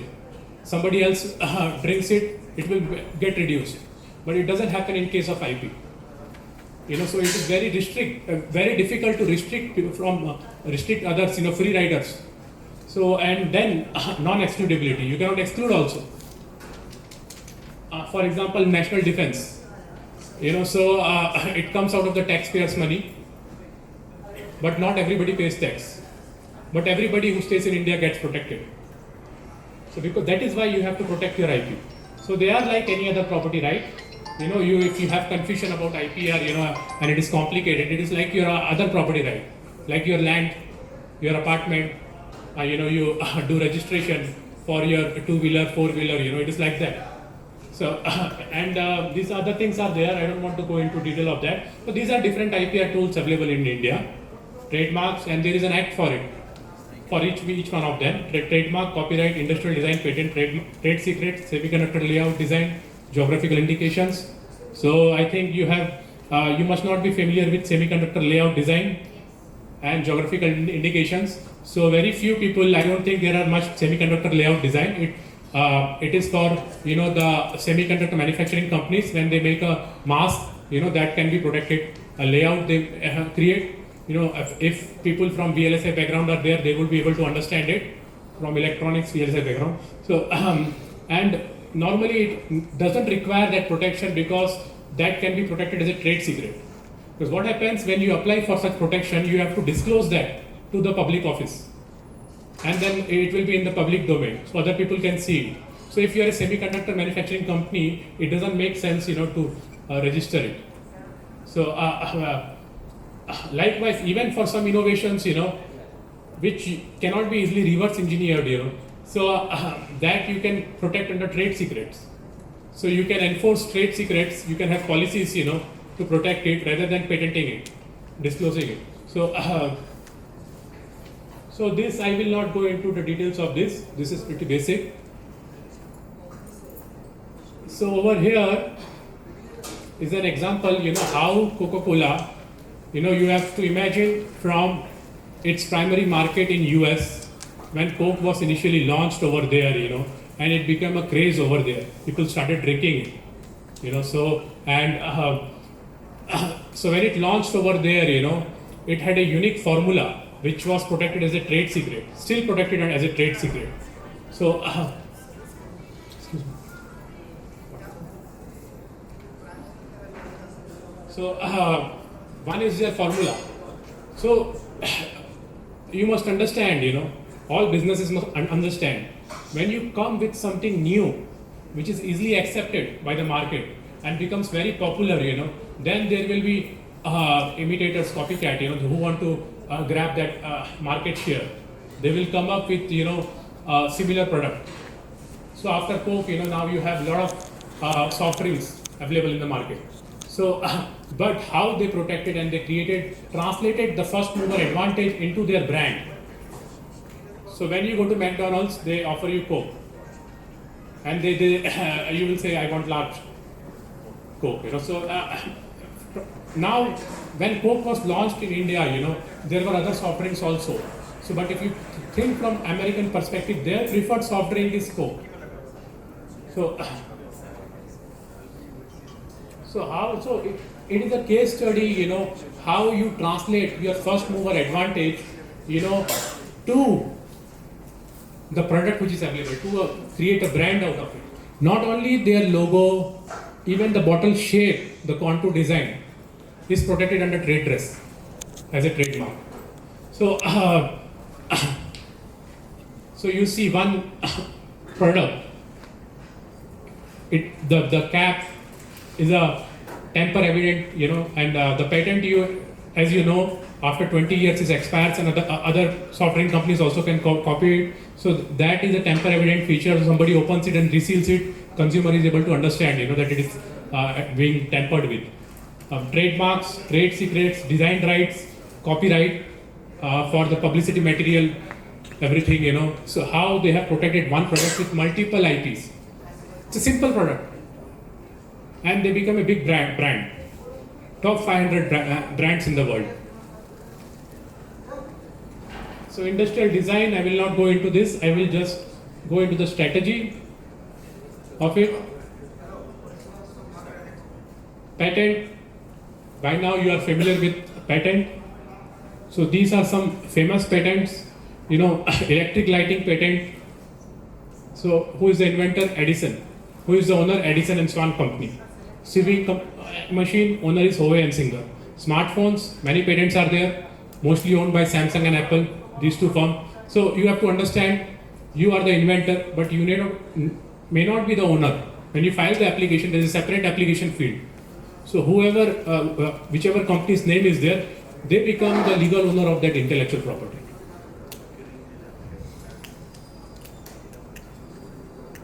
Like he is the inventor, but the patent is in the name of his company, Marine Car Parts. So conditions for patent, You tell me. One is novelty, obviously it should be new.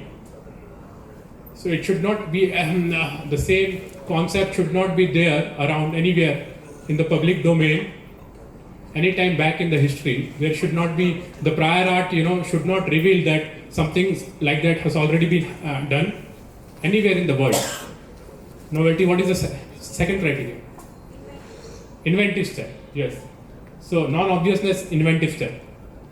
So in India, the inventive step should be strong, So Indian Patent Office will not grant a frivolous invention.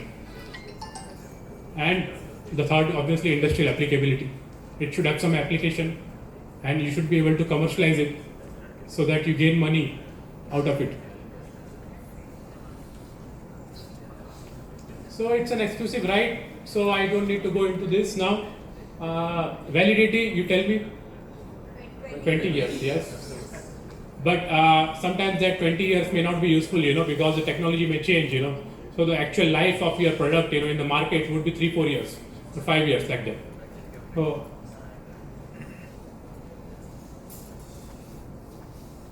what is the strategy over here? I would like to cite the example of Dyson vacuum cleaners. Have you heard about this company, Dyson vacuum cleaners? Any of you have own it? Yes, you own it. I have also used. Yes, yes. It. You attended my session. In the ADP training program. So, I understand. How it is comfortable, how it is better than the other products. You can see so many in Alsa and Agaro and even Kent. Offering similar type of vacuum cleaner. And I will tell you, every American household, on an average, they will be having 2 or 3 Dyson vacuum cleaners. So, and it is not a cheap product, very expensive. It is 3-4 times, or maybe more than that of their of the other product. I would not say they are competitors, because they are a different market altogether, So, what is the USP initially when they started was bagless vacuum technology. If you remember the old vacuum cleaner, it had a bag. You had to clean it, everything, and it is quite cumbersome. And also there will be a cord, big cord, and you have to move around, and quite heavy, and then you have to have all these extensions and other thing, So if you have used it, so it is very simple, very convenient. And only thing, I'm owning the oldest one of the vacuum cleaner, only thing the battery power is very less, On the max mode, it survives only 10 minutes, so you need to have a backup battery and replace it. So, but now in the newer version, that has been solved. So with cyclonic suction, so that makes it very powerful. So you can do the actual cleaning, everything. So now this is the USP, due to which I am willing to pay the price. I am willing to buy that, the convenience, everything, which offers this USP. That needs to be protected as an IP. The USP has to be protected. So your competitors cannot take that. And so he was an innovator, I think he started in 1994, and then after this product, he made the first model of that. He approached the top companies and he wanted to license it to them. But these companies, they realized, yeah, it is better, but we have a business model. We have everything in place, we don't need this. Then he started his own company and he patented this technology, and he patented it in such a manner, that there is very less freedom to operate for the other. So when the product was launched, it was already protected, by patents, designs, and there was an immediate response by the market, and the other companies, big companies, they saw decline in the sales of their product, and every person started buying this. And now what, they try to copy it, but there is no freedom to operate, Without infringing his IP, they will not be able to manufacture, So they have to wait till the 20 years is over. So then by that time, they already developed a brand, Dyson. So, and now people, they prefer Dyson. So that is how you translate your first mover advantage over, in this case, the innovation, the patent, because it's not going to last for lifetime, into the brand. Now they are such a brand, had you had this program in the Plaza Hotel, you go to the washroom over there, there is a Dyson hand dryer over there. They have hair dryer, they have air purifier. So, and all are expensive products. People buy them, still people buy them. So, they have created a monopoly in the market. So this is their plan, which I already told you. So they primarily do R&D, and whatever their profits are, they invest 20% of that into R&D. They protect their IP, and after simply filing your IP, acquiring the IPR is not sufficient. They also enforce it. They have filed multiple litigation suits, including against top vacuum cleaner companies. So, so you have to enforce it. You have to keep a market watch. Your IP attorney. You have to now for you guys. It will be our IPFC centers. So you have to see that it is not being infringed after it is popular. Once it is popular, there is traction. People are buying it. Then you have to have the watch that people are not copying it. It is that period of time when you are on the growth. And you don't want all of a sudden there is a smooth sailing, it is growing, sales are growing, then all of a sudden there is a dip. You don't want that, that is why that is the time where you have to have market watch to see, and you have to restrict competitors, from infringing your IP.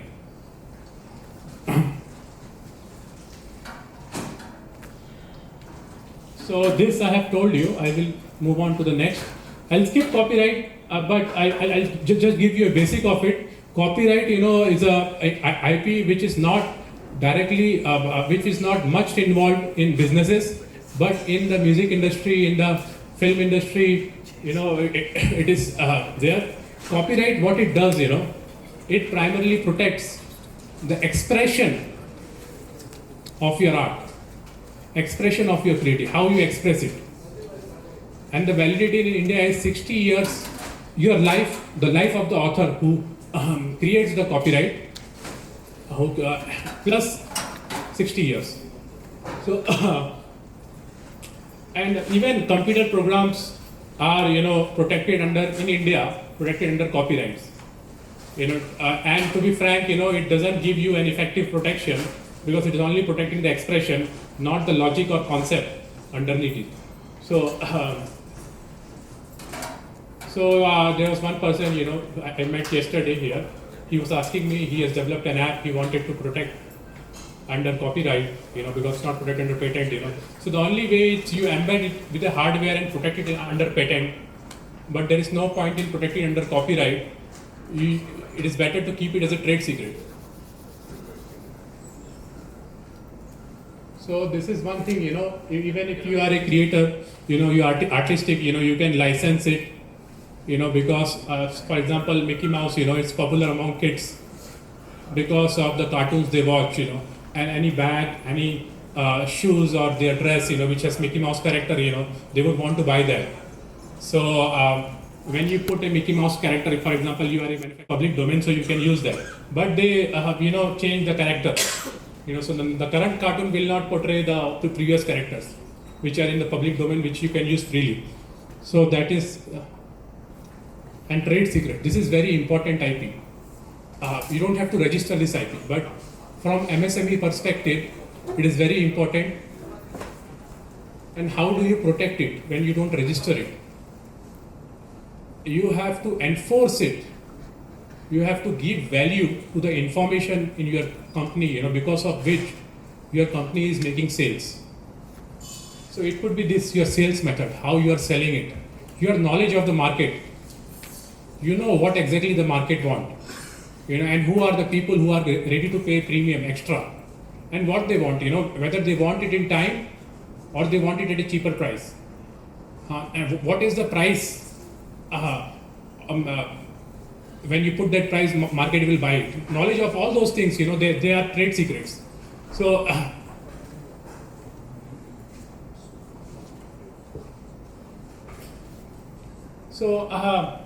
most of the times, your strategy, you have something, innovative product, then it could be a combination of trade secret as well as patent. So you disclose sufficient information in your patent application so that your patent is granted, but not the entire technical know-how. Not make it, very simple in your patent application that a competitor will be able to read the application and then he will be able to reverse engineer it. So the things such as processes, which cannot be reverse engineered easily, so that you can protect under trade secret. So the example is of KFC recipe or Coca-Cola secret recipe. They have been protected under trade secret. So I'll not go into the details of that. See over here, important point is physical only record, no digital copies. For very easy to copy. If the recipe is put into a digital copy, you cannot even trace, where it went, how it went, who leaked it. The important thing over here, even if it is leaked, it's a hard copy which is leaked, it is easy to trace it, and you can enforce that, you can file a litigation and you can prove it. But digital records, very difficult to do it, So, and licensing your IP. So I'll give you example of this ARM company. Have you heard about this company? ARM company. So ARM Holdings, they designed the processor architecture of the chips in your mobile phones. Your processing chip, CPU, or your GPU, graphic processing unit. So they designed that, but they don't manufacture it. So they only innovate, they do R&D, they license it, and they make the revenue out of licensing. And see, you can see in this figure, that is the company. It's a semiconductor partner company. They license it to a semiconductor partner company. It could be anything, Samsung, Apple, any mobile phone company, who have a manufacturing facility or who are doing contract manufacturing to a semiconductor manufacturing facility. So then the red arrow you see, there is an upfront licensing fee. Normally in a licensing agreement, you have to pay an upfront license fee, and then there are milestone based payments you have to do to the owner of the IP from whom you are licensing in the technology. So royalty on the products, every product sold, every chip sold on their product, they pay royalty fee of 2 to 3%.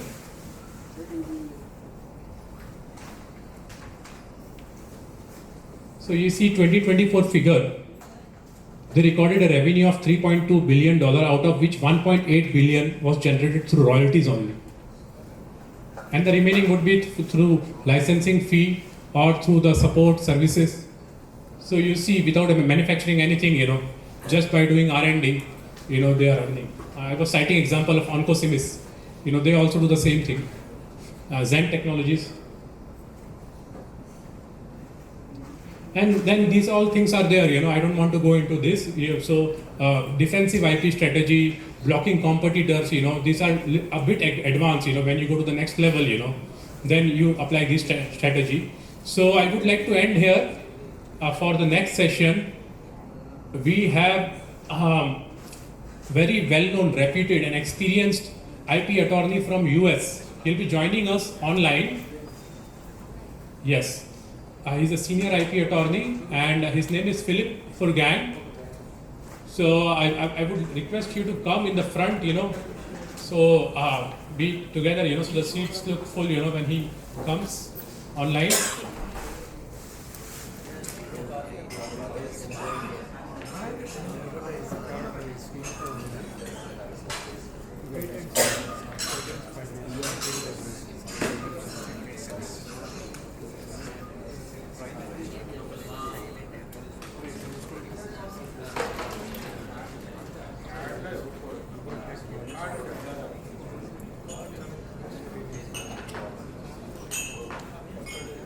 You see me?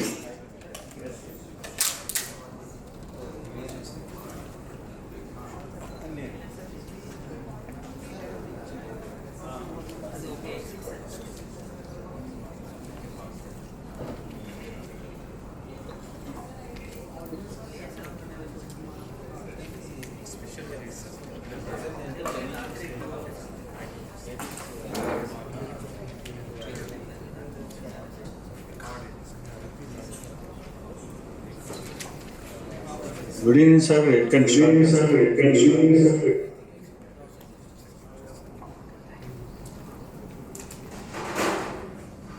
would like to welcome Mr. Philip Furgang to the National IP Yatra program being organized by Ministry of MSME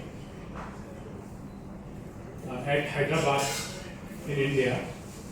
Mr. Philip Furgang is a very senior IP attorney. He is a US attorney and he is also founding partner of Furgang and Edward LLP. And he is a newer super lawyer for IP law for most of the years since 2019. That this is an honor awarded by his peers, those working in the IP attorney, those who are IP attorneys, to less than 5% of all lawyers. So Mr. Philip Furgang is going to present his expertise, his insights into IP commercialization and globalization. So please welcome him with a round of applause.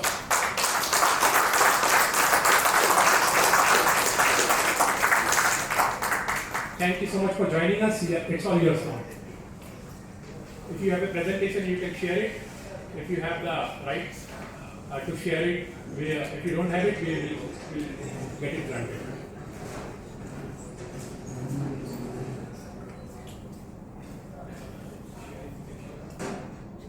Okay, sir, all yours. I begin? Yes, thank you. Well, today, well, and I'm communicating from States. There is a time delay. It's a little difficult, but let's try. Okay. Please understand that I am not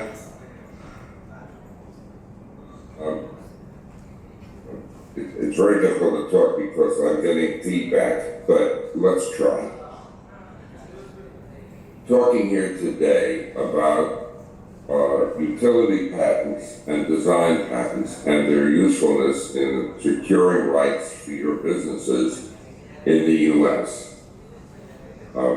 First, you should know that all of the intellectual property rights that we talk about emanate from a single source.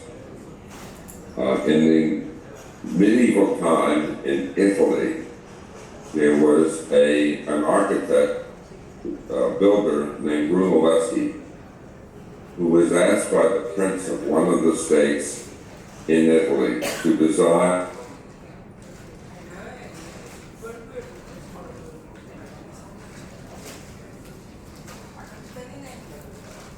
that he had to retain the rights to the dome. In other words, if somebody wanted to copy and build that dome, Mr. Brunelleschi wanted to profit from that. Today, that's not an unusual experience, but then it was completely new. But the prince said, all right, I'll grant you a property right, and that was the first patent ever granted. Now, a lot has happened since then, and I'm not going to dwell on what has occurred since then, but just simply to point out that in the United States, a utility patent is just what it sounds like. It is the utilitarian aspect of an invention, how something works.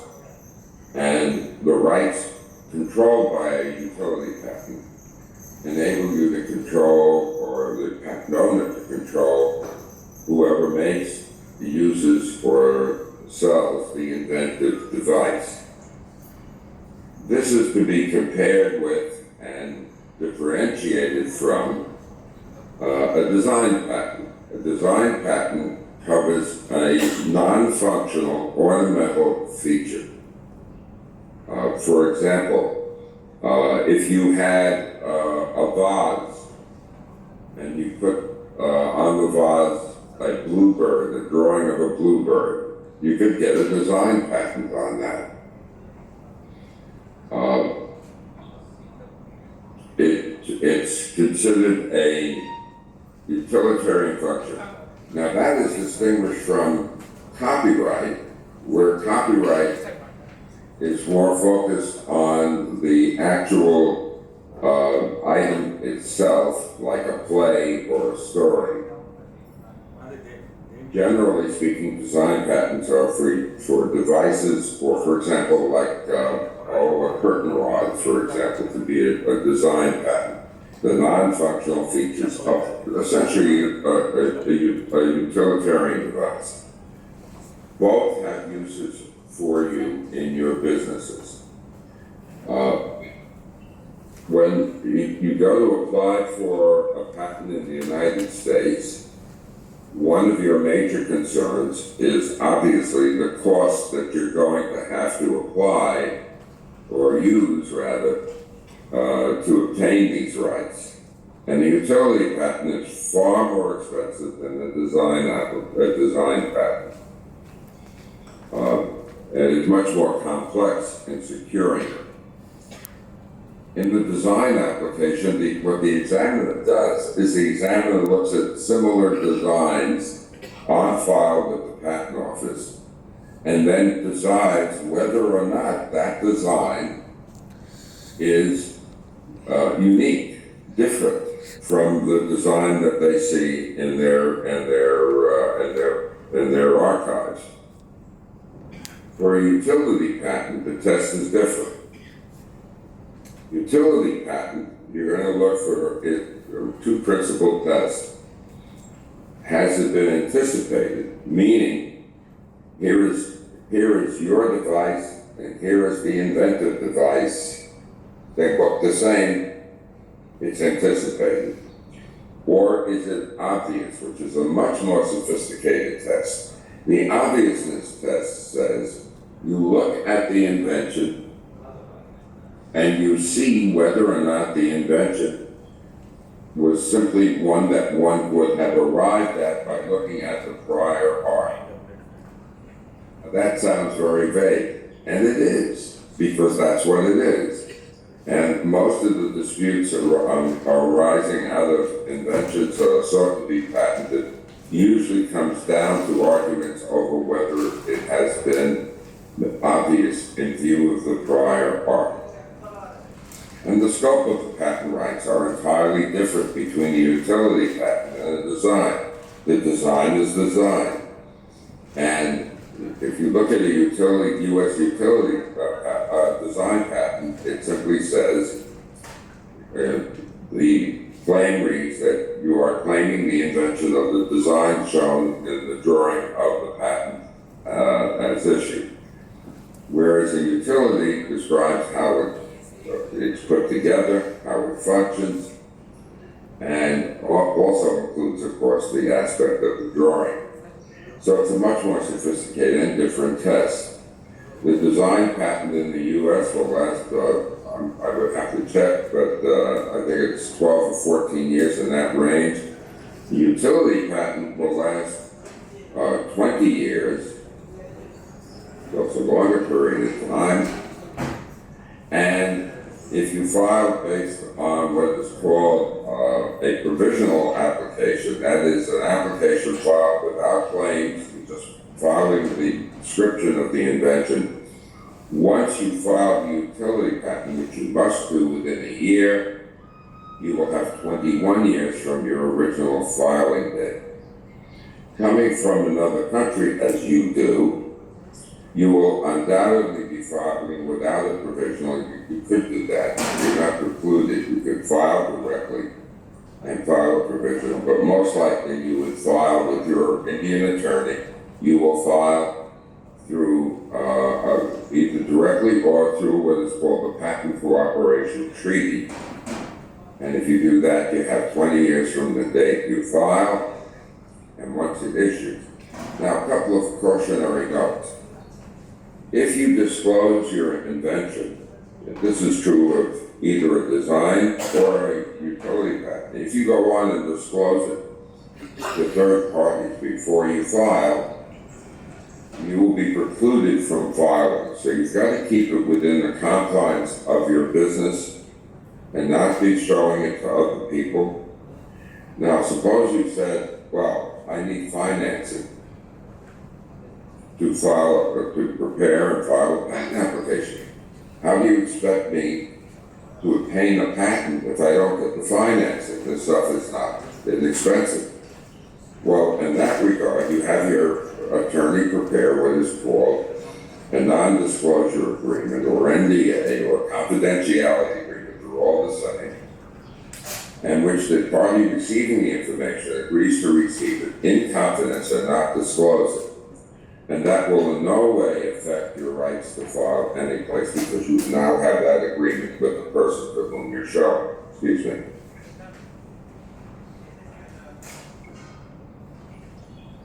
Now, by the way, while I'm addressing any of these issues, you have a question, by all means let me know and I'll address it immediately, rather than going on, because it might get rather confusing. Now, can you file a design patent on, or should you file a design patent on a utility device, utilitarian device? Remember that I said that design patent covers the ornamental feature of an article of manufacture.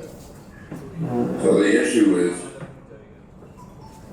I'm going to file my patent application in your country, but I don't have the financial resources to file the utility. Is there a choice? Yes, there is. If what you're looking for is to mark your device being sold in the U.S., patent pending, this label that you put on, you can only put on the device if you have an application pending in the patent office. Well, can you put it on a device and you don't want to spend all that money on it, you don't feel it's worth the expenditure, but you want to use patent pending? Can you do that? Yes, you can. And here's how you do it. You take your device and you put a decorative design on it, and you have the U.S. attorney file a design application. In fact, when you file the design application, you file multiple designs, not just the design on your device, but other designs that you could equally put on it. And then what you do is you file that patent application, and it will be pending for as long as some design in that application is before the patent office. And you are permitted, so long as your original design remains in the application, hasn't been examined or is being examined, but has not been abandoned in any way, you can continue to use the expression patent pending. That's a very inexpensive, relatively inexpensive way of doing things. It has a downside, and the downside is you don't have any enforceable rights. What you have is patent pending, but you have nothing to enforce. Why would you do that? Because from your financial point of view, patent pending is more important than getting an actual patent. Okay, now let's return to the utility application. You're right to file. You have a right to file. You file. And by the way, you would have to file before your invention is published in your country, for example, as an Indian patent. And now you want to file in the United States, you must do so either based on the filing date of the original application in your country, in which you have 1 year in which to file in the United States, or you can file at any time so long as it's pending and has not been published in your country. Okay? Now, utility patent is complex because you're measuring it against anticipation and publication. Now, what else can I tell you about this that would meet your needs? Yes. The marking of an invention to say it's patent pending enables you to warn off competitors in the United States that says you have a potential patent right. Now let's talk about for a moment what happens if you have filed for a utility patent in the United States and suddenly a competitor ignores the patent pending and copies it. Comes out in competition. What can you do? Your application is pending. What can you do about that? Well, here's what you can do. In the United States Patent Office, under our laws, you have the right to have your patent moved up in what is called expedited examination. And one of the reasons you can put forward is you have a competitor that's infringing and I want to go to court. And the Patent Office will move it up for you. Now, the alternative is another way, by the way, there's another reason you can get to issue your patent quickly, and that is one of financial reasons or age. So if you are an inventor and you're a senior citizen, you have every right to have that invention moved up quickly to issue as quickly as possible. That also applies to a design application, but why you want to issue a design patent quickly is not immediately obvious. Let's see. All right, now what is the utility application comprise? Well, it comprises three parts: a drawing, which shows the invention. Is a drawing absolutely necessary in all cases? No. If we're talking about a chemical formulation, there's no drawing required because there's no drawing available. But if we're talking about mechanical or electrical, going to be required to provide a drawing. The drawing would start with a sketch by you, and then the drawing would be submitted to a draftsman. Most often, that would happen at your end with your Indian attorney who would prepare an application under your laws and then would provide it, that attorney would then provide it to his attorney in the United States. When we receive it, we would make sure that the drawing comports with the requirements of the United States Patent and Trademark Office, and most importantly, we would also then we would have to include with that drawing a complete description. And the specification is broken down into several parts. It's not something we just write off the top of our head. We're told what the application must include. Excuse me.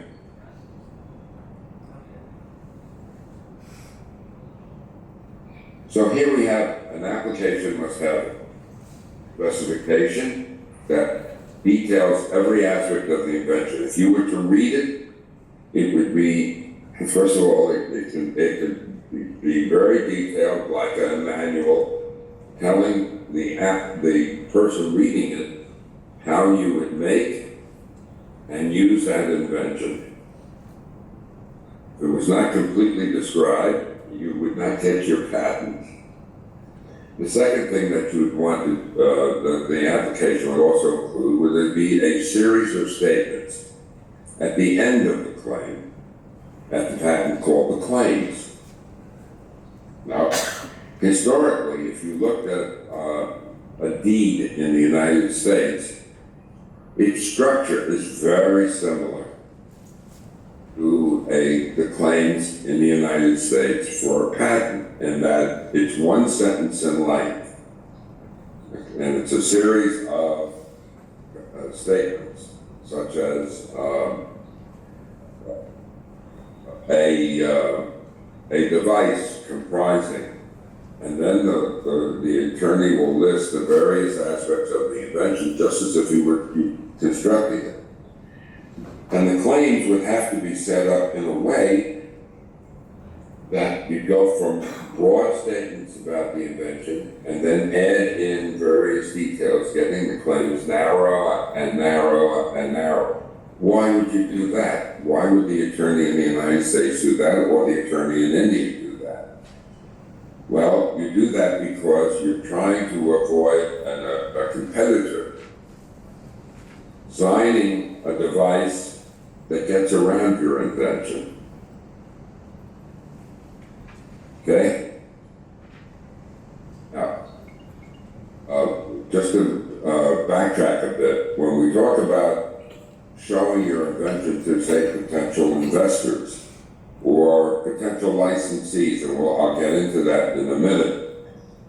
But when you do that, your non-disclosure agreement or confidentiality agreement must have in there limitations on what can be done with the information you're provided.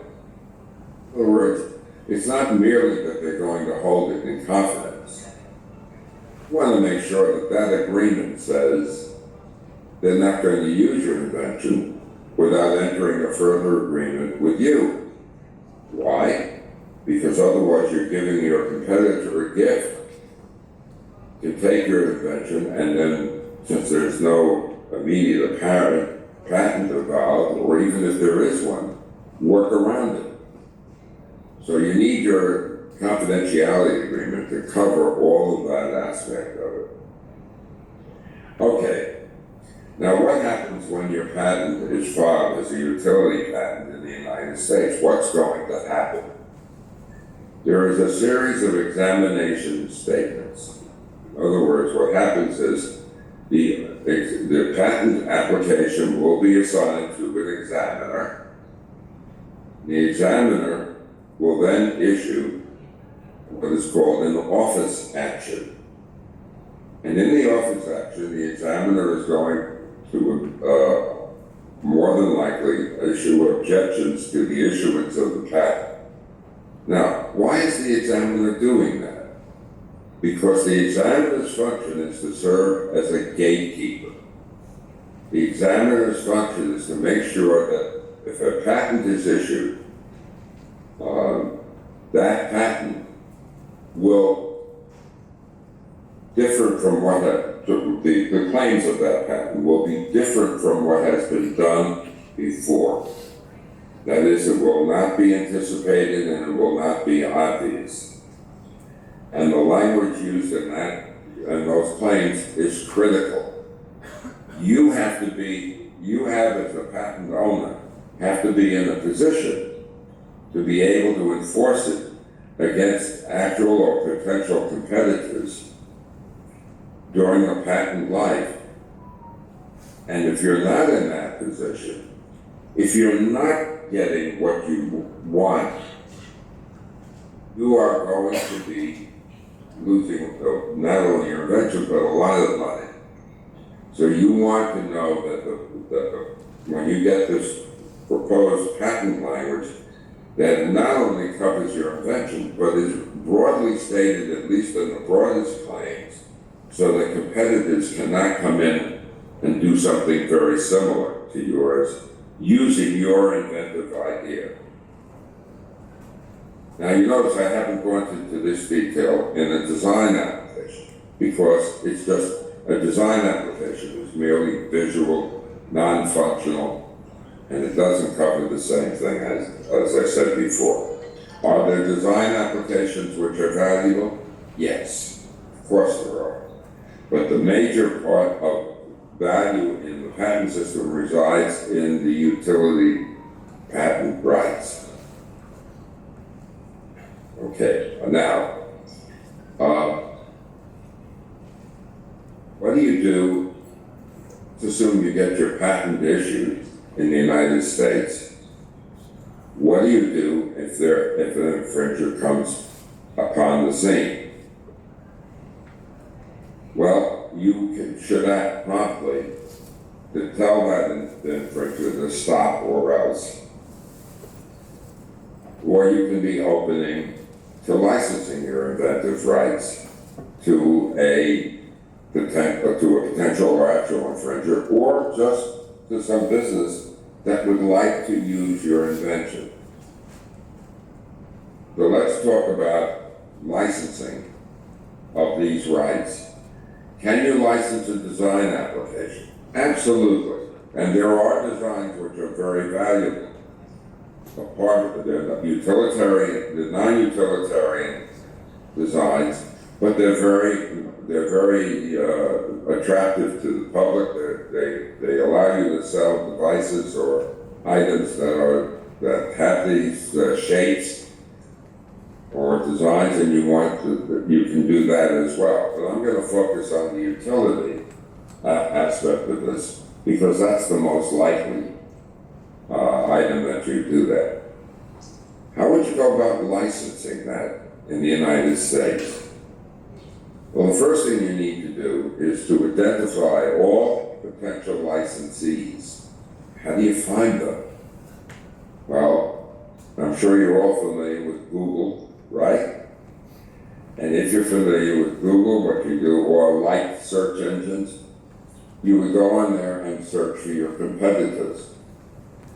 Usually, in most instances, you'll know one or two competitors right now because they're selling in India. But even if you don't, you would go for it and you would attempt to identify licensees by simply going into a search engine and putting in the principal aspects of your invention, not everything, but the principal aspects of your invention, and you would ask the search engine, who sells this? And up will come the names of potential licensees or competitors, and those would be people you would contact. How do you contact them? Simple enough, write them a letter. Who would you write to? Well, the best way of doing this is to write to the companies that are involved, but by doing so, you might want to first contact them. And by the way, you could do this directly yourself, or you could do it through your attorneys, or your U.S. attorneys. But the least expensive way of doing this for you would be for you to do it yourself. What you must do is remember, we'll go back to that non-disclosure agreement. You're not going to disclose anything more about the invention, just a general indication of the invention, and would they be interested in licensing. Now, excuse me.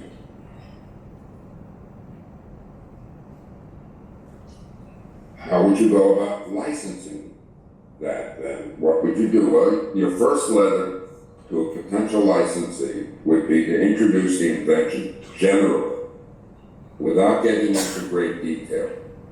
Why would you do that? Because you're only interested in talking to people who would want to take a license, who would want to enter a license with you.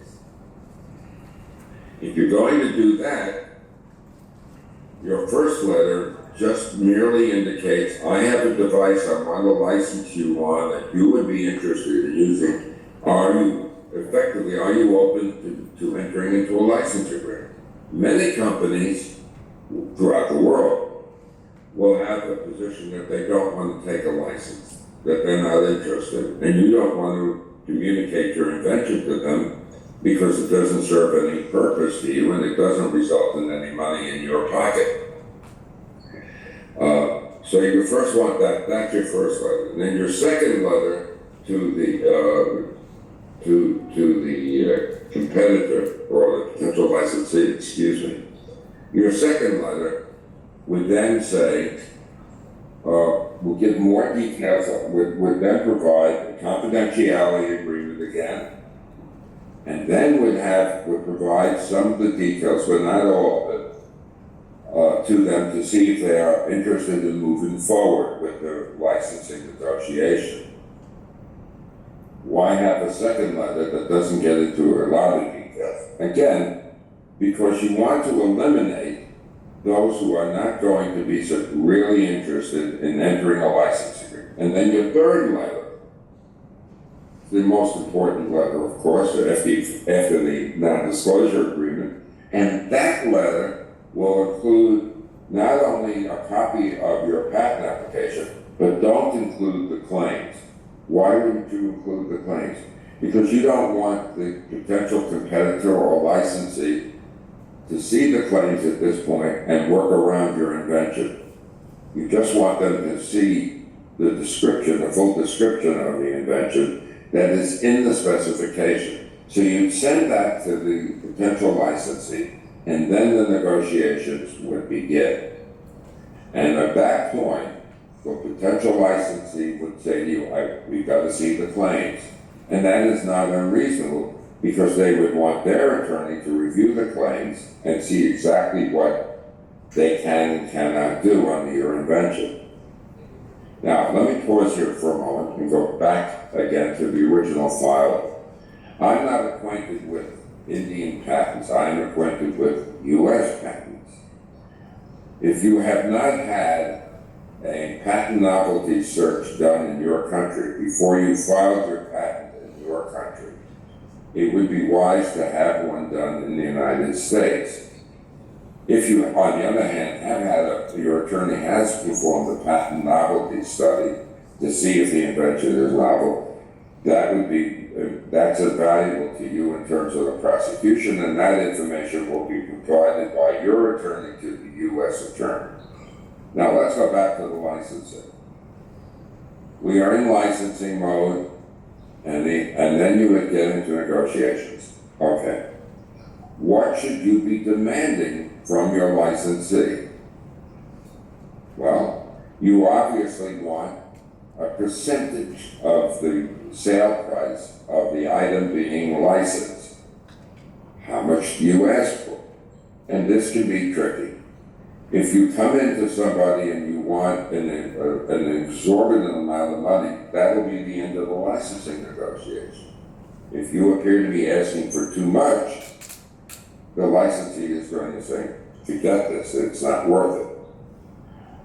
If you ask for too little, you're hurting yourself. You're not getting all of the money that you're entitled to. So how much should you ask for? Question.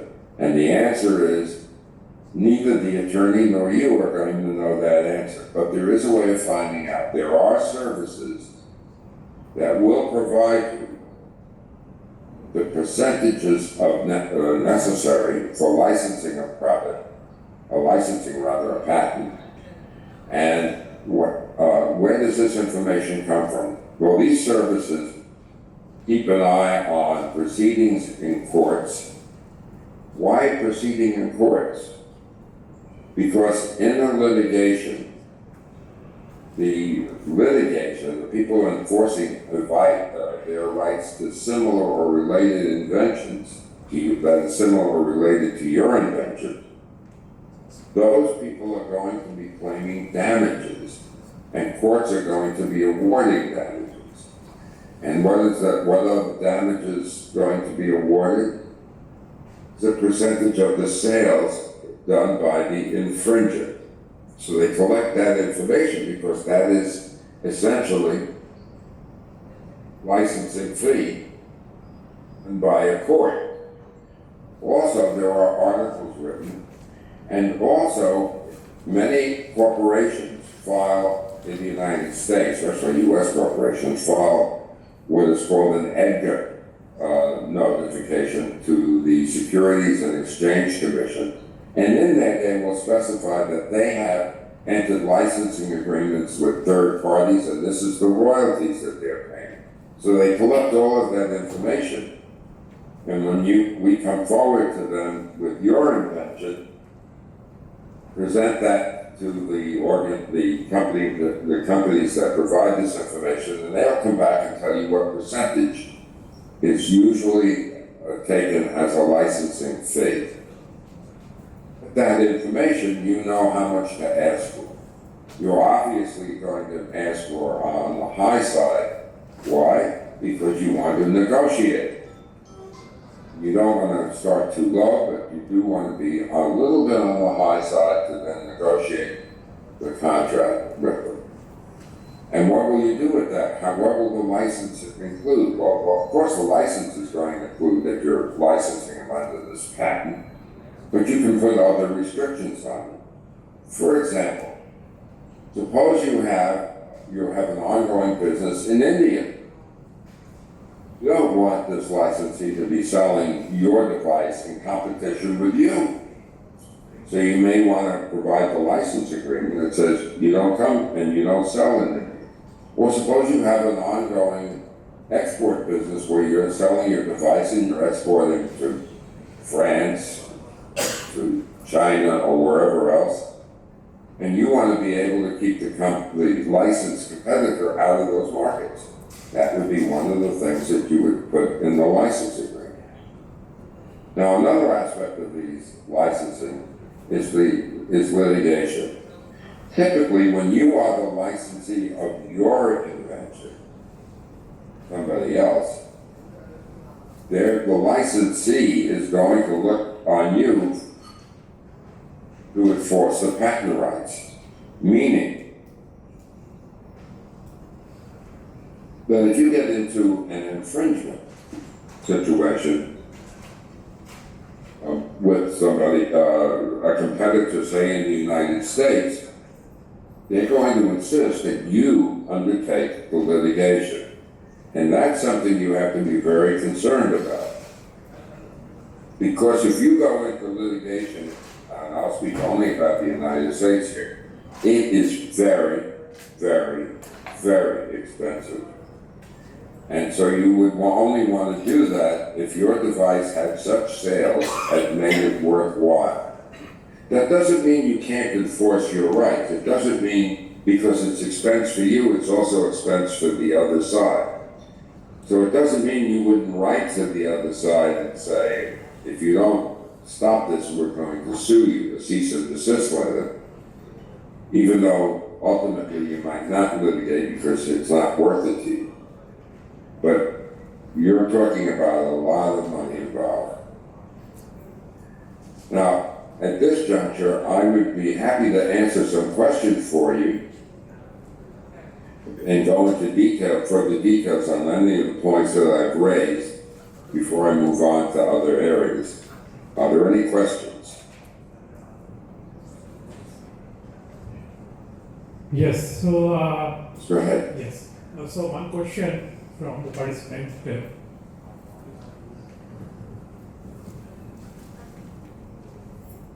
Respected Phil Furganji. All right, I'm having a problem with my end. I'm not hearing you. Hold on a second, please.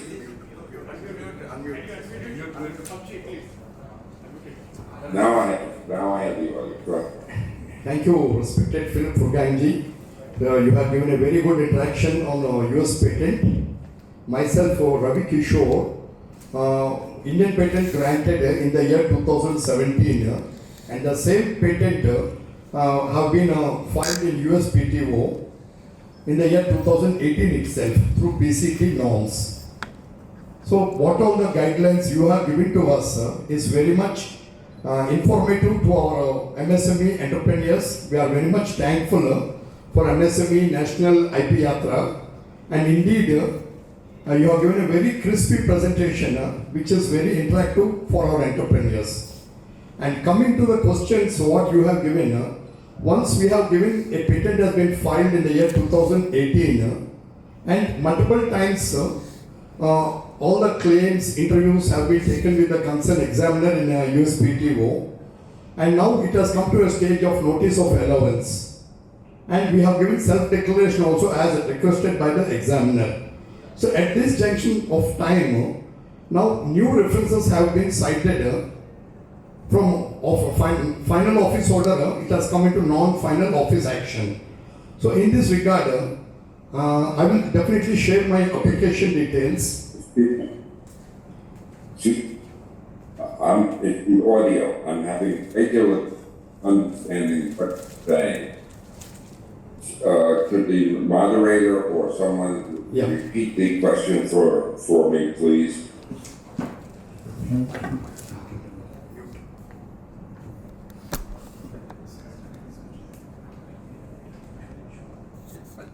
it is a notice of allowance have been come to the stage of USPTO, one of my patent application. It's almost in the final stage of grant. But it took 8 years to come up to this stage where Indian patent is granted within a span of 1.5 years with a national award received from our Prime Minister. But here the notice of allowance stage has come, but it has been kept in withheld.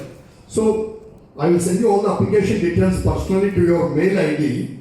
You can go through the application and definitely I will connect to your personal window, please. Yeah, 8 years time it has been taken. For a normal patent of US, what is the time guidelines for the grant? So, US PTO office, it's an ordinary patent application. So how much time it takes on an average for the patent to be granted? I'm not hearing the Yeah.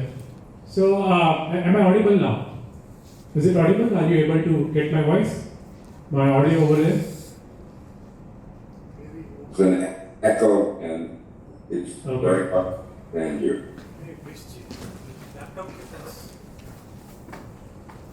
Apologize. Yes, am I audible now? Is my audio reaching you?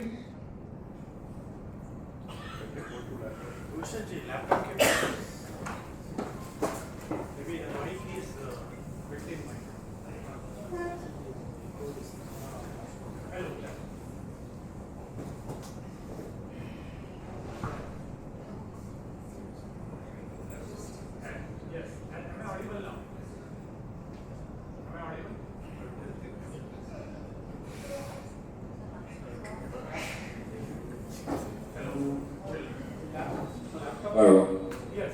So I'm audible now. Is my voice reaching you? Yes, I can hear you better now. Yeah. Okay.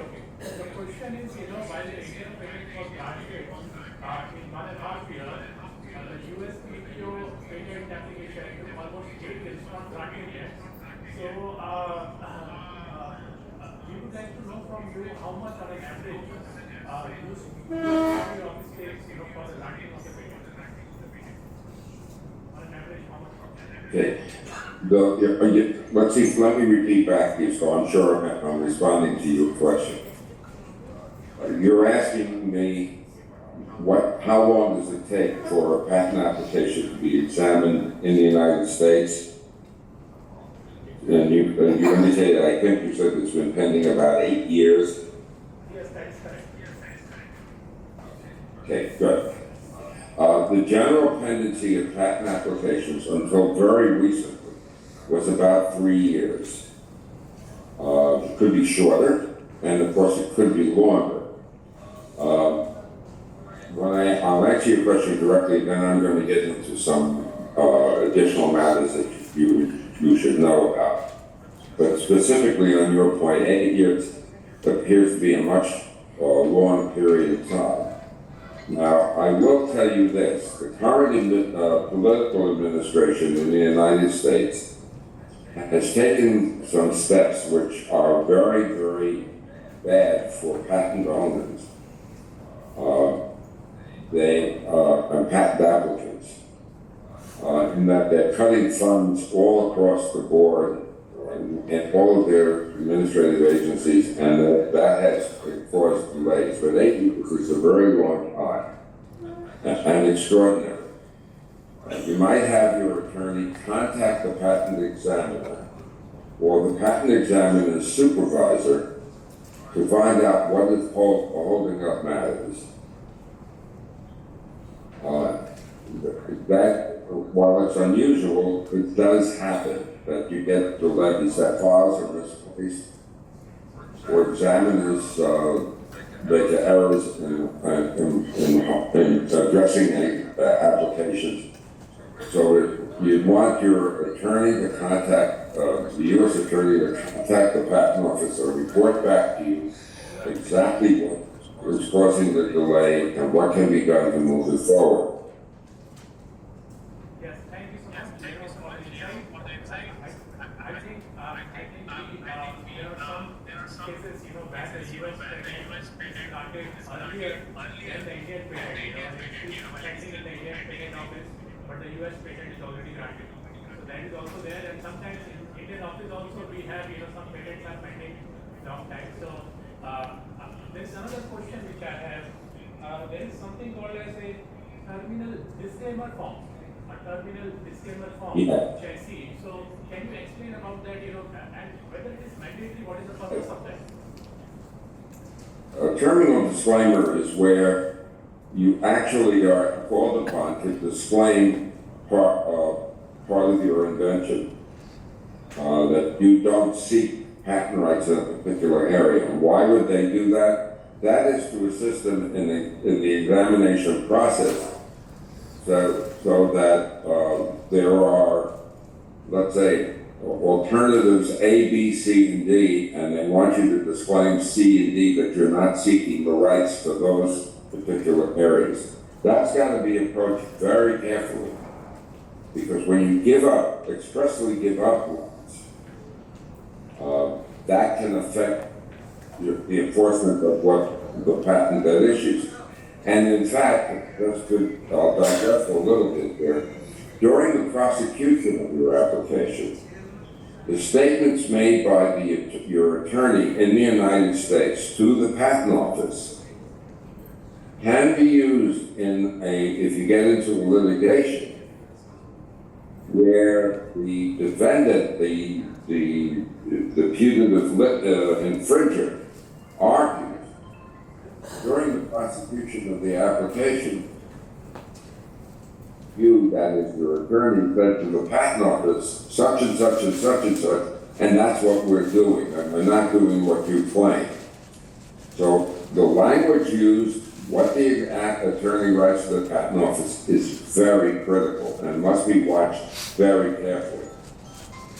And if you get a communication from a U.S. attorney through your attorney that says we've done, or you go directly to a U.S. attorney, and you see the statements that have been filed while the application is pending, and you have a question about it, you follow that up very closely and insist upon understanding what that amendment means and what it says. And if you have you read it and you have a different interpretation of it, that's okay. You come back to that attorney and say, I want to know what this means and what the result is going to be. Can my competitor do this or that, and will my claims cover that? It's always an important, valuable conversation to have. Filing a patent in the United States is not simply, I give it to an attorney and the attorney will do it. That's a mistake. You must always be in hands-on communication with the attorney, either through your Indian attorney or if you're doing it directly through the U.S. attorney, so that you know exactly what's happening. Too often, attorneys will look for a way to get the patent issued, but from your vantage point, as the inventor or the company that has the invention, you want to be sure that you're not losing rights to which you are otherwise entitled. Your individual awareness and understanding of what's going on is very important.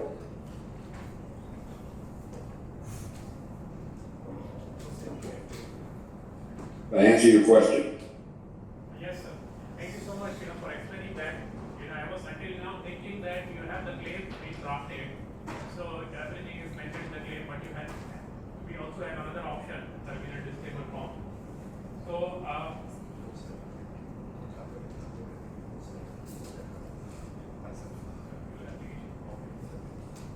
So with respect to the previous question,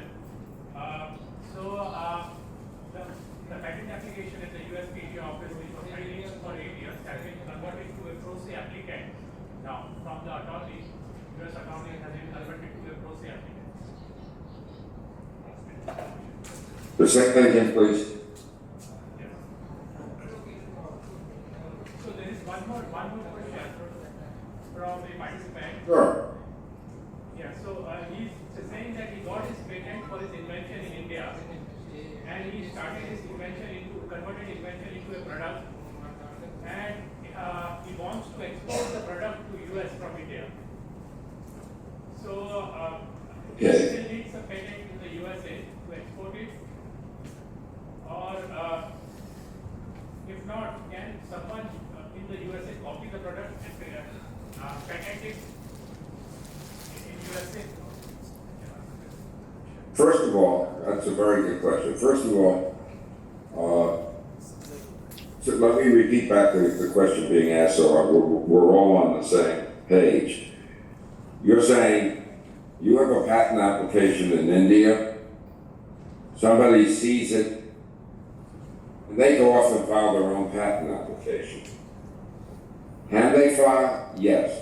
Should they get a patent on it? Well, if you can always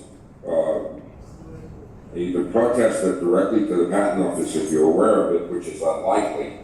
But if you find that in the marketplace, this guy says, I've got the patent, and it's your invention, and not only that, but he acquired that information from you, he is not the inventor. The law requires in the United States that only the inventor or what we call the person who purchased those rights from the inventor, that is by an assignment. The expression is an assignee. That only that individual can apply. So if you're the inventor and you have not sold that invention to anybody, and the most you have done, say, is licensed, no third party can come in, take your invention, and legitimately file an application and maintain those rights against your claims. And I in fact, have had cases like that. I've lost your picture. Can you still hear me?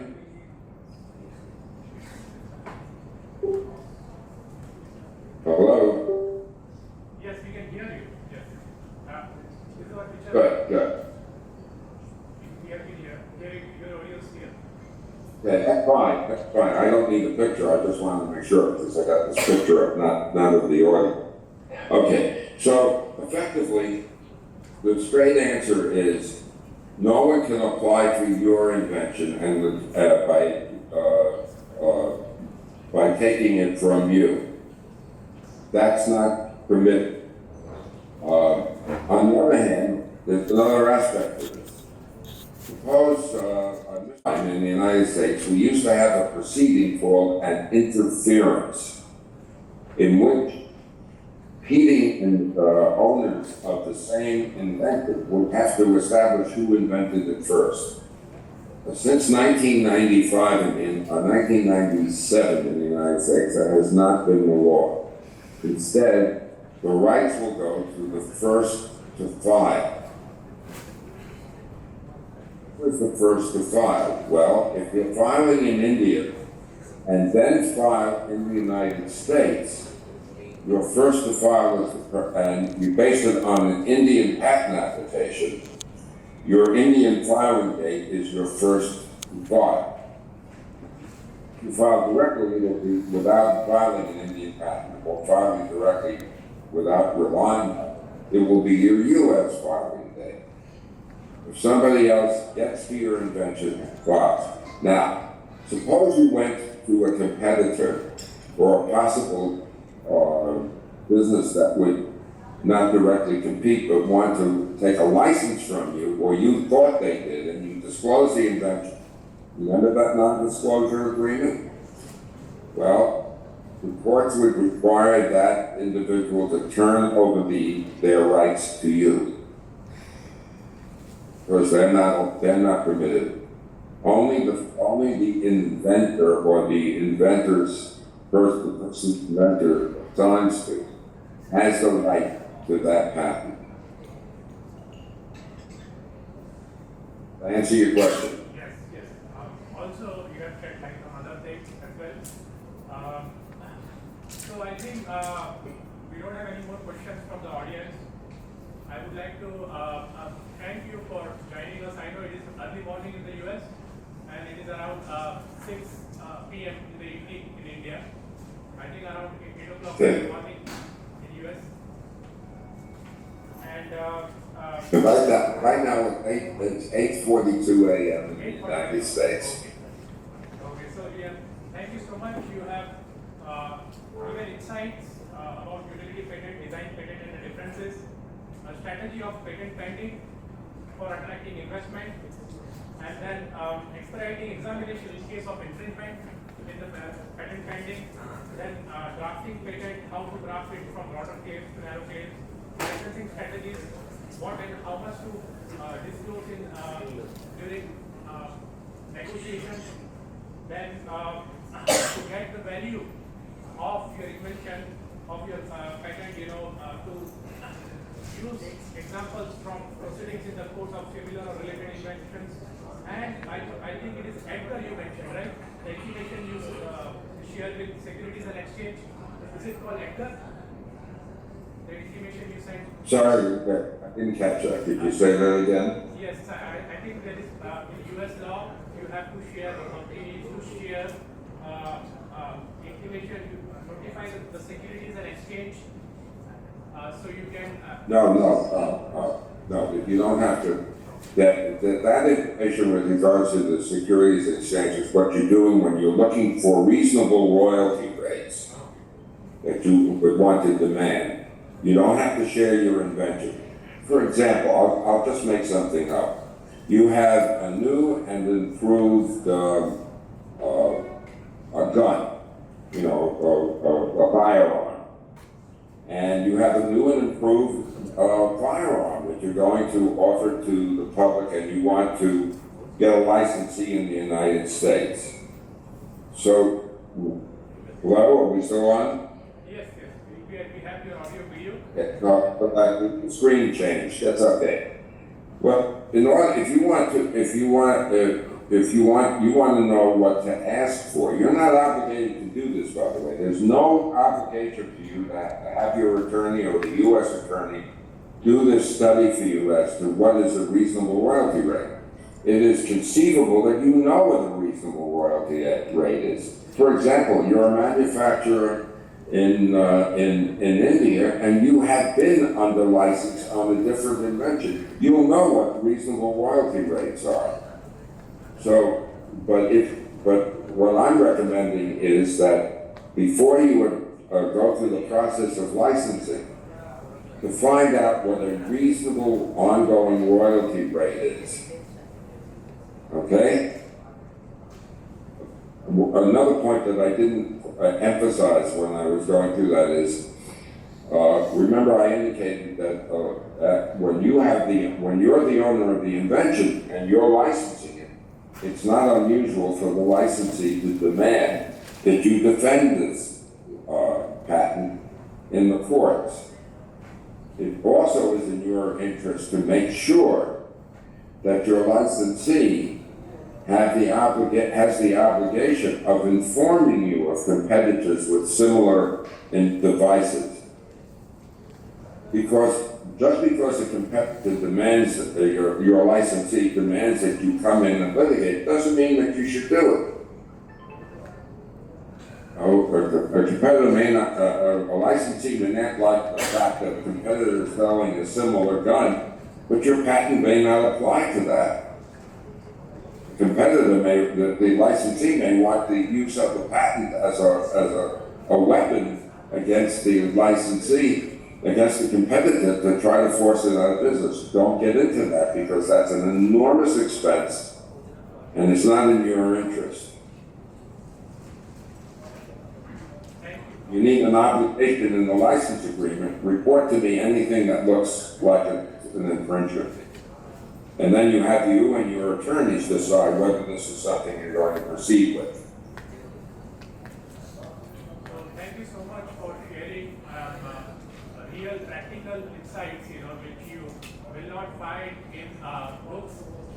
These are practical insights you shared about when you file design or utility patents and licensing.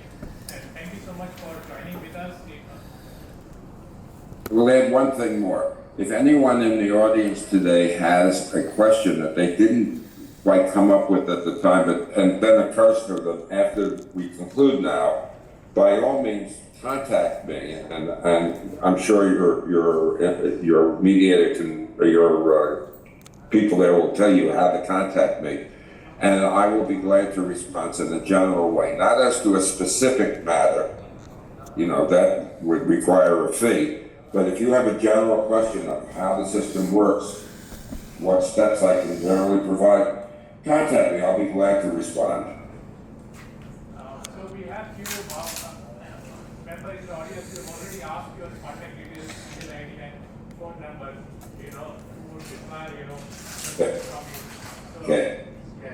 Problem. Yeah. Thank you so much. Have a good one. Yeah. Yes. Okay.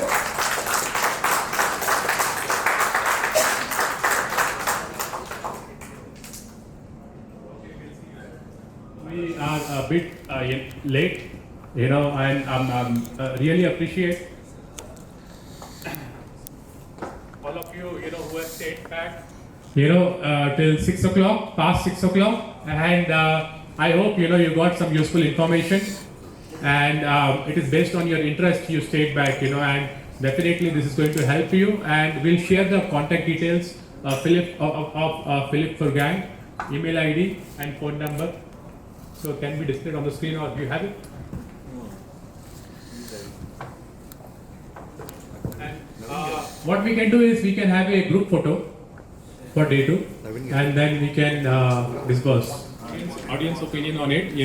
So sir want to have 5 minutes to present something related to patent. So are you okay with another 5 minutes? Okay, fine. He came all the way from 12 o'clock, sometimes. So I don't mind, but I wanted your opinion because our schedule was till 5:30, already extended.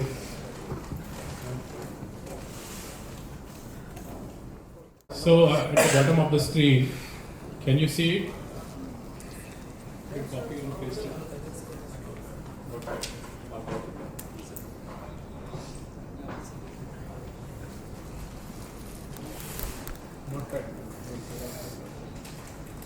Excuse me.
So once it, while it loads, his name is Mr. Philip Furgan. His email ID is Philip, PHILIP. WhatsApp, it was visible actually. It was visible? Yeah. Okay, so anyways, Philip ADWARIVKO.com. That is his email ID. Philip@advarifco.com. IVKO. So PHILIP@advarivko.com. WhatsApp एक बार ये भी display कर रहे हैं. So नीचे WhatsApp है उसमें photo ले thank you.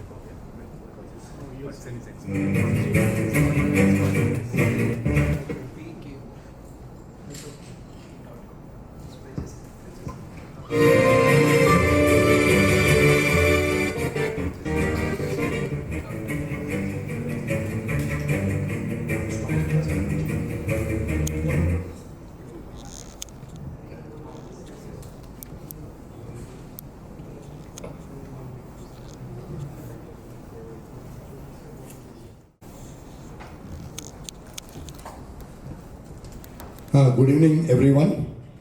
So it's almost the final session related to IPR. It's a case study where I got an Indian patent grant in a span of 20 months. The same patent we sent for US also. It's in the final stage of grant. So now this particular seminar is a thought-provoking seminar. It's changed the mindset of the innovators, entrepreneurs. So this gives a value addition. Particularly the subject where I worked a decade back.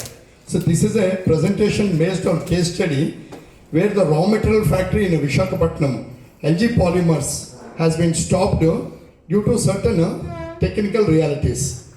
This, after seeing the presentation, I will give further details.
Coming to this particular case study, we made a patent.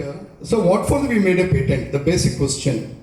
The patent is based on the scalability and it is usable with cost effectiveness for generations. So then coming to the patent is a development from recycled plastics. I can say all of our products comes from agro-based.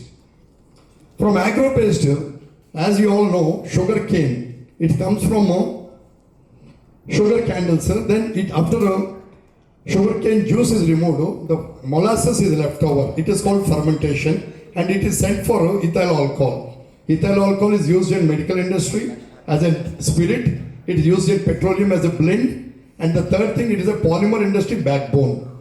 So then ethyl alcohol we polymerize and make it into styrene monomer. And that styrene monomer will goes into expandable polystyrene. The styrene monomer is a project which is based on agro-based, and our government is kind enough, 5,000 crore project has been sanctioned in Haryana, Panipat, through IOCL and NRDC collaboration, through MOHUA, New Delhi also. So then coming to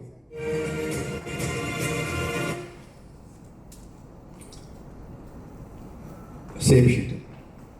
This particular thing you have to observe is, this part is clear. The second one, the brown one, is a where manufacturing, where majority of pollution is coming nowadays. That water is life. Real actually, water is a natural utility. The first ever mankind known medicine, water. Without water, no one or no species can, plant kingdom or animal kingdom cannot survive. So then comes the styrene I have narrated to you, utilities. And that environmental is getting polluted there, where much of the things, whether you make a cool drink or a jean pant or anything, that environmental waste, garbage or whatever it comes, that environmental issues are coming nowadays. COP26, COP29, the issues.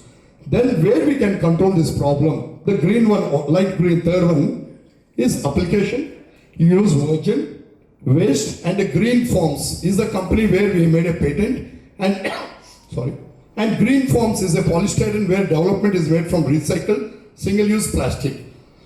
Morning, Veera Ramangaru has told about DRDO, technology developments on Tirupati Prasadam, giving collaboration But the plastics are 22 categories are there. One is polyethylene and one is polystyrene, majorly used. I'm focusing on polystyrene. So the green forms patent has been granted in India, and then the green forms, the application from 75 to here is the brick replacement, 100% brick replacement. This gives insulation, power energy is saved, 70%, cost reduction, minimum 20%. So this is a circular economy drive where any product matches this cycle. Where from it starts from rooting from agro-based, manufacturing, application, and the disposal is important. So if any product goes in 0 to 25, 50, 75, the 100% should call in a circular economy. So this is what I wish to communicate here. So this is where the bottlenecks, where industry is facing the problems, and we are thankful to MSME, IP Yatra 2025, 2 days, they have given a lot of effort, Naveen Garu, Bist Garu and all the team. So this is a very useful platform where we have to think, ఇది వరకు ఇస్తరాకులు తినేవాళ్ళం అండి, ఇస్తరాకులు తిని ఆవుకి పెట్టేవాళ్ళం. ఈరోజు paper ప్లేట్లో తింటున్నాము, అది ఎక్కడ చేయాలో తెలియక డిస్పోజ్ చేస్తున్నాం. సో ఇస్తరాకులో ఉన్న కంఫర్ట్ పేపర్ ప్లేట్లో లేదు. అలాగే డిస్పోజల్స్ ఎక్కువ అయిపోయింది. సో కంట్రోలింగ్ మనం ఏదైనా డెవలప్మెంట్ చేస్తే patent, you should find the disposal also. That is what I want to communicate the message to upkeep of natural resources. So we have to be water conservation, air pollution లేకుండా ఉండడం కావాలి. ఈ విధంగా చేసినప్పుడు definitely this is a natural gift which we give to the children for the coming generations. So thank you very much for your valuable time.